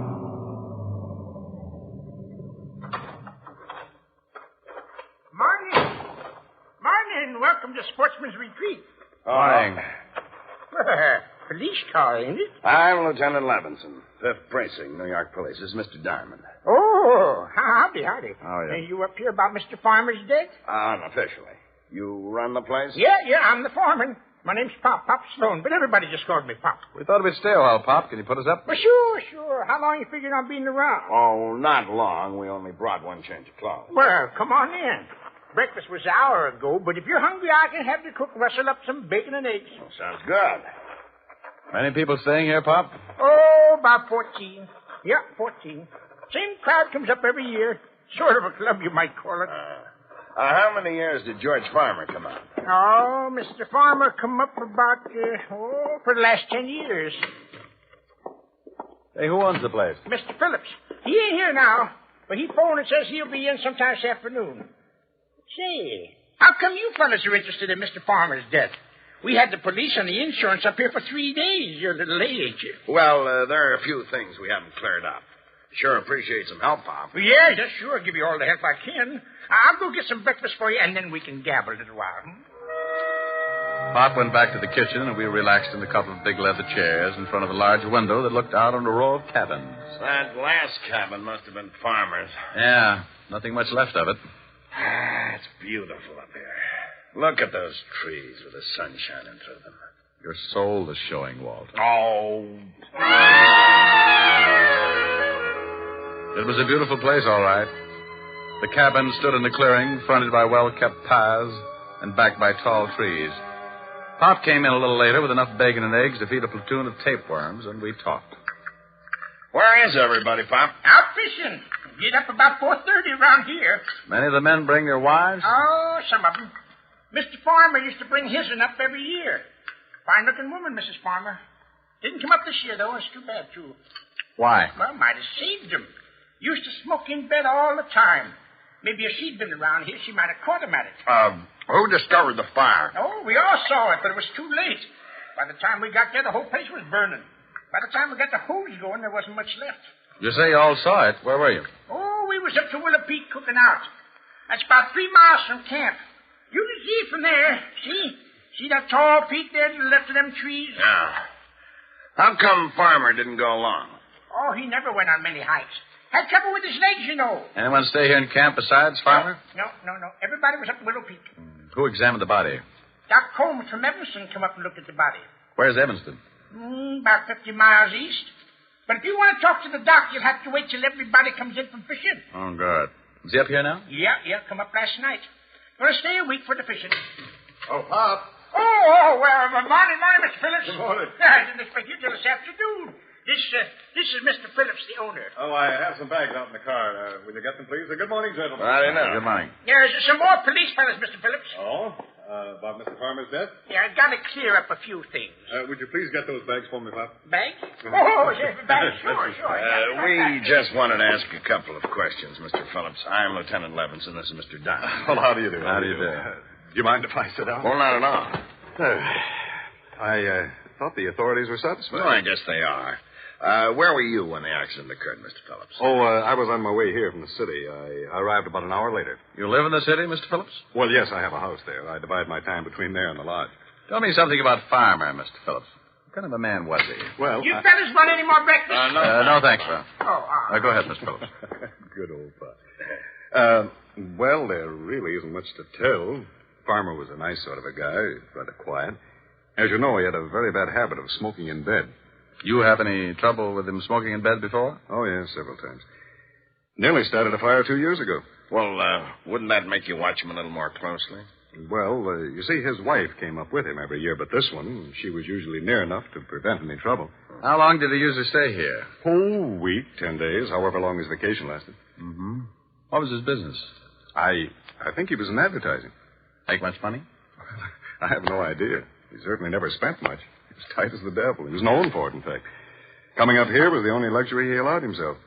He'd tell everyone he'd save all year just to come up here and relax for a week or two. Hey, Lieutenant, here comes Doc Holmes. He must have got his limit. Oh, you gentlemen interested in talking to the doctor? Yeah, Pop tells us he was the one who examined the body. Well, what'd you get, Doc? Hi, Pop. I got my limit. Oh, good for you. Come on over here. A couple of fellas want to talk to you. Well, how are you, Phil? Hello, Doc. Pop said you weren't due in till this afternoon. Uh-huh. Oh, this is Lieutenant Levinson and Mr. Diamond. How are you? Police? Yeah. They want to ask you a few questions. We got to clear up a few things about George Farmer getting burned to death. Pop, that's enough, Pop. I was only trying to help. Well, certainly, gentlemen. Here, will you take these fish, please, Pop? Fish? Oh, the fish. Yeah, sure. I'll be right back. Well, I don't think I could tell you much more than I've already told the police. Did you know George Farmer prior to his death? Oh, yes, over a period of 10 years. Did you identify the body? Well, not at first. It was too badly burned. Not at first.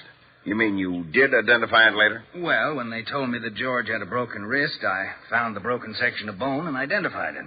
Broken wrist? Oh, yes, Mr. Diamond. You see, when George arrived, his lower arm was in a cast. He told us that he'd broken his wrist the week before.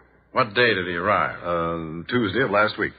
Well, put in a call to Otis and have him find out where George Farmer had his broken wrist treated. And most of all, when the accident occurred. Well, what are you getting at, Rick? Then have him find out the date the insurance policy went into effect.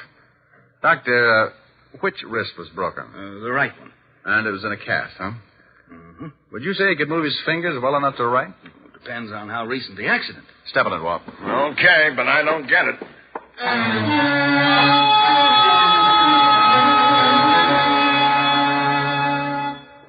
I talked to Otis. He'll get the information and call us back. Now, would you mind telling me what the devil this is all about? George Farmer had to sign the insurance policy, didn't he? Yeah, but he could have done that with his left hand. An accident policy would cover a broken wrist, wouldn't it? Sure, and what? Mr. Phillips, you said Farmer was known to be careful with his money. Yes, that's right. I can vouch for that. I treated him for a cigarette burn 3 years ago and had a devil of a time collecting. Thanks, Doctor. Well, so what? So if Otis gives us the answers I want, I think I can show you George Farmer was murdered. Murdered? Yeah. And I think I can explain why an insurance salesman and a doctor were killed. So we all sat around and waited for my hunch to grow muscles. I kept turning the whole thing over in my mind, and the more I thought, the more the whole thing tied together. Around noon, a call came in from Otis, and Walt gave him the information I needed. There it is. George Farmer broke his wrist on the 26th of last month. He was treated at the Olive Hospital. About 3 weeks ago. He stayed one night at the hospital and went home. What date did he arrive here, Mr. Phillips? About the 4th. 2 weeks after the accident. He died on the 11th, according to the papers. Yes, that's right. He'd been here about a week. When did the insurance policy go into effect, Walt? The 22nd of last month. It went into effect. It wasn't taken out. I said went into effect. It would cost him a few bucks to have a broken wrist taken care of and spend the night in the hospital, wouldn't it, Doctor? Yes, it would. Remember what the vice president of National Mutual said, Walt? Too bad the first claim on an accident policy had to be death. Yeah. Well, if Farmer had an accident policy, why didn't he put in a claim for his broken wrist? Come on, Walt. We're going back to town and talk to Mrs. Farmer.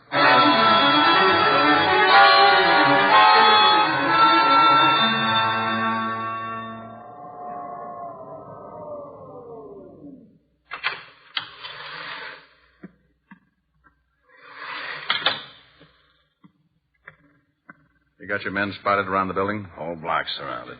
Peterson and Evers are covering the front. Cars at every corner. Isn't Otis going to play? Well, there's been some complaints about noisy cats in the neighborhood, so I stuck Otis and back in the alley. He'll drive every cat right into the river. You might have made a mistake. One yell out of Otis, and he'll end up with all the shoes in the block.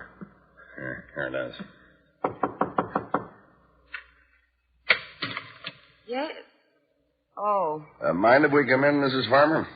No, I guess not. Well, what is it this time, Lieutenant? We think your husband was murdered. Well, that's ridiculous. Now, we know you didn't do it, but you were in on it. You know who did. Are you serious? Very. We just had the lab make a check on the insurance policy. The signature and the fingerprints were from the right hand. Well, of course they were. So your husband didn't have a broken wrist at the time? Well, no, he did that sometime later. And you'll swear that it's his signature on the policy? Certainly. I went to the doctor with him. I thought you said you didn't know a Dr. Evans. Well, I don't. He was the insurance doctor. Well, I'd never seen him before or since. How could you expect me to Your remember... husband didn't turn in a claim for his broken wrist. He didn't? Well, that was his business, wasn't it? Don't you think it's rather strange to take out an accident policy and not turn in a claim on your first accident? I don't know. I didn't bother with my husband's affairs. Is this your husband's driver's license? Where did you get that? Motor Vehicle Department. Is it your husband's license? Yes, I guess so. The signature on his license is not the same as the one on the insurance policy. What do you mean? He means that the signature on the insurance policy is a very clever forgery. Who forged it, Mrs. Farmer? I don't know. I don't know what you're talking about. Who went to that doctor's office representing your husband? No one.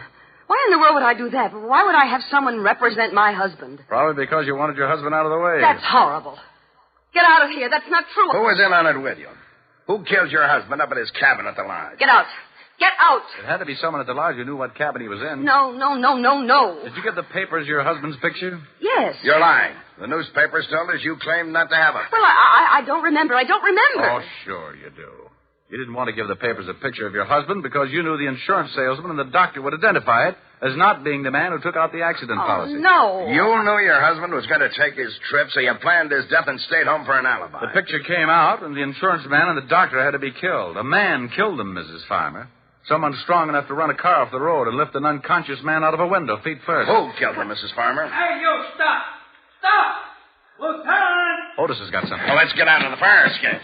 Stop, or I'll shoot! There's a new line. Somebody halfway up the fire escape. Look out, Otis! Move over, Walt. Otis is going to hit a herd of elephants in a broom closet. I got him, Lieutenant! He got him. Oh, make him happy, Walt. Climb out there and see what we got. Okay. Just take it easy, honey. Frank! Yeah? It's that guy Phillips, the one who owned the lodge. And he's dead. Well, Mrs. Farmer, that's it. Want to tell me about it? Oh, yes, it doesn't make any difference now. Phillips killed your husband and the other two men? Yes. We fell in love 3 summers ago. But he planned it. The whole thing was his idea. Oh, sure, I know. But the state is pretty narrow-minded about those things, honey. Guy like that gets ideas and gets dead for it. You like his ideas, and you just got to get in some kind of trouble along the way. Go on, Melonhead. Climb in. You're not hurt that bad. I guess. Oh. You get shot, Otis? No. But I'd like to ask you something, Shamus. Did you throw a shoe at me?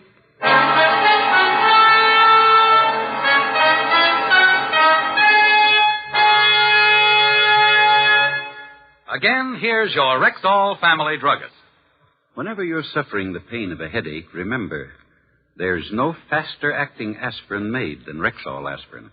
When swallowed with water, the 5 full grains of pure aspirin in every Rexall tablet are ready to go to work for you even before they reach your stomach. Ask for Rexall aspirin at Rexall drugstores everywhere. There's no faster-acting aspirin made. And remember, you can depend on any drug product that bears the name Rexall. Good health to all from Rexall.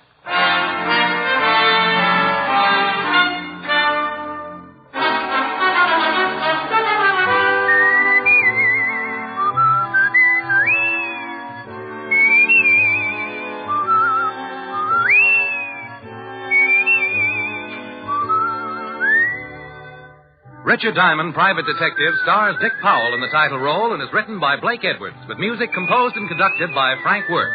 Featured in tonight's cast were Virginia Gregg, Ted DeCorsia, Wilms Herbert, Wally Mayer, Joan Banks, and Bill Boucher. Richard Diamond, Private Detective, is transcribed in Hollywood by Jaime de Valle.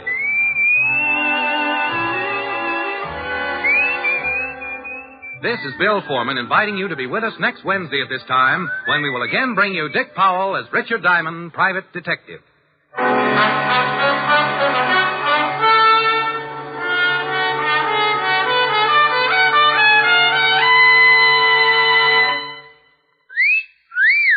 Hiya, beautiful. Get lost, Bristlepuss. You need a shave. But I have shaved. What else do you want me to do? Silly boy, she wants you to go Stag. Go Stag? But why? Because Stag is Rexall's exclusive line of men's good grooming aids, like Stag Brushless Shave Cream. No fuss, no massage, just smooth it on, and presto, you get a clean, close shave. Your face stays smooth and whiskerless all day long. I'll do it. I'll go Stag. That's it. Join the Stag line now at Rexall drugstores everywhere. Yes, to make girls care. Go Stag.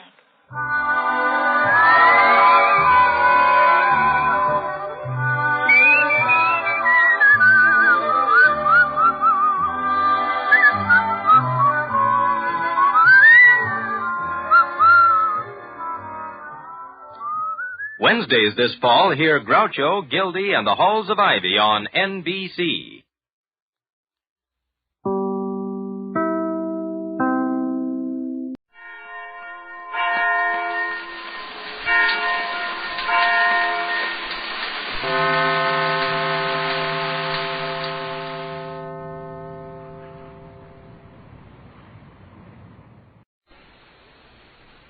The National Broadcasting Company presents The Adventures of Sam Spade, Detective.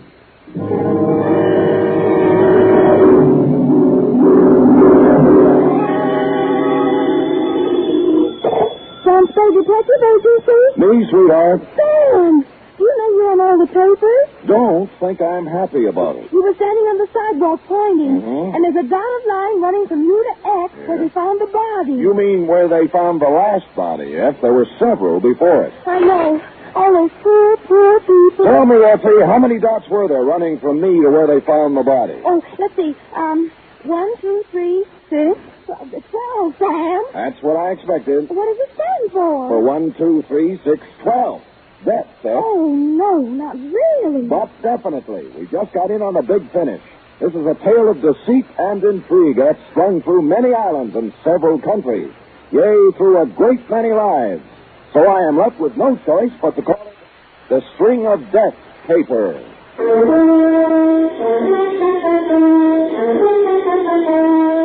For NBC, William Spear, radio's outstanding producer-director of mystery and crime drama, brings you the greatest private detective of them all in The Adventures of Sam Spade. Effie! Sam! Don't shout. How are you, Sam? Oh, I'm all right, I guess. Oh, let me look at you. Yeah. Sam, you need a rest. You've been staying up too many nights. And going around with the wrong people. You don't have to tell me. Well?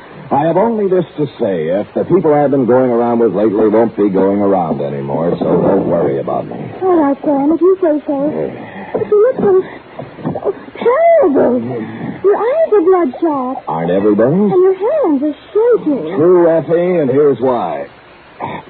Take it down. You ready? Well, don't make it too gory, Sam. Effie, I am not going to pull any punches. You'll have to take it as it came, the way I did.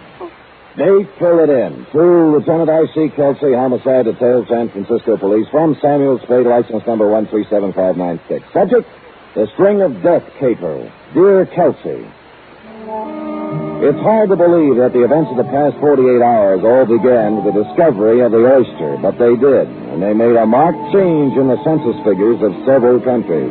The whole thing was incredible. The most incredible part of it was that I was careless enough to let myself get mixed up in it.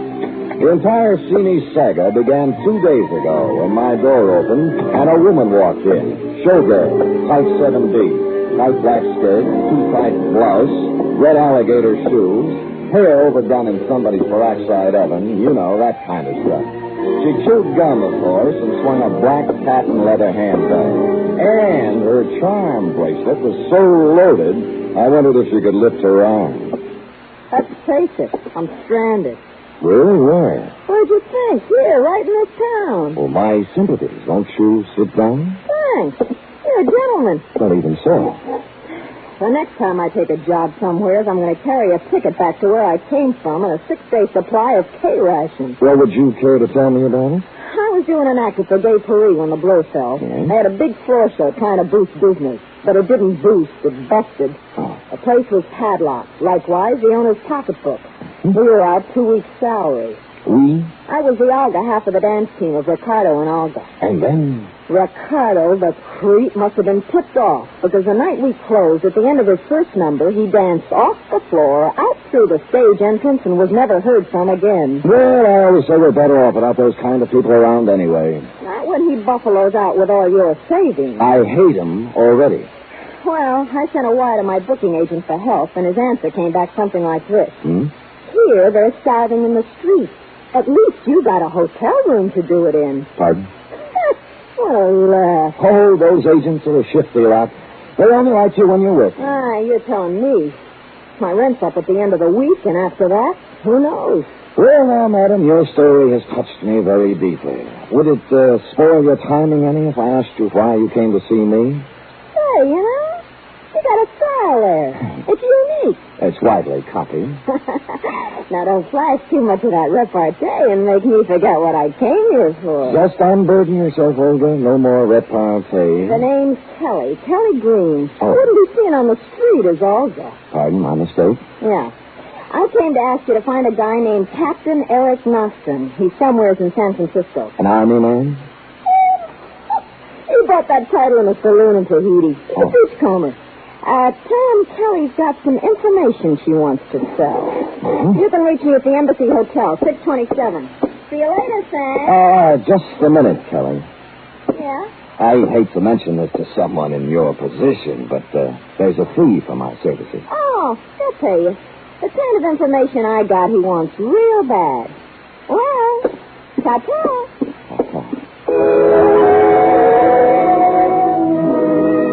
Clearing everything off my desk, 2 shoes with feet in them, mine, I embarked on this dangerous assignment, if Brian Donlevy will pardon the expression. You know, I am not without sources of waterfront information, and in a couple of hours I found myself in a bistro called the Backwash, a place that hangs so precariously on the west bank of a bay that flies come to study it. Hello, Sammy. How are you? Hello, Eddie. What's a good word? Well, Sammy, I know what I hear, but what I hear sometimes ain't the truth, or am I too quick for you? Give me a for instance. Well, the guy you called about is sitting down at the far end of this very same bar.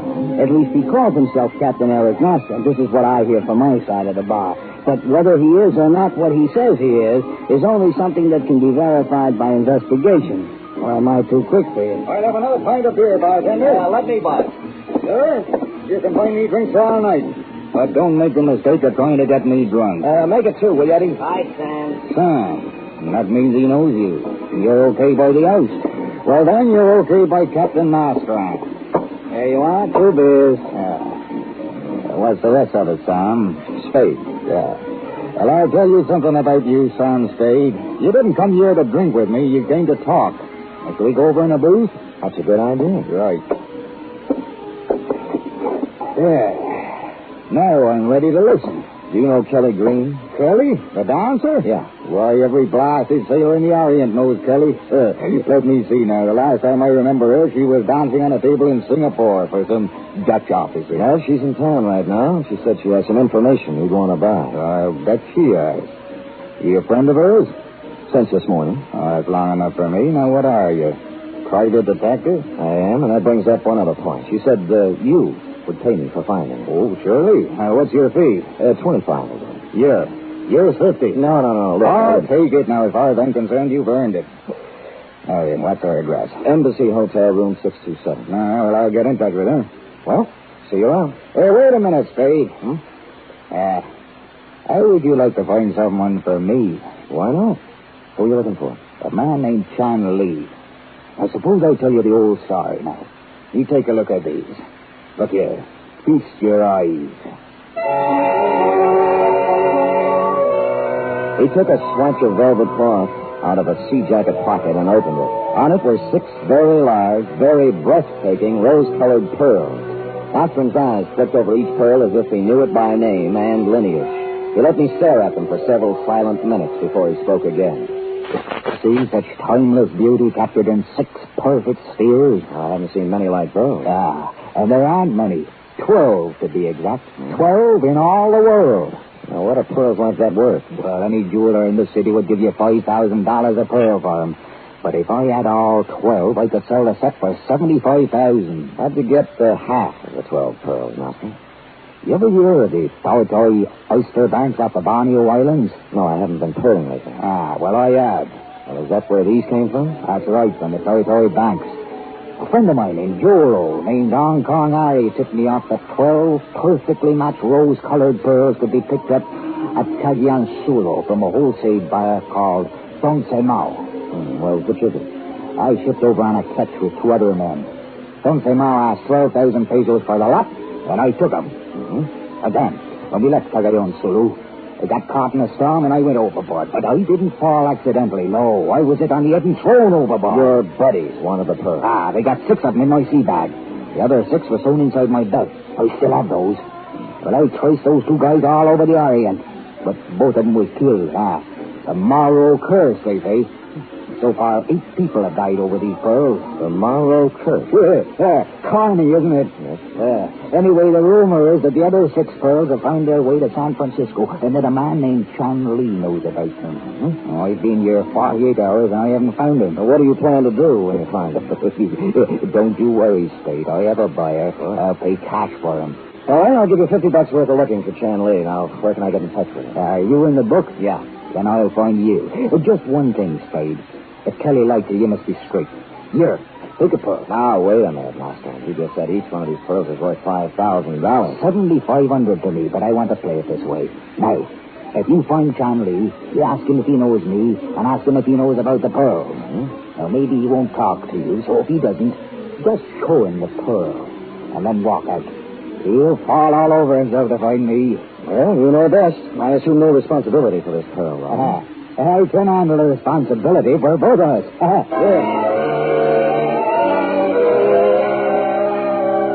Harry Ching, a friend of mine who has his ear to the Oriental ground, put down his mother tongue edition of that great Chinese detective, Shylock Holmes, and directed me to a little food store just off Grand Street. There were a number of people in the store looking at merchandise. My man was small and fat and behind the counter. Good afternoon. May I assist you? Chan Lee? Oh, no. My name is Nguyen. Harry Ching told me Chan Lee would be here. Oh, before my name Nguyen, my name Chan Lee. The personal reason for change. You understand? Not fully, no, but I'm not here to inquire about that. Sonny, do you know a man named Captain Eric Nostrin? No. Never hear a name Captain Nostrin. Well, he's big, red-pointed beard, rough. Registered? Sorry, no. Ever hear of the rose-colored pearls of Colossal? You joke. Why you talk pearl with me young? I do your Chinese food, not really. Well, I might have the wrong Chan Lee, but do you know anything about pearls? Oh, I can tell good pearl from bad pearl. My uncle was pearl trader. Well, take a look at this. Let me see. Well, don't put it in your mouth. Just dip it to test skin. Oh, yeah. Sure, you joke with me. Joke about what? I know where 5 more are, just like that, worth $5,000 a piece. Somebody pull your leg. This pearl, Japanese culture pearl, artificial color, worth maybe $5. Really? Next time, don't play joke on Chan Lee. Lee, you in? Oh, yes. Got me bored.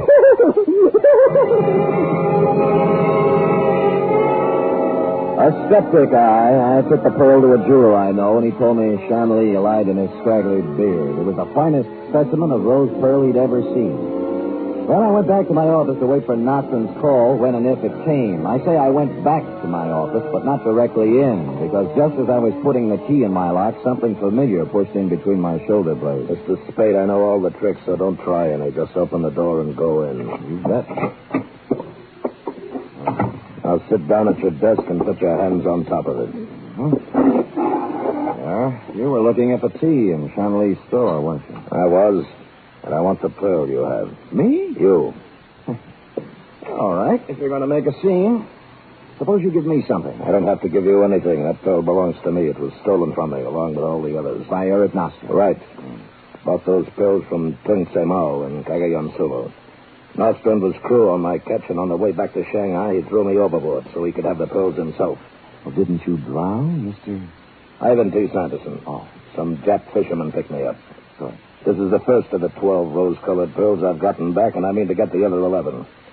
Even if it takes a few dead bodies to accomplish it. Well, I admire your spirit, sir, but I'm afraid you've picked out a tough career. Where's Nostrum? I don't know. You must know you're working for him. Look, he said he'd contact me. Honest, How did you get tied up with him? A girl named Kelly Green hired me to find her. Call her. All right. And ask her where Nostrum is. All right, I will. But don't point them.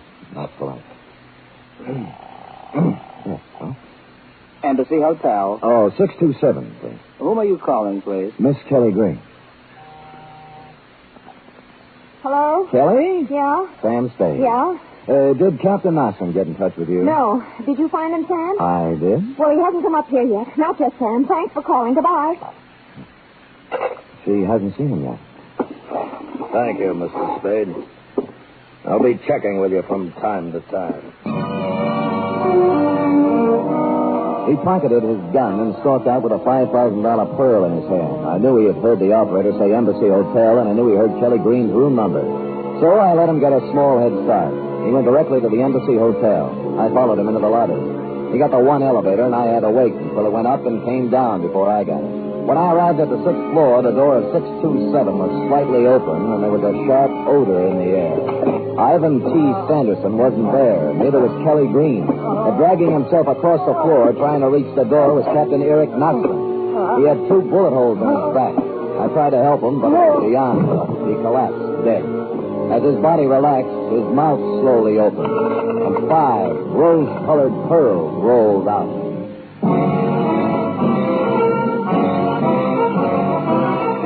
You're listening to the weekly adventure of radio's most famous detective, Sam Spade.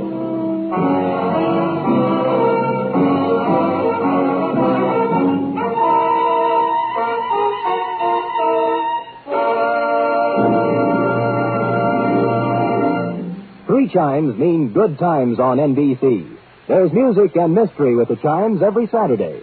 Tomorrow evening for mystery, Herbert Marshall stars as the man called X. In all the strange and far-off corners of the world, wherever there is intrigue, danger, and romance, there you will find the man called X. For music, there's your hit parade with the top tunes in the land as selected by you and brought to you by Snooky Lanson, Eileen Wilson, and the Hit Paraders. Last week, Tennessee Waltz and My Heart Cries for You were the top tunes across the country. Will they topple? Well, you'll have the answer tomorrow on Your Hit Parade.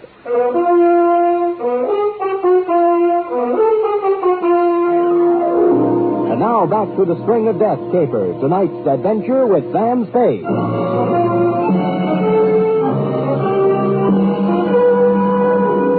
After I found Nostrum's body, I called you, Lieutenant Chelsea, and told you as little as I could. After that, I went out to dinner and then home to bed. This hiatus was necessary in order to let the pot of vicious intrigue bubble a little.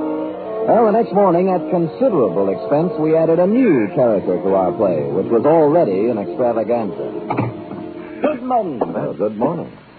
I am not sure, monsieur, whether I am going to kill you or let you live. A very effective entrance, sir. And who are you? Jacques Malraux. Aha! Of the Malraux curse. The same, monsieur. It was reported in the papers that you found the body of Captain Eric Nostrum in the apartment of a girl named Kelly Green. Well, I'm afraid I just happened to be there. Did you happen to know if anyone found a number of pearls on Nostrum's body? Well, as far as I know, they didn't. You mean the Powhatan pearls, don't you? Aha! You know about them? A little, yeah. They belonged to a man named Mao, who stole them to a man named Ivan Sanderson, who had them stolen from him by Captain Nostrum, who had half of his stolen from him. That's the installment I just read.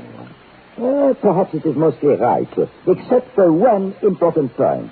Prince Mao was holding them for me. They were not brought. They were taken from him at the point of a gun. Getting involved. I risked my life in the shark-infested waters of Territory diving for those pearls. No man but me will possess them. Now, where to find Kelly Green and Ivan Sanderson? I don't know. The police don't know, so I can't tell you. Uh-huh. All right, Mr. Spade. You have an honest face, I believe you. Oh. But if it turns out later that you have deceived me, you will find to your regret that Jacques Marlowe is not an easy man to do business with. Au revoir. Following his exit, I allowed a pause for dramatic effect, and then dissolved into the next scene. On the front door of Chanley's grocery store, there was a sign, closed for the day, so I went around the block, through an alley, and came up on his living quarters from the back way. I stood at the back door and knew somebody was home listening to some Oriental artist Shaw. I tried the doorknob, it turned, and I carefully opened the door and stepped in.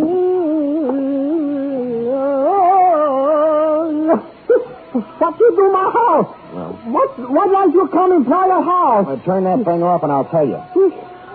All right, get out or I call police. Son, I didn't come here to quibble with you. I came to speak right from the shoulder. What you talk about? The Tawatawi Pearl. I don't know Pearl. Get out. You know Nostrum was killed yesterday, don't you? I tell you before, I know no man named Nostrum.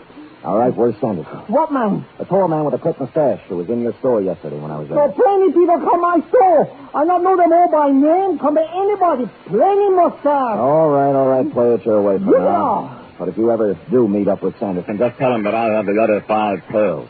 The ones Nostrum was killed for. Just as I closed the door behind me, I saw a pair of red alligator shoes with a pair of nylons draped over them pushed under a chair. I hesitated a minute, thought better, and hurried away. I went back to my office, pulled out a good book, and read for 3 hours. It paid off. Sam, I had to come to you. I'm in an awful jam. I should say you are. And it won't get you any easier when I call the police. I knew Eric was found in my apartment, but I didn't have anything to do with it. Nuts. I called you from here not 10 minutes before Nostrum was found dead. All right. He was there, but he wanted me to say he wasn't. Do you want me to tell you something else about yourself? I checked with the Embassy Hotel. Your bill was paid for a month in advance. You weren't stranded. It was a murder setup from beginning to end. But I can't understand your being dumb enough to use your real name. He wasn't supposed to have been killed there. It was supposed to happen someplace else. That's what I thought. Oh, don't do it, Sam. I came here to tell you the truth. I need your help. I can't help you now, Kelly. He made me do it. He made me come to San Francisco, wait for Nostrum, and then find him. Who made you? Sanderson? No. Chan Lee. He killed Nostrum. He shot him. But we heard somebody at the door and went out for fire escape before we could search Nostrum. What do you mean he made you do it? Look at this. That arm isn't pretty, is it?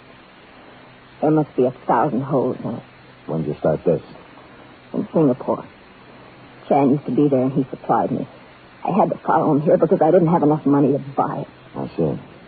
Well, Kelly, I'm sorry. Maybe the state will take that into consideration. Sam, I want to go into partnership with you. Partnership? Doing what? Selling pearls. You have 5 of them. I have 6 of them. Here. Where'd you get these? From Chan. I heard you there.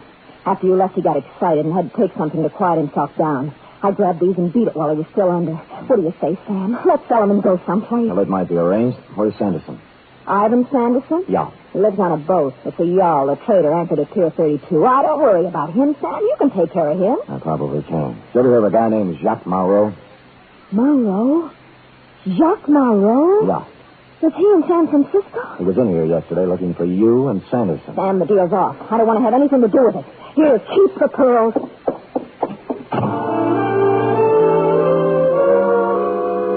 I picked up the 6 pearls and put them in my office safe for the other 5 I'd taken from Nostrum. Then I went down to the waterfront looking for Sanderson. Chan Lee was still under drugs. There'd be no problem for the police to pick up. Nor would Kelly Green once her drug supply began to give out. The trader was a trim, white yawl tied up at Pier 32 with a Jacob ladder running down to its deck. I climbed down and, looking around, found Sanderson in a cabin sitting behind the table. It wasn't a commonplace thing. You see, he'd just been shot. You can't do anything for me, Sam. There's nothing to do. How did it happen, Sam? Marlowe curse. Jacques Marlowe. Yes. He made a vow that he was going to kill anyone who touched the pearl. Anyone. Did he get your pearl? Yes.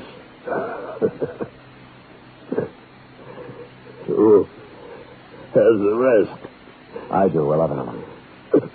When tomorrow finds out, I wonder how you're going to feel. Dying. 11. 12. That's when I turned the whole thing over to you, Kelsey. I went back to my office, put in a call to your office, and gave you a complete rundown on the case from beginning to end. Who did what and how you might go about finding them. You said you'd be right over to pick up the pearls, but you got there a little late. I had no sooner put down the phone when... All right. You have a pearl. Give them to Chubb, or he will not hesitate to shoot you. The way you did Nostrum? I don't have time for talk. Hurry, get pearl. Okay. They're in my safe here. I don't think I'm going to give you any argument or pull anything clever. It would be too bad if you did. I don't really know who these pearls do belong to, and I don't care much anymore. You can have the worries instead of me. I would be glad to worry about such a treasure. There you are. So here you are. Throw them to me. Catch. Thank you. Now I will go. I advise you against raising outcry. I'm glad to get rid of you. Go and have a long and happy life. Oh, I have been hand-picked by the guard. He was, but for a different reason. He put the pearls in his pocket, and with a little smile of triumph at how easy it had been, he turned and quickly walked out of the office. He even closed the door politely. But outside, he didn't get far. I ran for the hall, firing my .38 out of its holster. Chun Li lay still on the floor, and his coat pocket had been turned inside out. Steps were pounding down the stairwell, and I followed. When I hit the sidewalk, he was half a block away and running. I fired at him, and he stopped and fired back. My second one caught him in the chest, and he fell twisting across the sidewalk. I walked right up to him, but it was all over. Jacques Marlowe was dead. And one by one, 12 of the most beautiful rose-colored pearls in the world were dropping out of his hand, rolling down the gutter and plopping into the sewer, where they belong.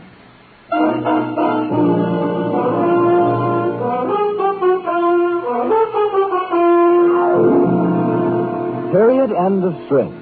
Sam, did they all go down the sewer? Every pearl, Effie. Who knows where they might be now? Maybe at the filtering plant. Maybe out to sea. Sam, can I get off early tonight? Effie, put that thought out of your mind. They're not worth it. Oh, but Sam, all that work. I said forget it. I'll go type that up. Oh. Go on, scoot.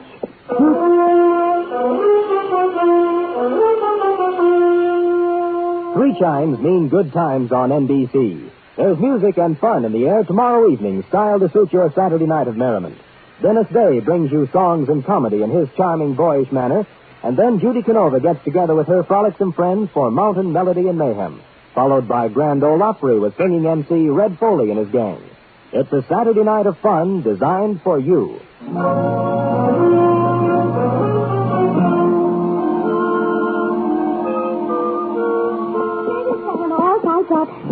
Oh, Sam, those pearls. I'd give anything just to wear them one night. Anything? Well, I suppose it isn't worth it. But someday, somehow, I want to wear expensive jewelry. Effie, I'd rather see you with a sparkling light in your eye any day. Looks much better on you. And of course it's cheaper. Effie, is that a slur on my character? Oh, I don't get paid too much.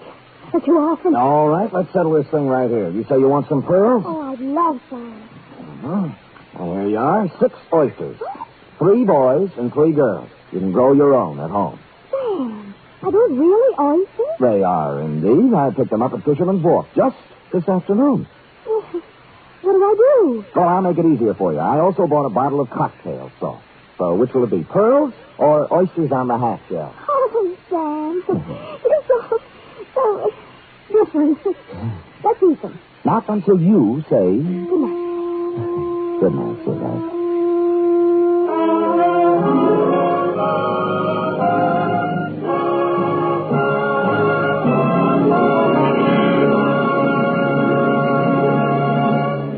The Adventures of Sam Spade are produced, edited, and directed by William Spear. Sam Spade was played by Stephen Dunn. Lorene Tuttle is Effie. Script for tonight's adventure by John Michael Hayes. Musical scoring by Lud Gluskin, conducted by Robert Armbruster.